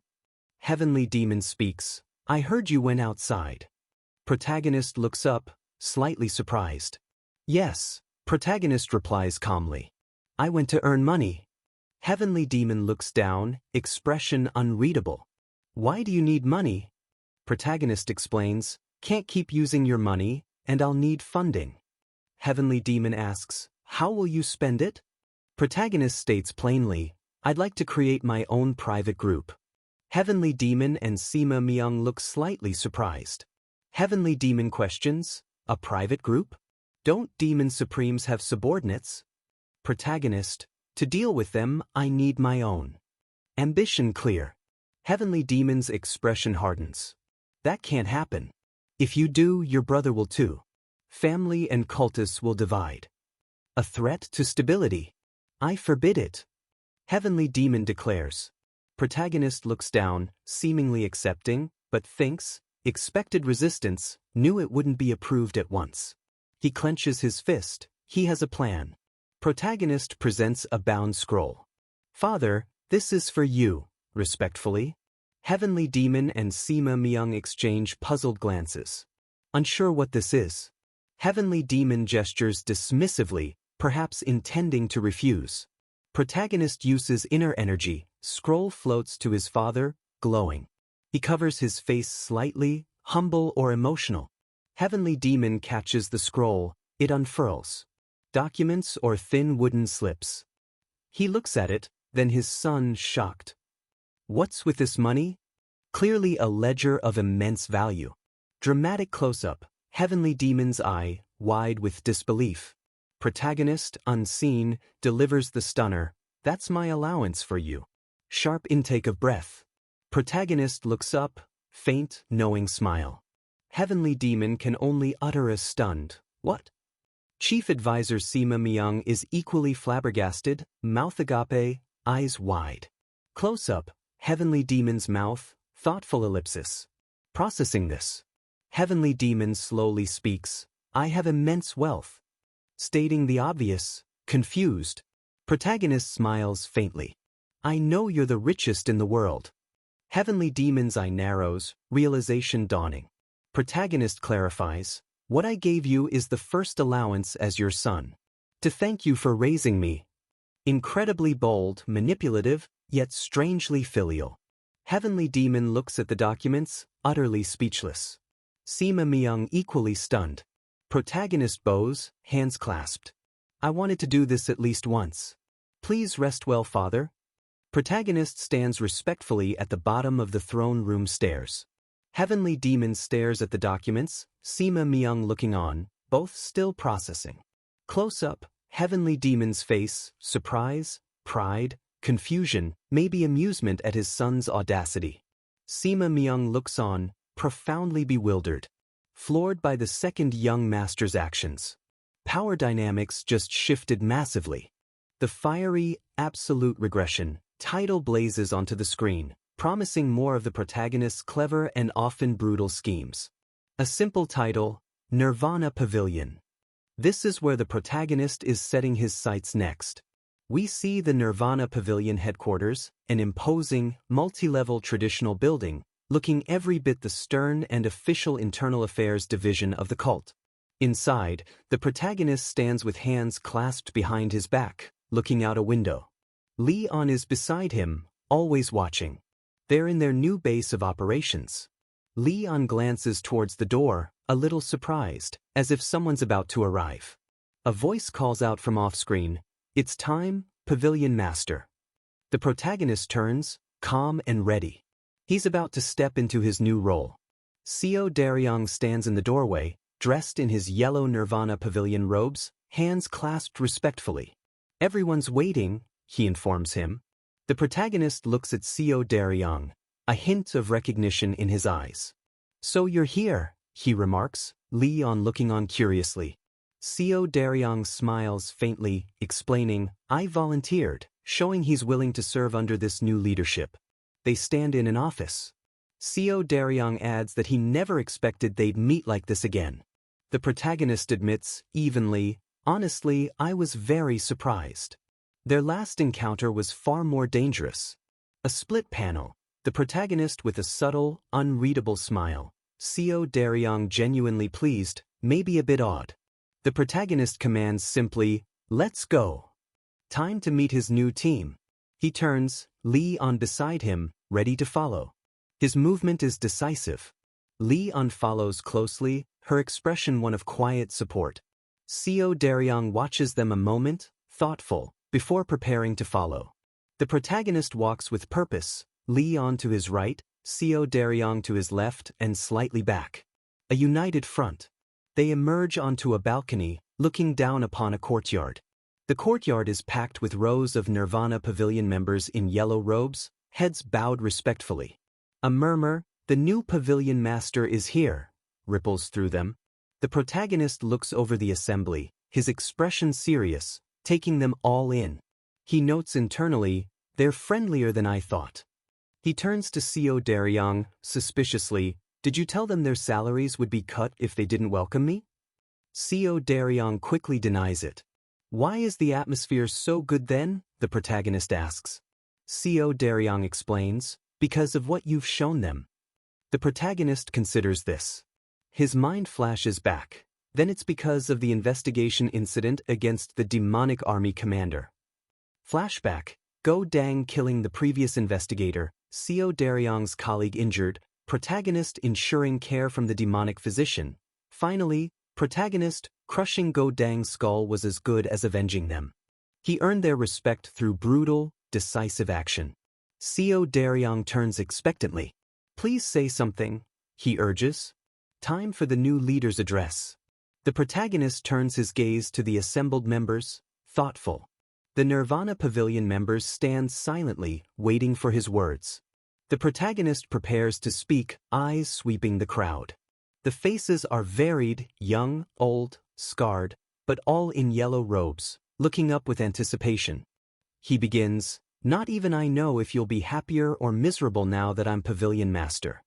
A typically blunt, unsettling start. Seo Daryong and Leon listen intently. He continues, "But I'm certain of one thing." His eyes gleam, a fiery aura around him. "Your hearts will run faster than they did before." A promise of excitement, danger, and radical change. Seo Daryong is visibly startled by the intensity of his words. The crowd murmurs, surprised and intrigued. Some look excited, others apprehensive. More faces show varied reactions. His speech definitely got their attention. The pavilion members cheer, fists raised, energized by his bold promise. Camera pans up the imposing Nirvana Pavilion, cheers echoing. Later, in an office, Seo Daryong remarks, "The atmosphere was so good. The speech was a hit." Protagonist looks at a document, expression unreadable. "But now you're giving this to me to kill me, aren't you?" referring to a dangerous case. Seo Daryong, serious, this is the unfairly handled incident you requested to see. Protagonist, annoyed, why is this related to the Blood Heaven's sword demon again? Seo Daryong replies, I don't want to do this, but this happened recently and fits your request. The sword demon's shadow is long. Leon steps forward, concerned. You need to hold back this time, she advises. The sword demon nearly exploded last time. She takes the report, the stories here are too unfair. We can't cover it up just because he was angry. She hands it to the protagonist, read it and cover it up, if you can. He's surprised by her directness. Leon looks at the report, blushing slightly, eyes wide, clearly affected by the injustice. She sighs in frustration. Looking at the calm protagonist, she says firmly, you'll have to do something about it. She believes in him. Scene change, an entertainment pavilion. Dimly lit, multi-storied, men drinking and talking. A man slams his cup down hard. Kwang. He coughs, drunk and distressed. His friend tries to intervene. Stop drinking. I know your situation, but you're too drunk. The drunken man looks up, face flushed, anguished. How could I stop drinking? His voice cracks. The scumbags that put my child in a coma for 10 days were acquitted. Outrage and disbelief. Friend asks, what? I heard Nirvana Pavilion was investigating. Drunken man scoffs. The investigator said my child sparred and got injured. How could he? He slams his fist, angry. I heard the father of the kid who led the attack was the 100-sword demon. Friend is shocked. Menacing image of the 100-sword demon. White hair, red eyes, massive sword, fearsome subordinates. 100-sword demon. Subordinate of Blood Heaven's sword demon. Directly connected to a major power. Friend is aghast. What? The name carries weight. Drunken man sneers. The Nirvana Pavilion investigator is the same. No worse. Slams cup again. Friend shushes him nervously. Lower your voice. Drunken man bellows. Let them hear. Tell those Nirvana Pavilion assholes to kill me. Or ask the 100-sword demon. A new voice from a nearby table. In times like these, you need to pull yourself together. A man in green robes. Drunken man slumps, despairing. If my son can't wake up, my wife won't live either. And then, tears stream down his face. I'll just kill that bastard and myself. He's at his limit. Man in green asks calmly, you think you can kill him? Drunken man's friend looks up, startled by approaching figures. 3 young thugs enter. Leader has spiky purple hair, sneering. Trouble. Drunken man, tears still, asks weakly, who are you? Purple-haired thug looms. Who are you to say you'll kill someone's precious son? Voice dripping contempt. Drunken man, fueled by grief, tries to stand, pointing. You bastard! Bring back my son. Give him his life back. We haven't even heard an apology. He recognizes this thug. Purple-haired thug bows mockingly, sarcastic smile. I'm sorry. Committed a heinous crime. Never happen again. He even performs a deep, formal bow, still mocking the father. Looks up, eyes cold, arrogant. Done? Don't say I never apologized. Blatant cruelty. Drunken man stunned, whispering, what? Purple-haired thug smirks, lackeys chuckle.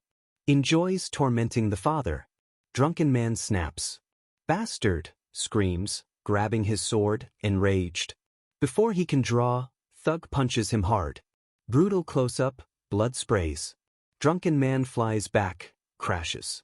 Thug shouts to onlookers, you all saw that, right? He pulled his sword first. Framing himself. Smirking lackeys back him up. Yes, I saw. We're your witnesses. All in on it. Purple-haired thug brutally kicks and stomps the fallen man. Rants, a mere store owner dared report me? This is cause of your son. Asked him to steal if he had just a few cuts. Idiot told me all that for trash, wouldn't that anger you like hitting him? Reveals the petty, cruel reason for the assault. Stands over beaten man, bloody fist raised, declaring triumphantly, "You just confessed with your own mouth." Grabs injured man by hair, sneering, "What confession?" Thug taunts, "Everyone here heard. Why you beat my son. Confessed it wasn't a spar, you attacked him." Twisting the father's words. Close up on Thug's cold, unremorseful eye. Looks around smugly, expecting no opposition. "Did anyone hear me say that?" he asks mockingly. Patrons look away, intimidated. Other patrons avert gazes, unwilling to get involved. They remain silent, cowed by the thugs. Purple-haired thug looks smug, thinking he's won again. "No one heard anything though?" He sneers, enjoying his power trip. Throws head back, laughs maniacally, "Ha!" Laughter cut short. Eyes snap open in shock and pain. Screams, "Eh!" Blood pouring from his eyes. Someone intervened, swift and brutal. Intervener mocks, grown-ass man crying. Like father, like son. Thug's lackeys laugh, unaware, or laughing at the taunt. A new, calm voice, "I heard it." Lackeys stop laughing. Protagonist stands there, Leon and Seo Daryong behind. Purple-haired thug on ground, clutching bleeding eyes. Tables turned. Protagonist, Leon, Seo Daryong stand united. Protagonist has a slight, dangerous smile. Ready to clean house. The protagonist's words echo, simple but loaded, "I heard it." The purple-haired thug stands over the beaten elder Kim, his lackeys looking on. One lackey is visibly startled by that sudden declaration.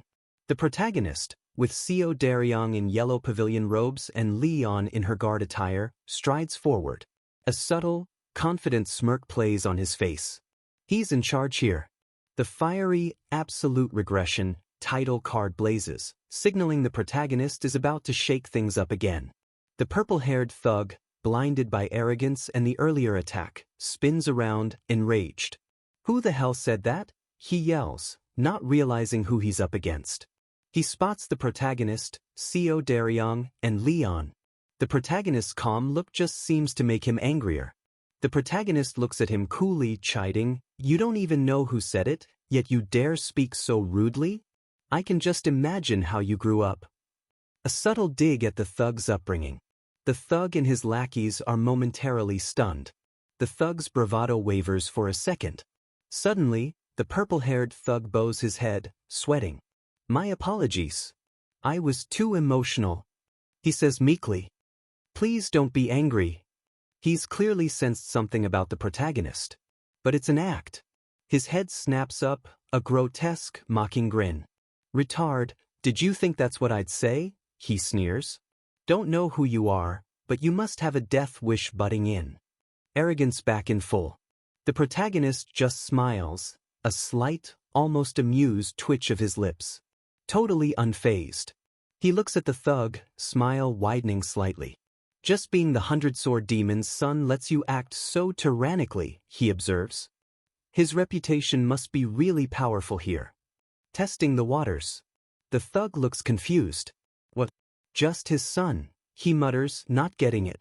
One lackey suddenly recognizes the protagonist, eyes wide with terror. "Second young master?" he stammers. Others react with shock. Panic. "Second young master?" a patron exclaims. "What's he doing here?" Purple-haired thug, stunned. "The second young master?" Fear creeping in. Protagonist smiles. "Relax. Today, I'm here as the Nirvana Pavilion Master." Even more shocking. Leon mutters, confused, "Shouldn't he be even more nervous then?" Protagonist quirks an eyebrow. "Oh, is that so?" almost playfully. Purple-haired thug prostrates himself, arrogance gone, pure terror. "My apologies for not recognizing you," he babbles, sweating.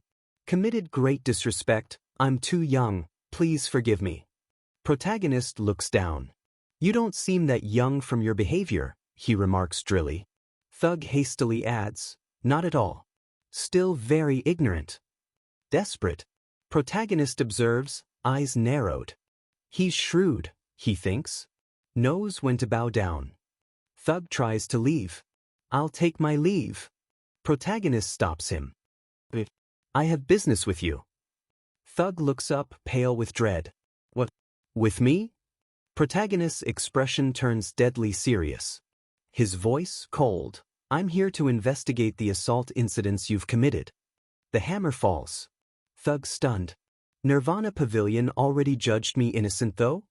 Relying on past corruption. They did, protagonist confirms, gesturing to Elder Kim. But we'll be reinvestigating. Beaten father looks on, a flicker of hope. Protagonist lists crimes, voice like ice. Extorted money every day, habitual extortion. Images flash. Ask them to steal, instigation of stealing. Another image. Assaulted friend to brink of death, murderer. Image of comatose child. On top of that, assaulted victim's father. Current scene. Protagonist looms, eyes glinting. Crimes too heinous. Imprisoned at least 20 years. Thug stares in horror. 20 years? Severity sinks in. Scrambles to defend, not assault, just sparring. Desperate. Protagonist unyielding. Forgotten?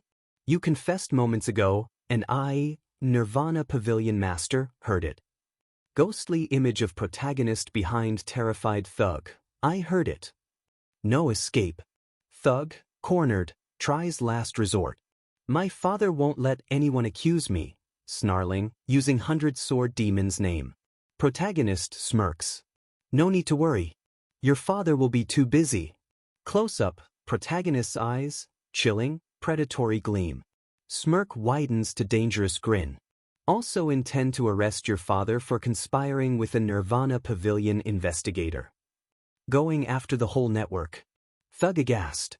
Think my father would let you? After jail, he'll seek revenge. Might kill you in jail. Desperate threats. Protagonist punches him hard in the gut. Thug collapses, coughing, choking, tears streaming. Protagonist looms. Threatening Nirvana Pavilion Master? Sentence increased by 50 years. Coldly. Thug, broken cuffs. Please forgive me. Sobbing, fight gone. Protagonist eyes cold. Enough about your father. Give me one reason to forgive you. Thug stammers, tears and snot. But protagonist, Leon, Seo Daryong look at pathetic thug. Ever sparred? Helped anyone? Nothing? Tell me anything kind. Even made up, I'll hear it. Last, impossible chance. Lackey's nervous. Thug searches mind, finds nothing. Never done a kind thing. Sobs, sweat and tears. Protagonist, disdainful, fiery aura. Can't even make it up? Never done it, tough to imagine. Contempt. Why forgive someone like you? Thug babbles, I'll be nice. Protagonist cuts him off with brutal punches and kicks, beating him senseless. Thug unconscious, bloody. Patrons watch, stunned. Protagonist stands over him, live that way after jail. Close-up, protagonist cold, determined eyes. Justice his way. Two lackeys terrified, bowing, pleading. Only did as told. Please let us go. Protagonist, don't tell everything, you'll be his scapegoat. Lackeys, I'll tell everything. Me too.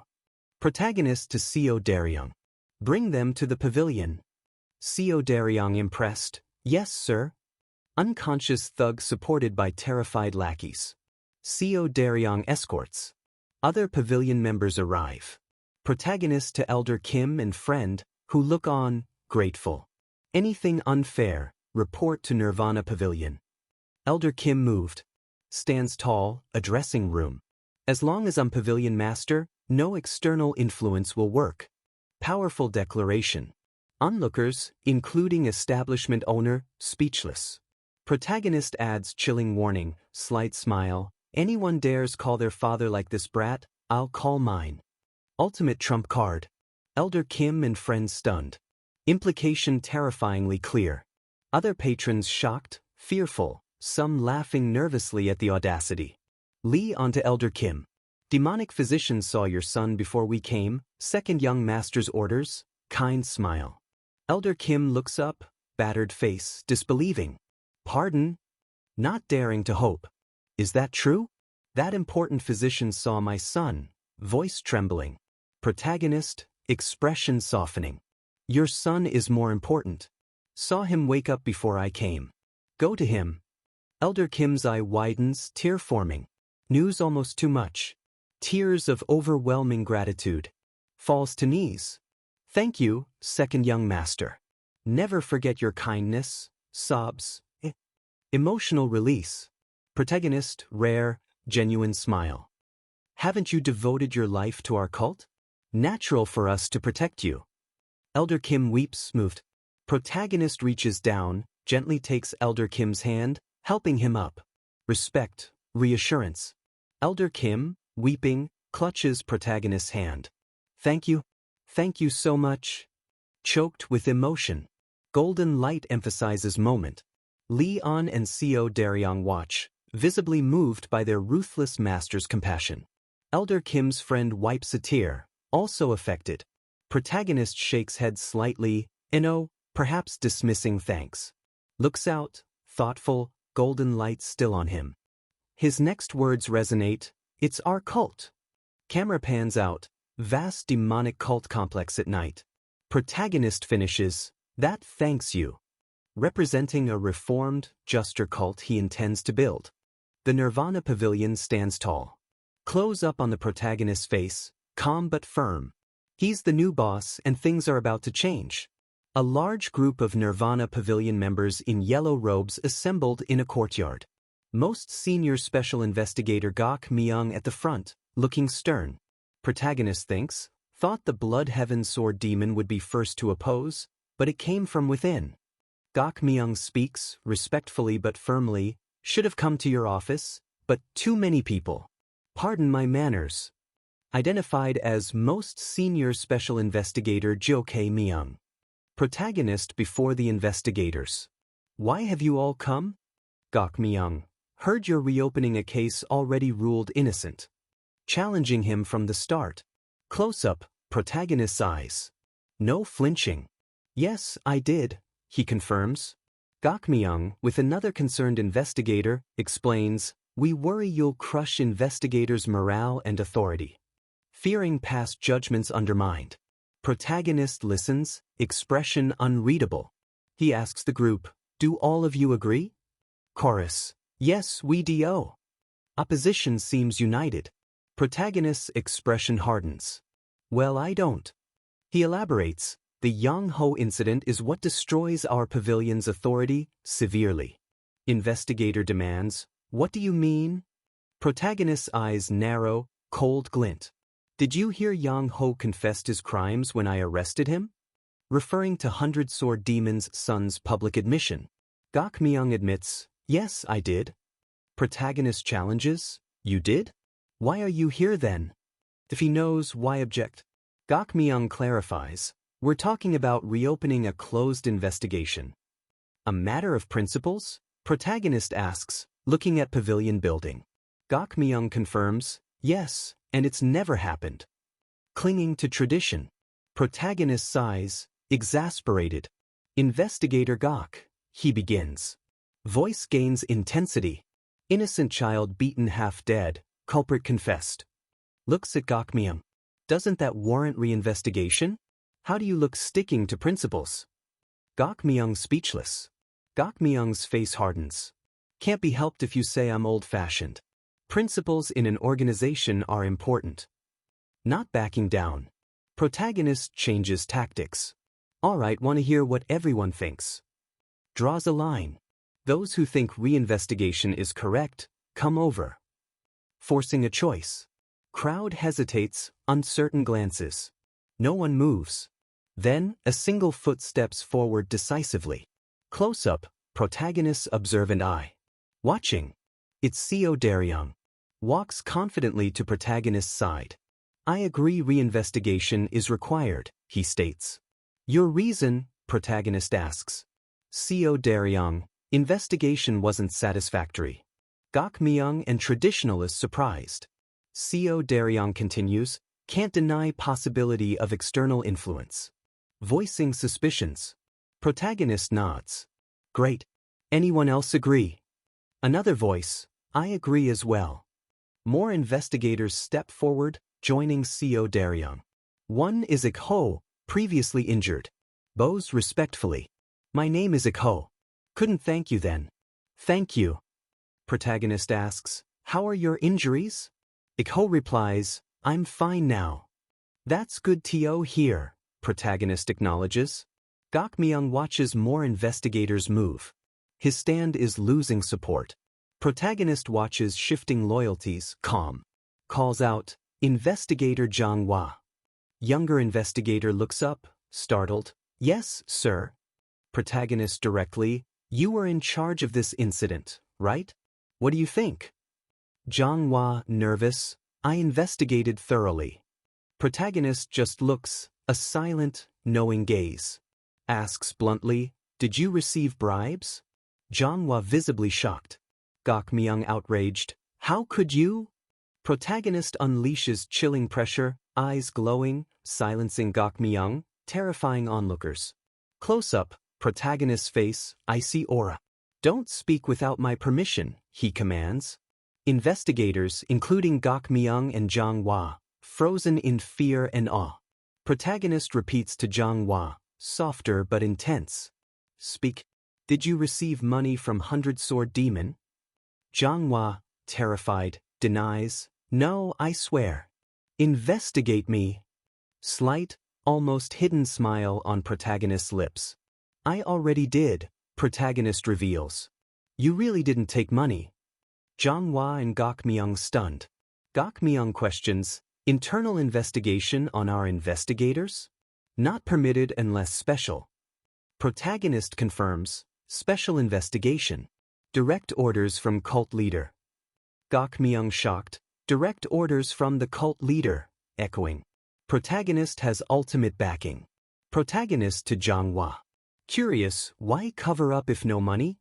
Jianghua, looking down, didn't cover up based on my investigation? Protagonist sharply, threatened with sister's safety? Jianghua shocked he knows. Protagonist continues, investigation showed you're incorruptible, very hard to find. Admits, looking at pavilion building, didn't believe results, looked into you myself. Don't believe anyone hates money. But, gaze returns to Jianghua. Surprisingly, you truly were as incorruptible.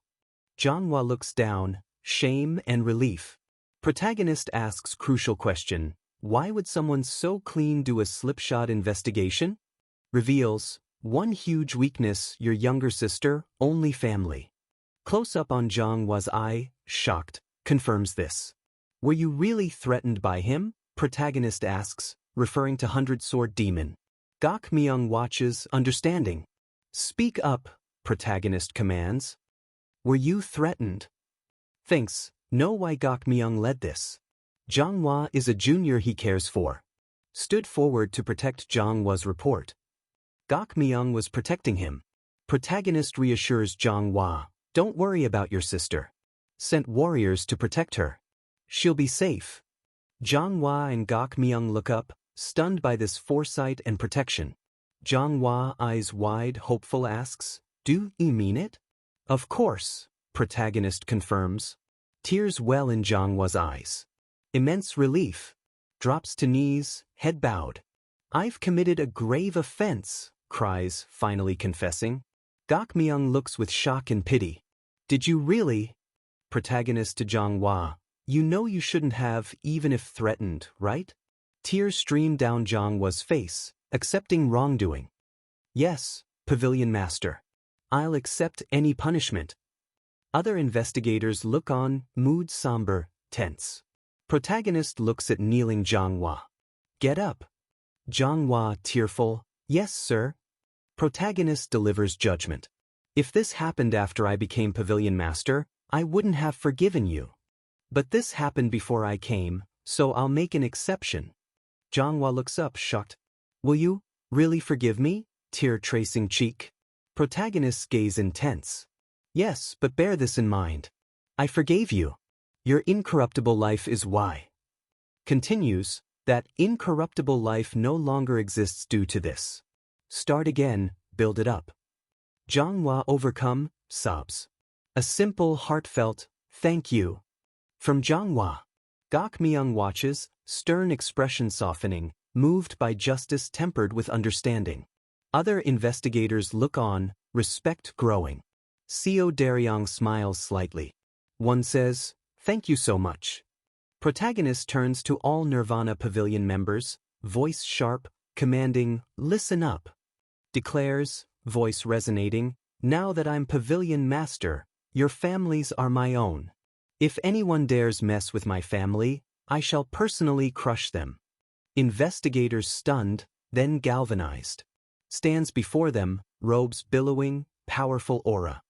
"From now on, our pavilion will not be swayed by any external influence." Continues promise, "I promise I won't let anyone get away with messing with you. If you're threatened and tell me, I'll protect your family." Eyes blaze, challenges them, "Do I not look trustworthy? If so, then trust in the cult leader." Leveraging his father's authority. "Even if I have to beg my father, I'll get his help. If anyone tries to influence you, report it. The work you do, I'll make it so you can do it with heads held high." Gok Myung and Jang Hwa visibly moved. Small, confident smile on protagonist's lips. Successfully asserted authority, laid down new principles, inspired loyalty. Path to reforming cult is clearer. The protagonist stands before the Nirvana Pavilion, his voice ringing out, "When we're sure that we and our family are safe, that's when the Nirvana Pavilion will truly function." He continues, his resolve clear, no matter who, if they commit a crime, they should be punished. The investigators, Gok Myung leading, listen, surprised but respectful. "Even if someone in the Heavenly Demon Pavilion commits a crime, I won't let it slide," he proclaims, gesturing to the cult's main building. No one is exempt. Close-up, protagonist's determined face. His next words are a shocker. "If the cult leader commits a crime, I will hold him responsible too." He'd even challenge his own father. The pavilion members are stunned. Gok Myung and others stare, mouths open, at their new master's audacity. Protagonist clarifies, passionately, "What I fear isn't the cult leader or the 8 demon supremes. I fear the Nirvana Pavilion becoming useless." He elaborates, "We can't protect those we're supposed to." Investigators look down, shamed. "Those who should be punished walk free, and we can't do anything." Describing the corruption they've endured. Gok Myung steps forward, opposition gone. "I'm late in saying this, but I wish to follow the pavilion master's wishes." Other investigators, inspired, nod in agreement, serious and determined. More members, men and women, show support. The tide has turned. Seo Daryong looks on, a proud blush, mentioning investigator Jang Hwa, wronged, then shown mercy. A turning point. Jang Hwa himself steps forward, resolute, followed by others previously hesitant. Ranks supporting the protagonist swell. The sound of many feet moving emphasizes their unity. Even more investigators join, faces set with determination. Protagonist watches the pavilion align with him. His gamble, his commitment to justice, paid off. He stands confidently before his now unified subordinates, Seo Daryong beside him. Gok Myung stands alone briefly, perhaps reflecting on past principles, before deciding. Protagonist, slight smile, "To turn my resolve into reality, I need your experience and help." Extending an olive branch. Reaches out his hand to kneeling Gok Myung. "Please, help me," a rare display of humility and strategic appeal. Gok Myung looks up, surprised, moved. Protagonist's expression is sincere, determined. Gok Myung takes his hand, a firm grip. "Thank you, Pavilion Master," voice filled with emotion. Unity symbolized. Protagonist nods, a slight, satisfied smile. Their clasped hands shown close up, sealing the new alliance. Authority solidified. Protagonist issues first major order. To Seo Daryong, Investigator Seo, go with enforcement warriors, arrest Yang Tae, the 100-sword demon. Father of the purple-haired thug. Gok Myung warns, he won't let himself be arrested. Has 100 sword demons. Protagonist, unwavering, ask him to do as he pleases. If he doesn't come, charge him with mutiny. He won't be stopped. Remaining investigators look on, a mix of apprehension and anticipation. A direct challenge. Absolute regression, title card flashes, signaling the gravity of the coming confrontation. Scene shifts. 100-sword demon, Yang Tae, formidable, wild white hair, scarred, stands before protagonist. Second young master, he greets. Caption, 100-sword demon, Yang Tae. Protagonist, seated calmly, corrects, don't call me second young master. Address me as Nirvana Pavilion Master. Asserting official authority. Yang Tae's eye twitches, annoyed. Pardon me, Pavilion Master, Yang Tae says, tone not entirely subservient. Summons mention mutiny. May I know what that means? Protagonist replies calmly, only way I thought I'd see you. Used severe charge to ensure appearance. Yang Tae leans back, slight smirk. Apologize for not immediately complying. Many things to consider in an organization. I have pride before my subordinates. Making excuses. Protagonist smiles faintly. I understand, seemingly accepting. Yang Tae continues, downplaying, case wasn't meant to blow up. Happened while kids were playing. Dark image of bloody, beaten child flashes, contrasting Yang Tae's words. Protagonist, neutral, that could happen. Yang Tae, believing he's found common ground, knew you'd understand. Tries to shift, offering veiled support, hint of bribe. Need external help running Nirvana Pavilion. Need funds. Protagonist's eyes narrow. Beating around the bush, he thinks, but wants to bribe me? Yang Tae presses, not all. Want to be official successor? Need our help. Everyone supports first young master now. Trying to align with protagonist's ambition. Protagonist leans forward, polite smile. I'd be appreciative if you help me, playing along. Yang Tae chuckles. As expected, truly magnanimous. I'll serve you well. Host a great meal soon. Starts to get up. Where are you going? Protagonist asks. Yang Tae confused. Huh? Aren't we done? Protagonist's polite facade drops. When you said you'd help, didn't mean after jail? Voice turning cold. Yang Tae stares, realization dawning. Protagonist isn't letting him off. Please don't make such a joke, Yang Tae says, confidence lost, nervous smile. Protagonist, deadly serious. Do I sound like I'm joking? We're talking about you threatening to kill a pavilion investigator's family. Yang Tae tries to deny. Certain I never made such a threat. Protagonist, unmoved, don't care what you said. Already received testimony of threatened investigator. Yang Tae argues, cult rules, pavilion warrior testimonies have higher weight. Clause to protect investigator authority. Using pavilion rules against its master. Protagonist's eyes glint with cold fury. Probably wouldn't know, also just learned. Voice drops to menacing whisper, this is because of people like you. Continues, many others think they can talk their way out too. Yang Tae speechless, bravado fading. Protagonist lays down terms. Confess now, reduce sentence 10 years. Don't confess 20 years. Negotiations end. Last, harsh chance. Yang Tae incredulous. Pavilion Master, have you gone insane? Protagonist coolly, if I have to be crazy, gladly. Hard to deal with people like you sane. All right, few minutes to think, protagonist says, leaning back. Yang Tae, genuinely worried, asks, why exactly are you doing this? Still doesn't grasp protagonist's commitment. Protagonist looks at him. Why am I doing this? He repeats. Spells it out. Your son almost beat friend to death. Not one fight, bullied him for years. Gaze hardens. You, his father, threatened to kill investigator's family to cover it up. Leans forward, low growl. Yet, you dare ask me why? Yang Tae explodes. How could a storage guard be same as us? Shouldn't we be treated as superiors? Indignant. Nirvana Pavilion always closed its eyes for this level. Appealing to old, corrupt ways. Protagonist listens, expression unreadable. Eyes narrow. Upsetting and frightening words, voice dangerously calm. Yang Tae confused. What? Protagonist leans back, arms crossed, chilling finality. That won't be the case any longer. Yang Tae tries last threat, Demon Supreme won't stand idly by if you interfere. Invoking his master, Blood Heaven's sword demon.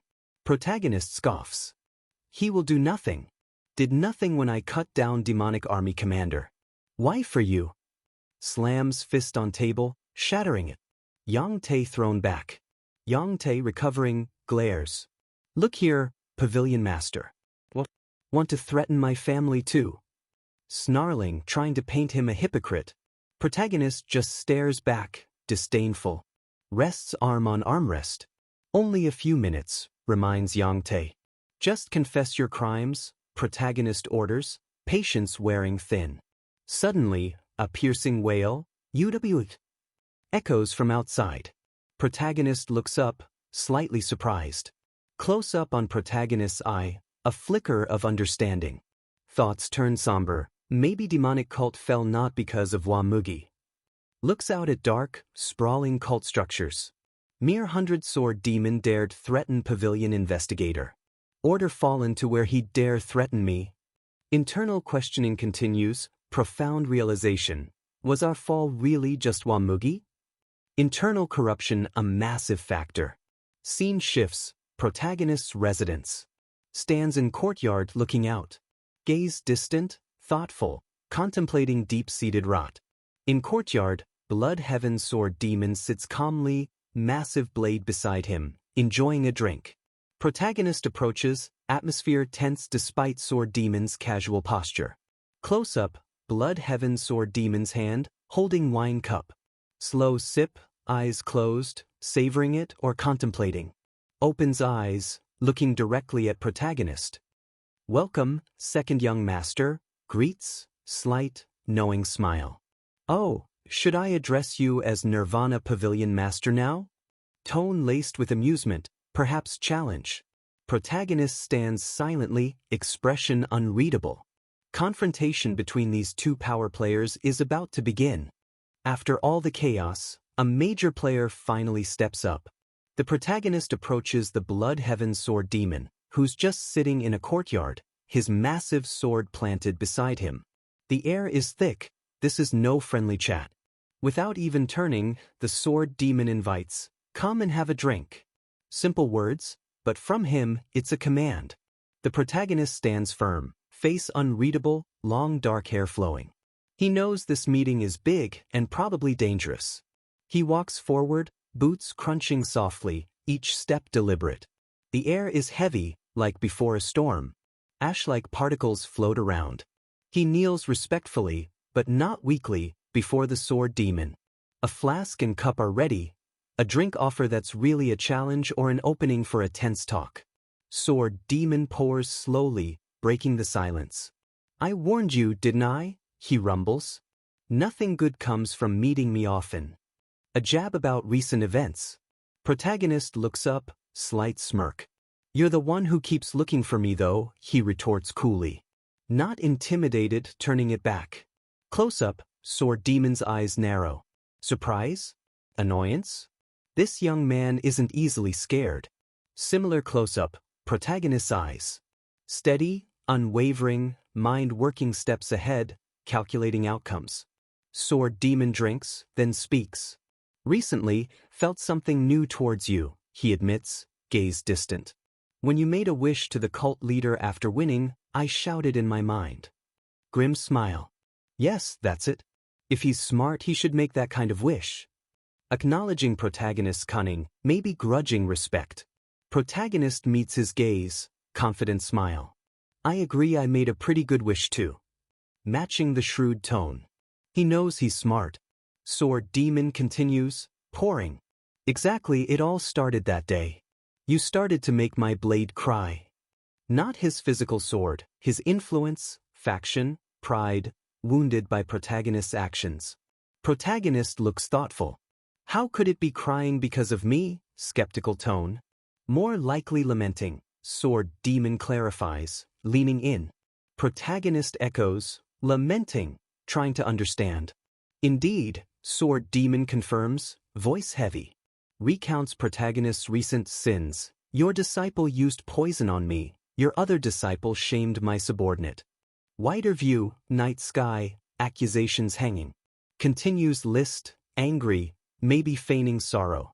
Your brother misused the demonic army. More directly, your subordinate threatened an investigator's family. Painting protagonist as disruptive. So of course your blade would cry, Sword Demon concludes, eyes glinting. Laments those around you don't hold your standards. Shifting blame, implying protagonist people are the problem, or he's causing disarray. Protagonist thoughtful. Close-up, Sword Demon's face, slight, predatory grin. You sure have a way with words, acknowledging intellect, not entirely a compliment. Protagonist holds cup, expression unchanged. But what you said is wrong, calmly refuting the argument. Sword Demon leans back. Please tell me why, challenges, intrigued. Repeats protagonist's alleged flaw. Firstly, you said those around me don't match my standards. Then, cutting insight, they're perfect for me. Eyes narrow, cold self-awareness. Because that's all I amount to. Shockingly blunt, or carefully crafted self-deprecation. Protagonist silent, processing. Neutral expression, gears turning. Internally, he's a tough nut. Muses, easier to deal with prideful, fame-chasing types. This one is complex, self-aware, more dangerous. Tight close-up, Sword Demon's eye, sharp, unyielding. A seasoned player. Protagonist changes tack, looking from behind. Release the imprisoned 100-sword demon, he requests, referring to Yang Tae. The real reason, or his bold move? Add sweetener, morale of my people dropped because of you. Framing it as Sword Demon's problem. Protagonist continues, I'll release him if he helps investigation.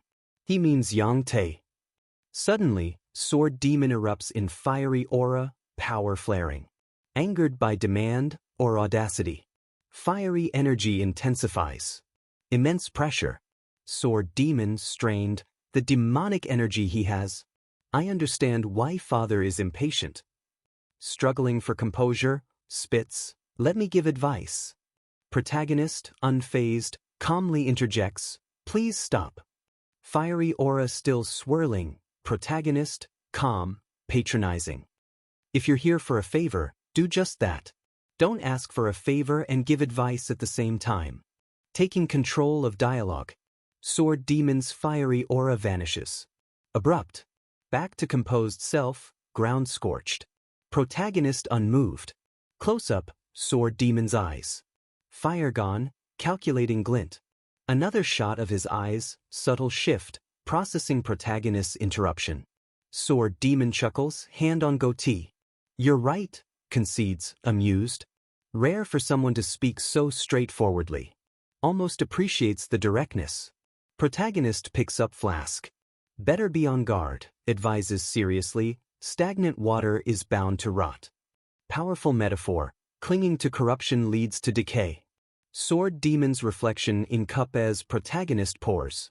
No one stays stagnant because they want to. Cup full. After staying in water, they like it, lose chances to get out. Telling Sword Demon clinging to Yang Tae is self-destructive. Whooshing sound. Protagonist, that's why we don't put ourselves in rotten waters. Directly to Sword Demon, take this chance to let out rotten water. He's not worthy of your protection. Talking about Yang Tae. Sword Demon sips, eyes thoughtful, considering. Harsh advice, but logical. Lowers cup, gaze intense, unreadable. Mulling over unexpected counsel. Holds out his cup. Will you accept a drink from me? More than a drink. Symbolic, acknowledgement, a test. Protagonist looks at cup, then Sword Demon. Silent contemplation. Air charged. Accepts cup. Potential rivals, potential allies, share a drink. Massive sword still guard. Sword Demon satisfied. All right, I'll let out the rotten water. Agreed to deal with Yang Tae. Protagonist, holding cup, that's a wise decision. Then, protagonist, eyes glinting, makes bold move. But in return, I want you to become my water. Turning metaphor and power to his advantage. Absolute regression, title card. Turning point. Protagonist's ambition bare. Protagonist internally, he wants me to become his water? Sword Demon ponders. Could it be? Surprised. Sword Demon's eyes widen, then narrow with understanding, fierce intensity. Drink that liquor if you intend on becoming heavenly demon, he booms. I will become your backer. Shocking turn, offering full support for ultimate power. Protagonist's eye widens in genuine surprise. Hadn't expected this direct offer. Internally, protagonist reels. Never thought he'd say that. Everyone knows he supports my brother. Yet he wants to abandon him for me? Sword Demon impassive, weapon a testament to his power. Protagonist voices confusion, still disbelieving. Aren't you already supporting my brother? Sword Demon grins fiercely. That was because I didn't know you were this crazy back then, eyes glinting. Impressed, thrilled by protagonist's audacity. Protagonist reflects, he's out of his mind. Sells anyone out for ambition. Recalls, I killed his brother, crippled disciple, imprisoned subordinate. Despite all that, he proposes to be my backer, protagonist muses, trying to understand. Dangerous game. Protagonist reminds bluntly, I killed your brother, referring to Guchanfa. Needs Sword Demon to understand past animosity.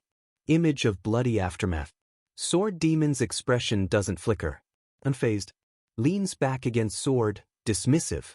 Once out of parents' embrace, all strangers. Expect me to suffer for dead kin? Ridiculous. Cynically, for humans, thorns under own fingernails hurt most. Personal gain trumps loyalty. Protagonist absorbs ruthless philosophy. Sword Demon continues, not officially working with brother. Could always change my mind, can't I? All about pragmatism, power. Protagonist speaks, partly to self. If you're on my side, whole army behind me. Then crucial question, but then, why choose me now? Sword Demon gestures, fanatical conviction. Seeing this madness bulldozing everything, I could bet my fate on you. Wide shot, night sky, grand ambitions. Protagonist Riley, so, chose me, 'cause I'm crazy. Sword Demon grins broadly, eyes alight. Yes, relishing, going to devour that madness whole. Sees craziness as powerful, untamed force. Protagonist silent. Thoughtful, weighing offer, risks, old man's unnerving enthusiasm. Close-up, Sword Demon smiling, protagonist pensive. Power dynamic shifting. Protagonist thinks, back turned. If young, might have trusted his words purely from flattery. However, internal monologue, I know dirty tricks old men play to use younger men. Past life made him cynical, wary. Recalls Sword Demon's key question. Asked if I intend on becoming heavenly demon? Holds cup, sees Sword Demon's reflection. Trying to make it sound like if I work with him, I become heavenly demon. Aware of manipulation. Drinks. Thankful you think highly of me, but time to do what's entrusted. Referring to Nirvana pavilion duties. Sword Demon watches, cup empty. Protagonist subtly shifted conversation. What do you think my father would say? Protagonist challenges. Wouldn't he say I'm shirking work, playing politics? Using father as shield. Sword Demon momentarily silent. Sword Demon leans forward, cunning smile. What if you perform well as pavilion master? Counters.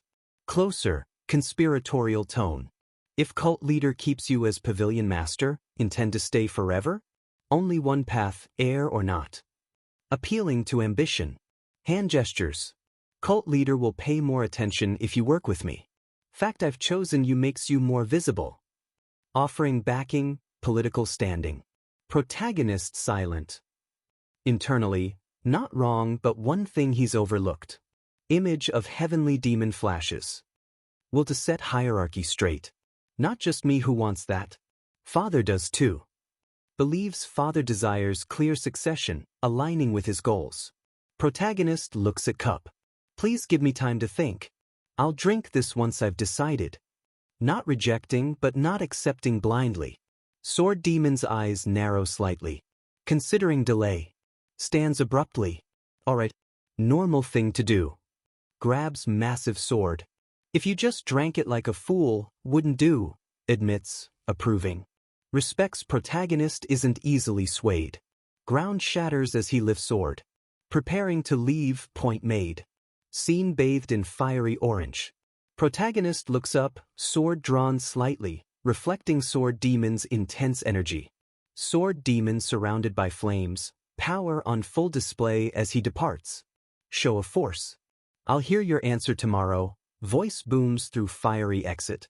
Protagonist, calm amidst heat, calls out counteroffer. I'll tell you in 5 days. Sword demon's voice, impatient, powerful, eye blazing. 3 days. Negotiating deadline. Final, explosive burst of energy. Sword demon vanishes, leaving destruction, overwhelming presence.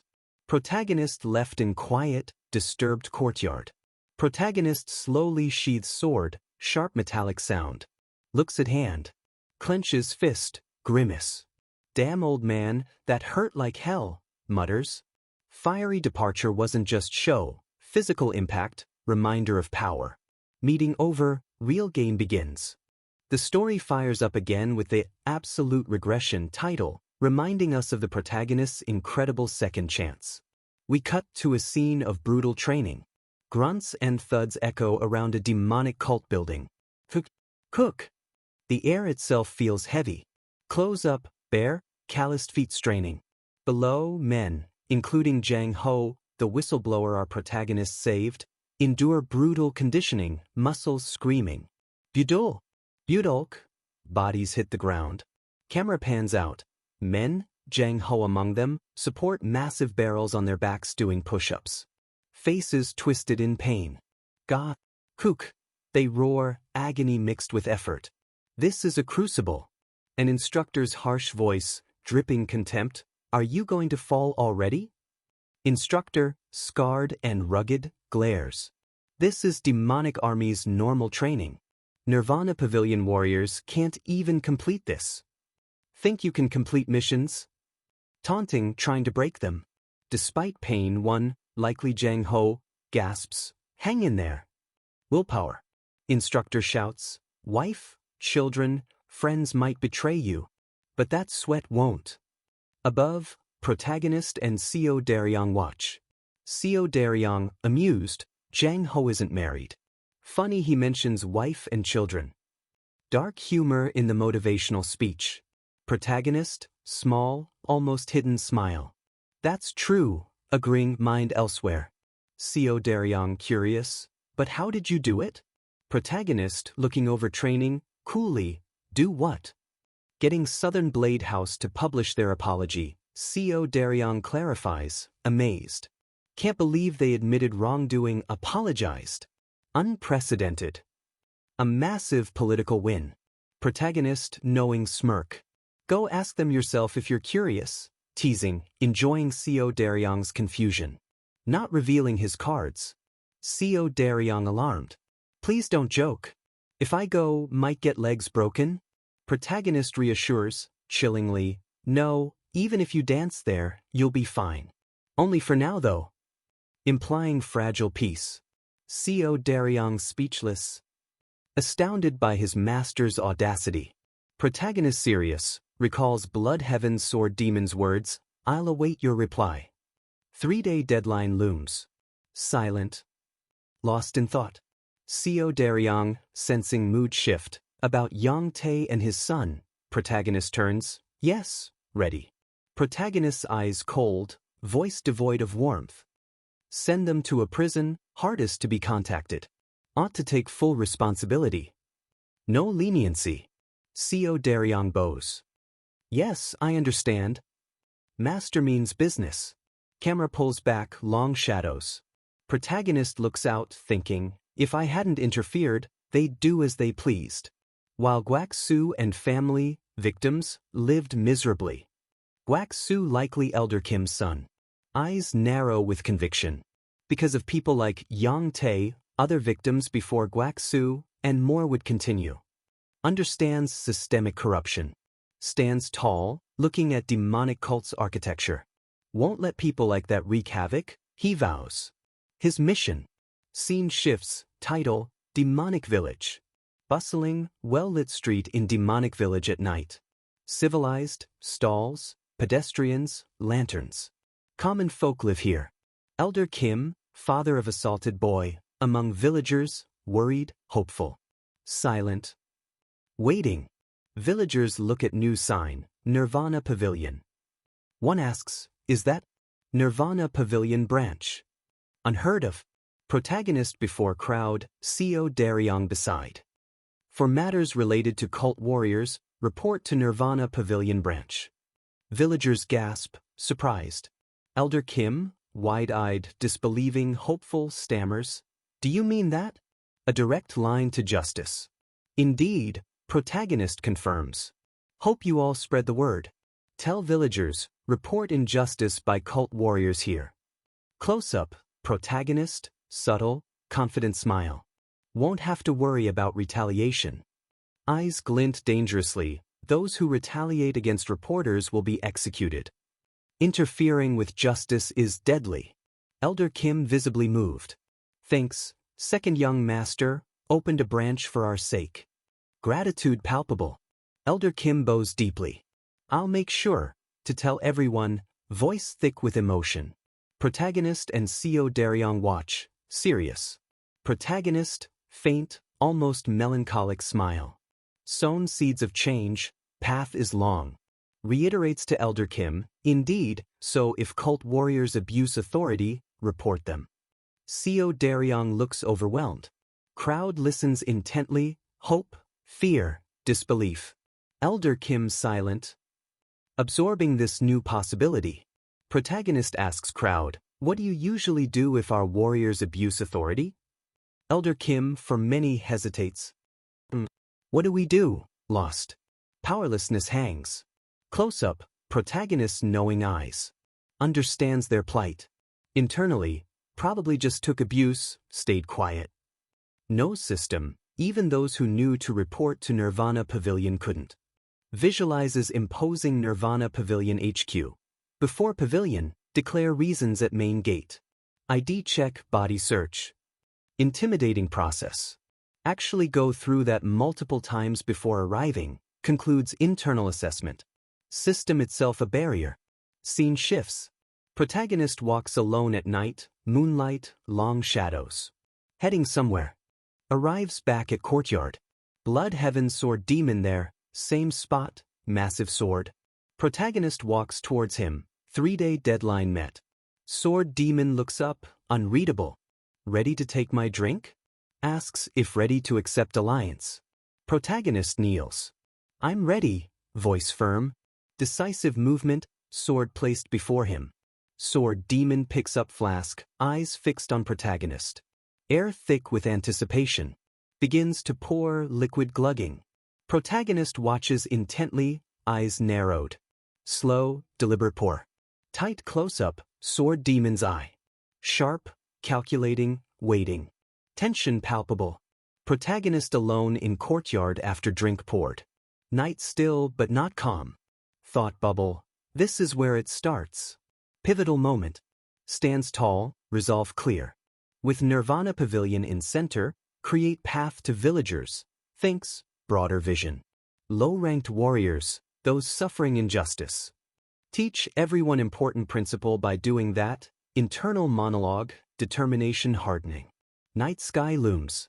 Dark world, but he's bringing a sliver of light. Everyone's life is the same, he thinks, core belief. Shown moving swiftly, perhaps to sword demon, or visual of swift thoughts. I'll move forward with this principle, he vows. Guiding philosophy. Looks at empty room, cup untouched. Didn't drink yet. Decision made, but not what sword demon expects. Cup of liquor sits, symbol of offered alliance, now point of contention. Sword demon's face fills panel, eyes narrowed, intense. Drink it, he commands, low growl. Leaning close. Super close-up, protagonist's eye. Calm, steely resolve. Protagonist looks at sword demon, unreadable but firm. I need some snacks, coolly. Sword demon's eyes widen, then narrow in confusion, annoyance. Not the expected answer. What kind of snacks? Sword demon asks, voice laced with disbelief. Protagonist meets gaze, steady. The demonic army. Sword demon echoes. What? Completely thrown. Protagonist clarifies outrageous demand, eyes glinting. Please put the demonic army into my mouth. Asking for control of a significant military force. Sword demon speechless. Stares, protagonist kneeling, audacity heavy. Close-up, sword demon's eyes, blazing with disbelief, growing fury. Finally speaks, grim, amused, deeply dangerous smile. Hey, second young master, that's not how things work. Protagonist unfazed. Isn't it normal to have snacks while drinking? Innocently, misinterpreting rage, pushing further. Sword demon's hand clenches, veins bulging. Air crackles with suppressed fury. Covers face, low growl. I waited 3 days for you. His eye, visible, now glowing fiery demonic energy. You dare raise such an absurd condition? Roars, patience shattered. Forget it, bellows. Ground around him explodes as he unleashes power. Voice, filled with killing intent. I'll just cut off your head, bring it to Heavenly Demon Pavilion. Alliance off, fight to death. Massive energy wave erupts. Swings gigantic blade, ground shattering. Protagonist leaps back, narrowly avoiding. Debris flies, courtyard torn apart. Draws black demonic sword, meeting force head-on, teeth gritted. Clash of steel. Close-up, protagonist's eye. Focused, hence. Not bad. Thinks, acknowledging own surprising ability. Sword demon, amidst fiery aftermath, genuinely surprised. Truly not bad. Made good use of inner energy. Impressed, despite rage. His fiery thought bubble, I see. Close-up, his face, fierce, predatory grin. Starting to enjoy this challenge. Won't be easy to take that head, he admits, threat now sounding like statement of difficulty. Another powerful energy clash. Protagonist pushed back, but holding ground against relentless assault. Sword demon's face alight with battle fury, manic excitement. Young master far stronger than anticipated. Protagonist, sweat dripping, determined glint, meets sword demon's power. Not just surviving, fighting back, proving audacity backed by strength. The battle rages. Blue and orange energy flashes as the protagonist and Blood Heaven's sword demon clash violently. Kwang. Oh! Destruction everywhere. The nearby pavilion shudders. Beams of light pierce dust and smoke, illuminating the chaos. Pavilion roof shatters, tiles and beams exploding outwards. This isn't a spar, it's destructive. Aerial view, cratered ground, starburst of destruction. Sword demon stands over protagonist, momentarily grounded. Protagonist kicks powerfully, deflecting or dodging. Debris flies as he maneuvers with surprising agility. Sword demon grits teeth, arms straining, blocking protagonist's counter. This young master is a handful. Protagonist lands, skidding back, sword ready. Ground cracks. Pushed, but not breaking. Sword demon looks on, surprised. Didn't expect this resistance. Momentary pause. Savage grin on sword demon's face. A hiss. He's finding this fight exhilarating. His massive blade gleams. Interesting, he mutters, battle lust ignited. Very interesting, he roars, unleashing another barrage. Protagonist sent flying, tumbling through buildings' continued destruction. Protagonist rights himself, battered but defiant. Silent. Catching breath, assessing. Sweat drips. Grits teeth, determined. Thinks, want to try 4 strides of the wind god. His trump card. Sword demon in fiery aura, power palpable. Protagonist thinks, curious if he'd stop the death step, its ultimate technique. Close-up, protagonist's determined eyes. Seriously considering going all out. Sweat beads. Weighing risks. This is a demon supreme. Grips sword. But I can't use it yet, decides. Time on my side, no reason to risk dangerous fight, not much inner energy yet. Pragmatic even in battle. Stands firm, robes whipping. Changes tactics, please give the demonic army to me. Back to audacious demand, mid-fight. Sword demon, Fiery, glares. Who as demonic army commander?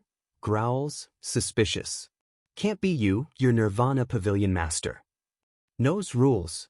Protagonist looks at ruined buildings, specifies, I want you to select Jang Ho, 3rd Corps commander.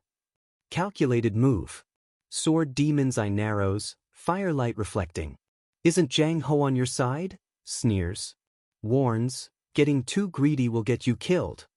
Image of him in flames, a threat. Protagonist throws sword demon's words back, voice rising. You want to use madness to devour everything. You suggested we work together. Path lunatic's walk can't be ordinary. Calling out hypocrisy, appealing to desire for extraordinary alliance. Sword demon momentarily stunned. Words hit a nerve. Close up, his face eyes wide. Lunatics? Word has new meaning. Protagonist presses, am I wrong? You of all people must be crazy to want to work with me. Framing alliance as mutual madness. Sword demon's eye close-up. Silent. Processing. Protagonist's twisted logic hard to refute. Protagonist's internal monologue. Don't know his final ambitions, died last time before showing them. Using future knowledge. Surprisingly, first of 8 demon supremes to die, recalls. Image of sword demon's shattered blade in blood, original demise. Shattered blade again. Protagonist wonders, why would someone so scrupulous and savage be first to die? Implying fatal error, vulnerability. Sword demon turns, grim, rage subdued, perhaps by unsettling insights. Glares, frustrated. You little, sputters. Greed foiled this negotiation. Raises sword, prepares attack or departure. Leaps high, retreating. Protagonist watches. Protagonist alone in ravaged courtyard, faint energy aura. Danger past. Close-up, his face, confident, predatory smile. Thinks, he won't be able to reject my offer. Because he knows I have other supremes to work with. Aware of leverage. Shadowy figures of other demon supremes. Absolute regression, title card. End of negotiation, new phase.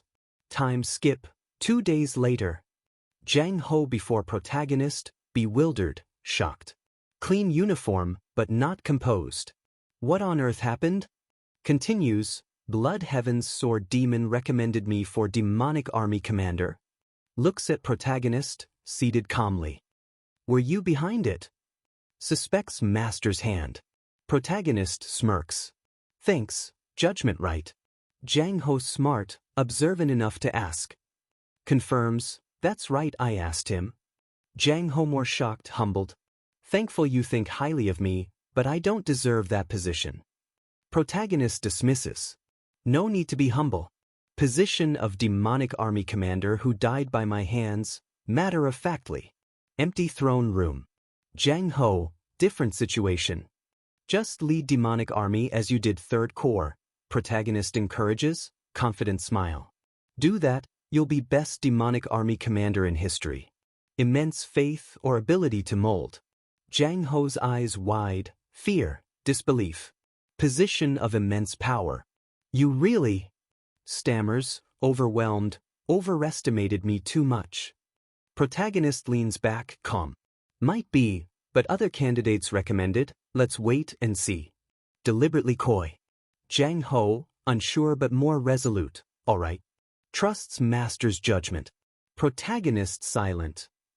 Thoughtful as Jang Ho leaves. Internal monologue, told him we'll see, but intend to get busy, make him demonic army commander. Fully committed. Close-up, his face, sweat trickling. Effort of schemes considerable. Planning next moves. Scene shifts. Heavenly demon, protagonist's father, stands in room, imposing even in surprising floral robe. Protagonist with him, father adjusting sleepwear, hand near face, yawning or waking. Heavenly demon looks down, unreadable. Opulent room. Protagonist taken aback by attire. Speechless, then surprised, is that a new garb? Heavenly demon nonchalantly, no, these are my pajamas. Both silent. Unexpectedness of demonic cult leader in pajamas, comical pause. Heavenly demon breaks silence, looking at Grand Pagoda at night. What are you doing here late? Protagonist, composed, quips, late? Still early evening. Gently mocks father, wasn't it top secret you sleep this early? If Murim Alliance finds out, they'll target dash, heavenly demon cuts off, get to the point. Protagonist smirks. States purpose, intend to use Blood Heaven Sword Demon as one of my swords. Heavenly demon raises eyebrow. Didn't you recently say you wanted to kill him? Recalls, memory sharp. Waste to kill him, protagonist replies coolly, slight, predatory smile. Heavenly demon silent. Listening to son's ruthless pragmatism.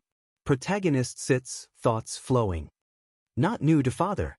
When sword demon recommended Jang Ho, probably realized he's working with me. Father no fool. Close up, heavenly demon's perceptive eyes. Piecing things together. Blood Heaven Sword Demon isn't someone you tame easily, heavenly demon warns, grave. Protagonist stands, confident, almost arrogant. Don't intend to tame. Just use him until he breaks. Not valuable enough for my collection yet. Chilling words. Heavenly demon asks critical question, what if the sword slashes at you? Protagonist smile cold. I'll let him try. Elaborates, something different between him and I. He's old, breaks once, end of him. More I slash, stronger I get. Conflict as growth. Heavenly demon silent. Heavenly demon, weary, sighs. Words are cheap. Why tell me this? Wants son's true purpose.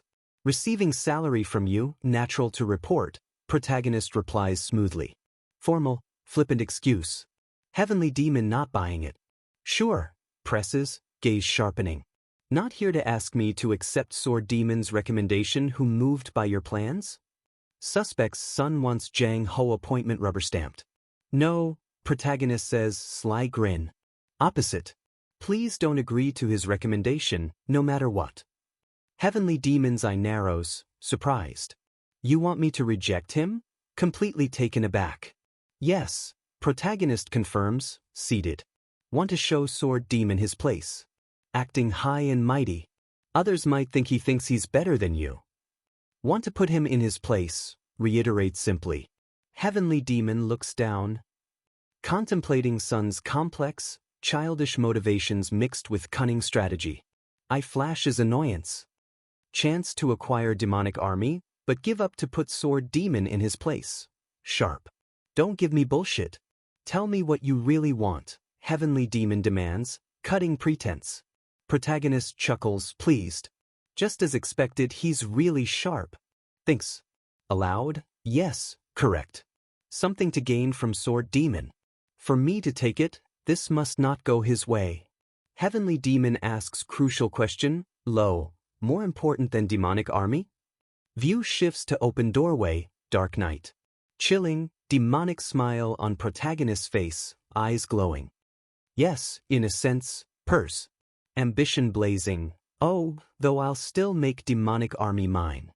Voice drops to terrifying whisper, I'll make all of them mine. Heavenly demon visibly stunned, eyes wide. Speechless at son's boundless desires. Finally speaks, leaning back. Disbelief. Don't be ridiculous, scoffs, perhaps unsettled or impressed. Protagonist smiles faintly, plan set, true goals veiled. Internal thought, Father. Tonight, nothing more ridiculous than those pajamas of yours. Even now, dryly humorous jab at father's attire. Heavenly demon ponders son's terrifying words and questionable fashion. The story continues, absolute regression, reminding us of the protagonist's high-stakes game. Heavenly demon's grand hall. Blood Heaven Sword Demon speaks. Cult leader, second young master has been distinguishing himself. Subtle praise, part of their charade. Heavenly demon on his dais, unreadable. No immediate response, just listening. Sword demon before him, massive sword on back. Heavenly demon finally speaks, coolly, isn't that your doing? Implying sword demon's responsibility. Sword Demon bows humbly. Not at all. All thanks to you, cult leader. Only realized his aptitude recently. Playing loyal subordinate. Heavenly Demon looks away, thoughtful. He's still immature, dismissive remark about his son. Sword Demon looks up, eyes glinting.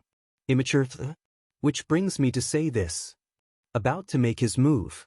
Heavenly Demon turns back. Sword Demon continues, I wish to bring him to even higher heights. Positioning as mentor. Heavenly Demon closes eyes, considering. If you're willing, rare opportunity for him. You may do as you wish. Thank you, Sword Demon says, bowing again.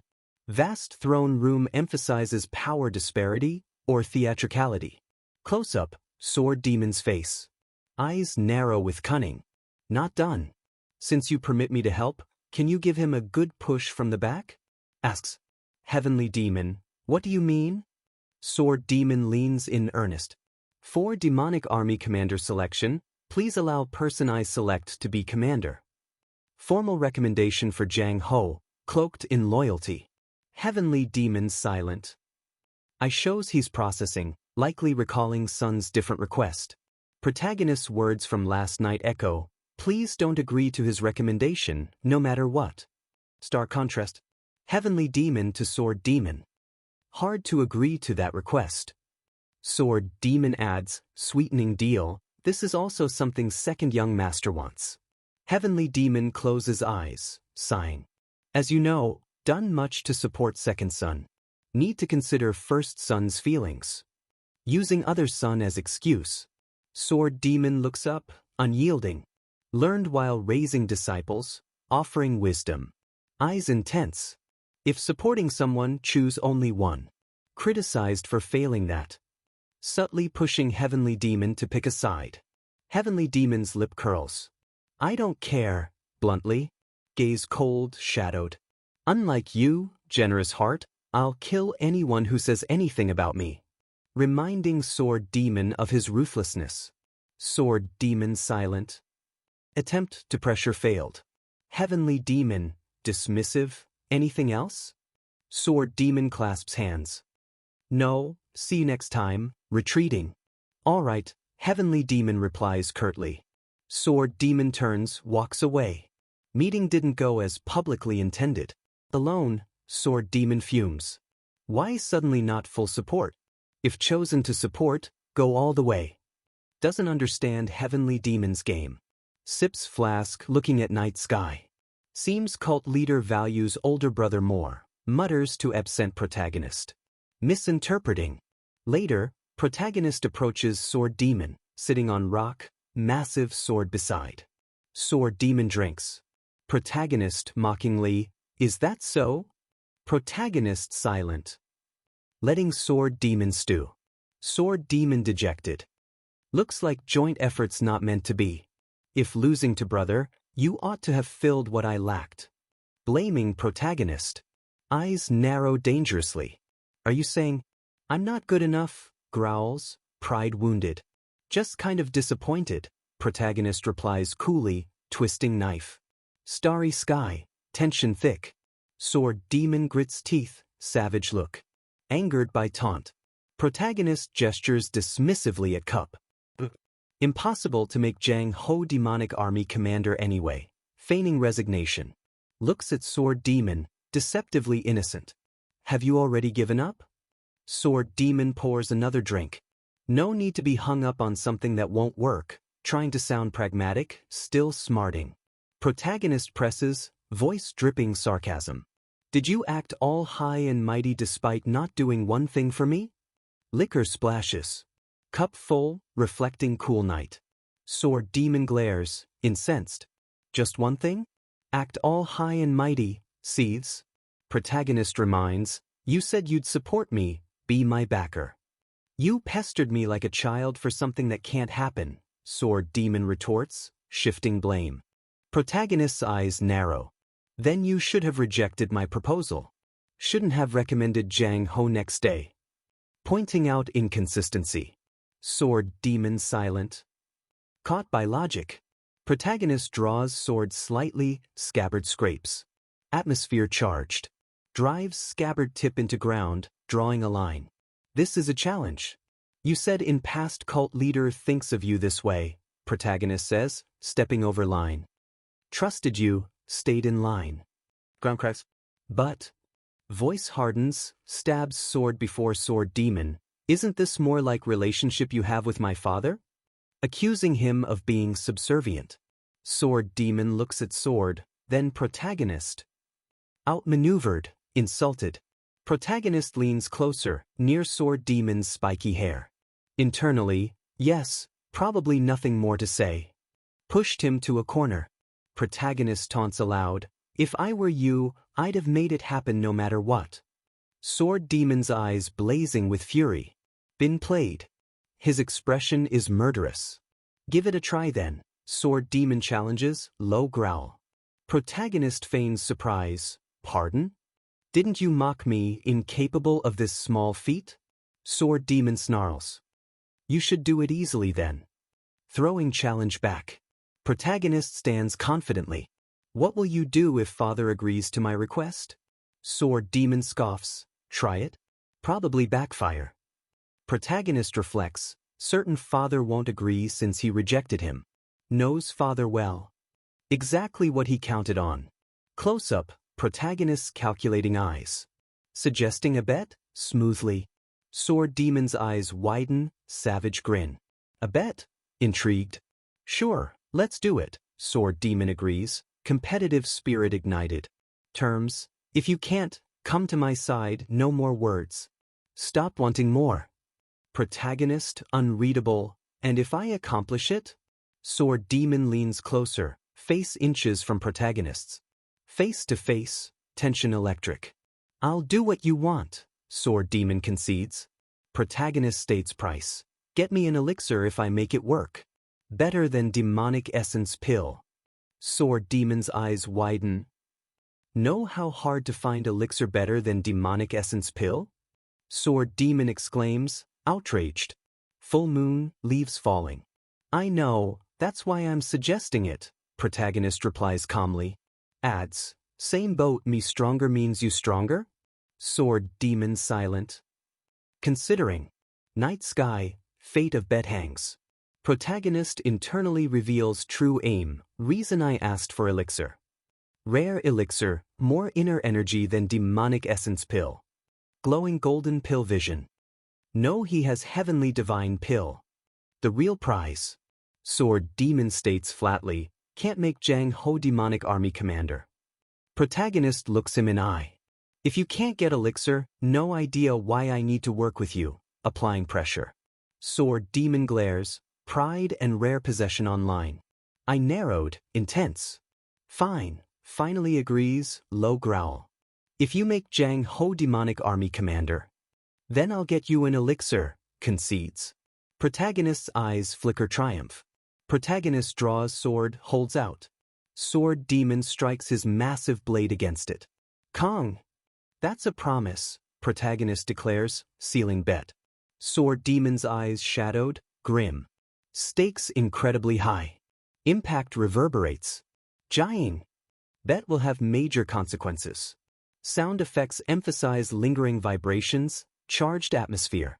Protagonist looks at sky, thoughtful, snow-like particles drifting. Smiles faintly. If I consume heavenly divine pill on top of demonic essence pill, wouldn't lose to demon supremes due to lacking inner energy. Path to rapid power increase. Cunning glint in eye. Know exactly how to win this bet. Scene shifts. Protagonist meets Chief Advisor Sima Myung. Asks, probability of Jang Ho becoming demonic army commander? Sima Myung behind desk piled with scrolls. Protagonist asks, yes, please be honest. Sima Myung closes eyes, considering. Experienced, knows cult politics. Less than 10%, Sima Myung states gravely. Heard Blood Heaven's sword demon recommended Jang Ho. Sima Myung continues, cult leader rejected that. As you know, cult leader isn't one to change mind without very good reason. Odds look terrible. Protagonist smirks slightly. I know that very well. Rejection part of his plan. Poses new, intriguing question. How about this then? What if another demon supreme also recommends Jang Ho? Sima Myung looks up, surprised. Another demon supreme recommending him? Implication dawning. Exactly, protagonist confirms, knowing, confident smile. Web of manipulation expanding.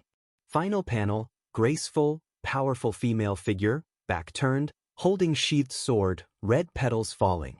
Undoubtedly another demon supreme, protagonist's next target.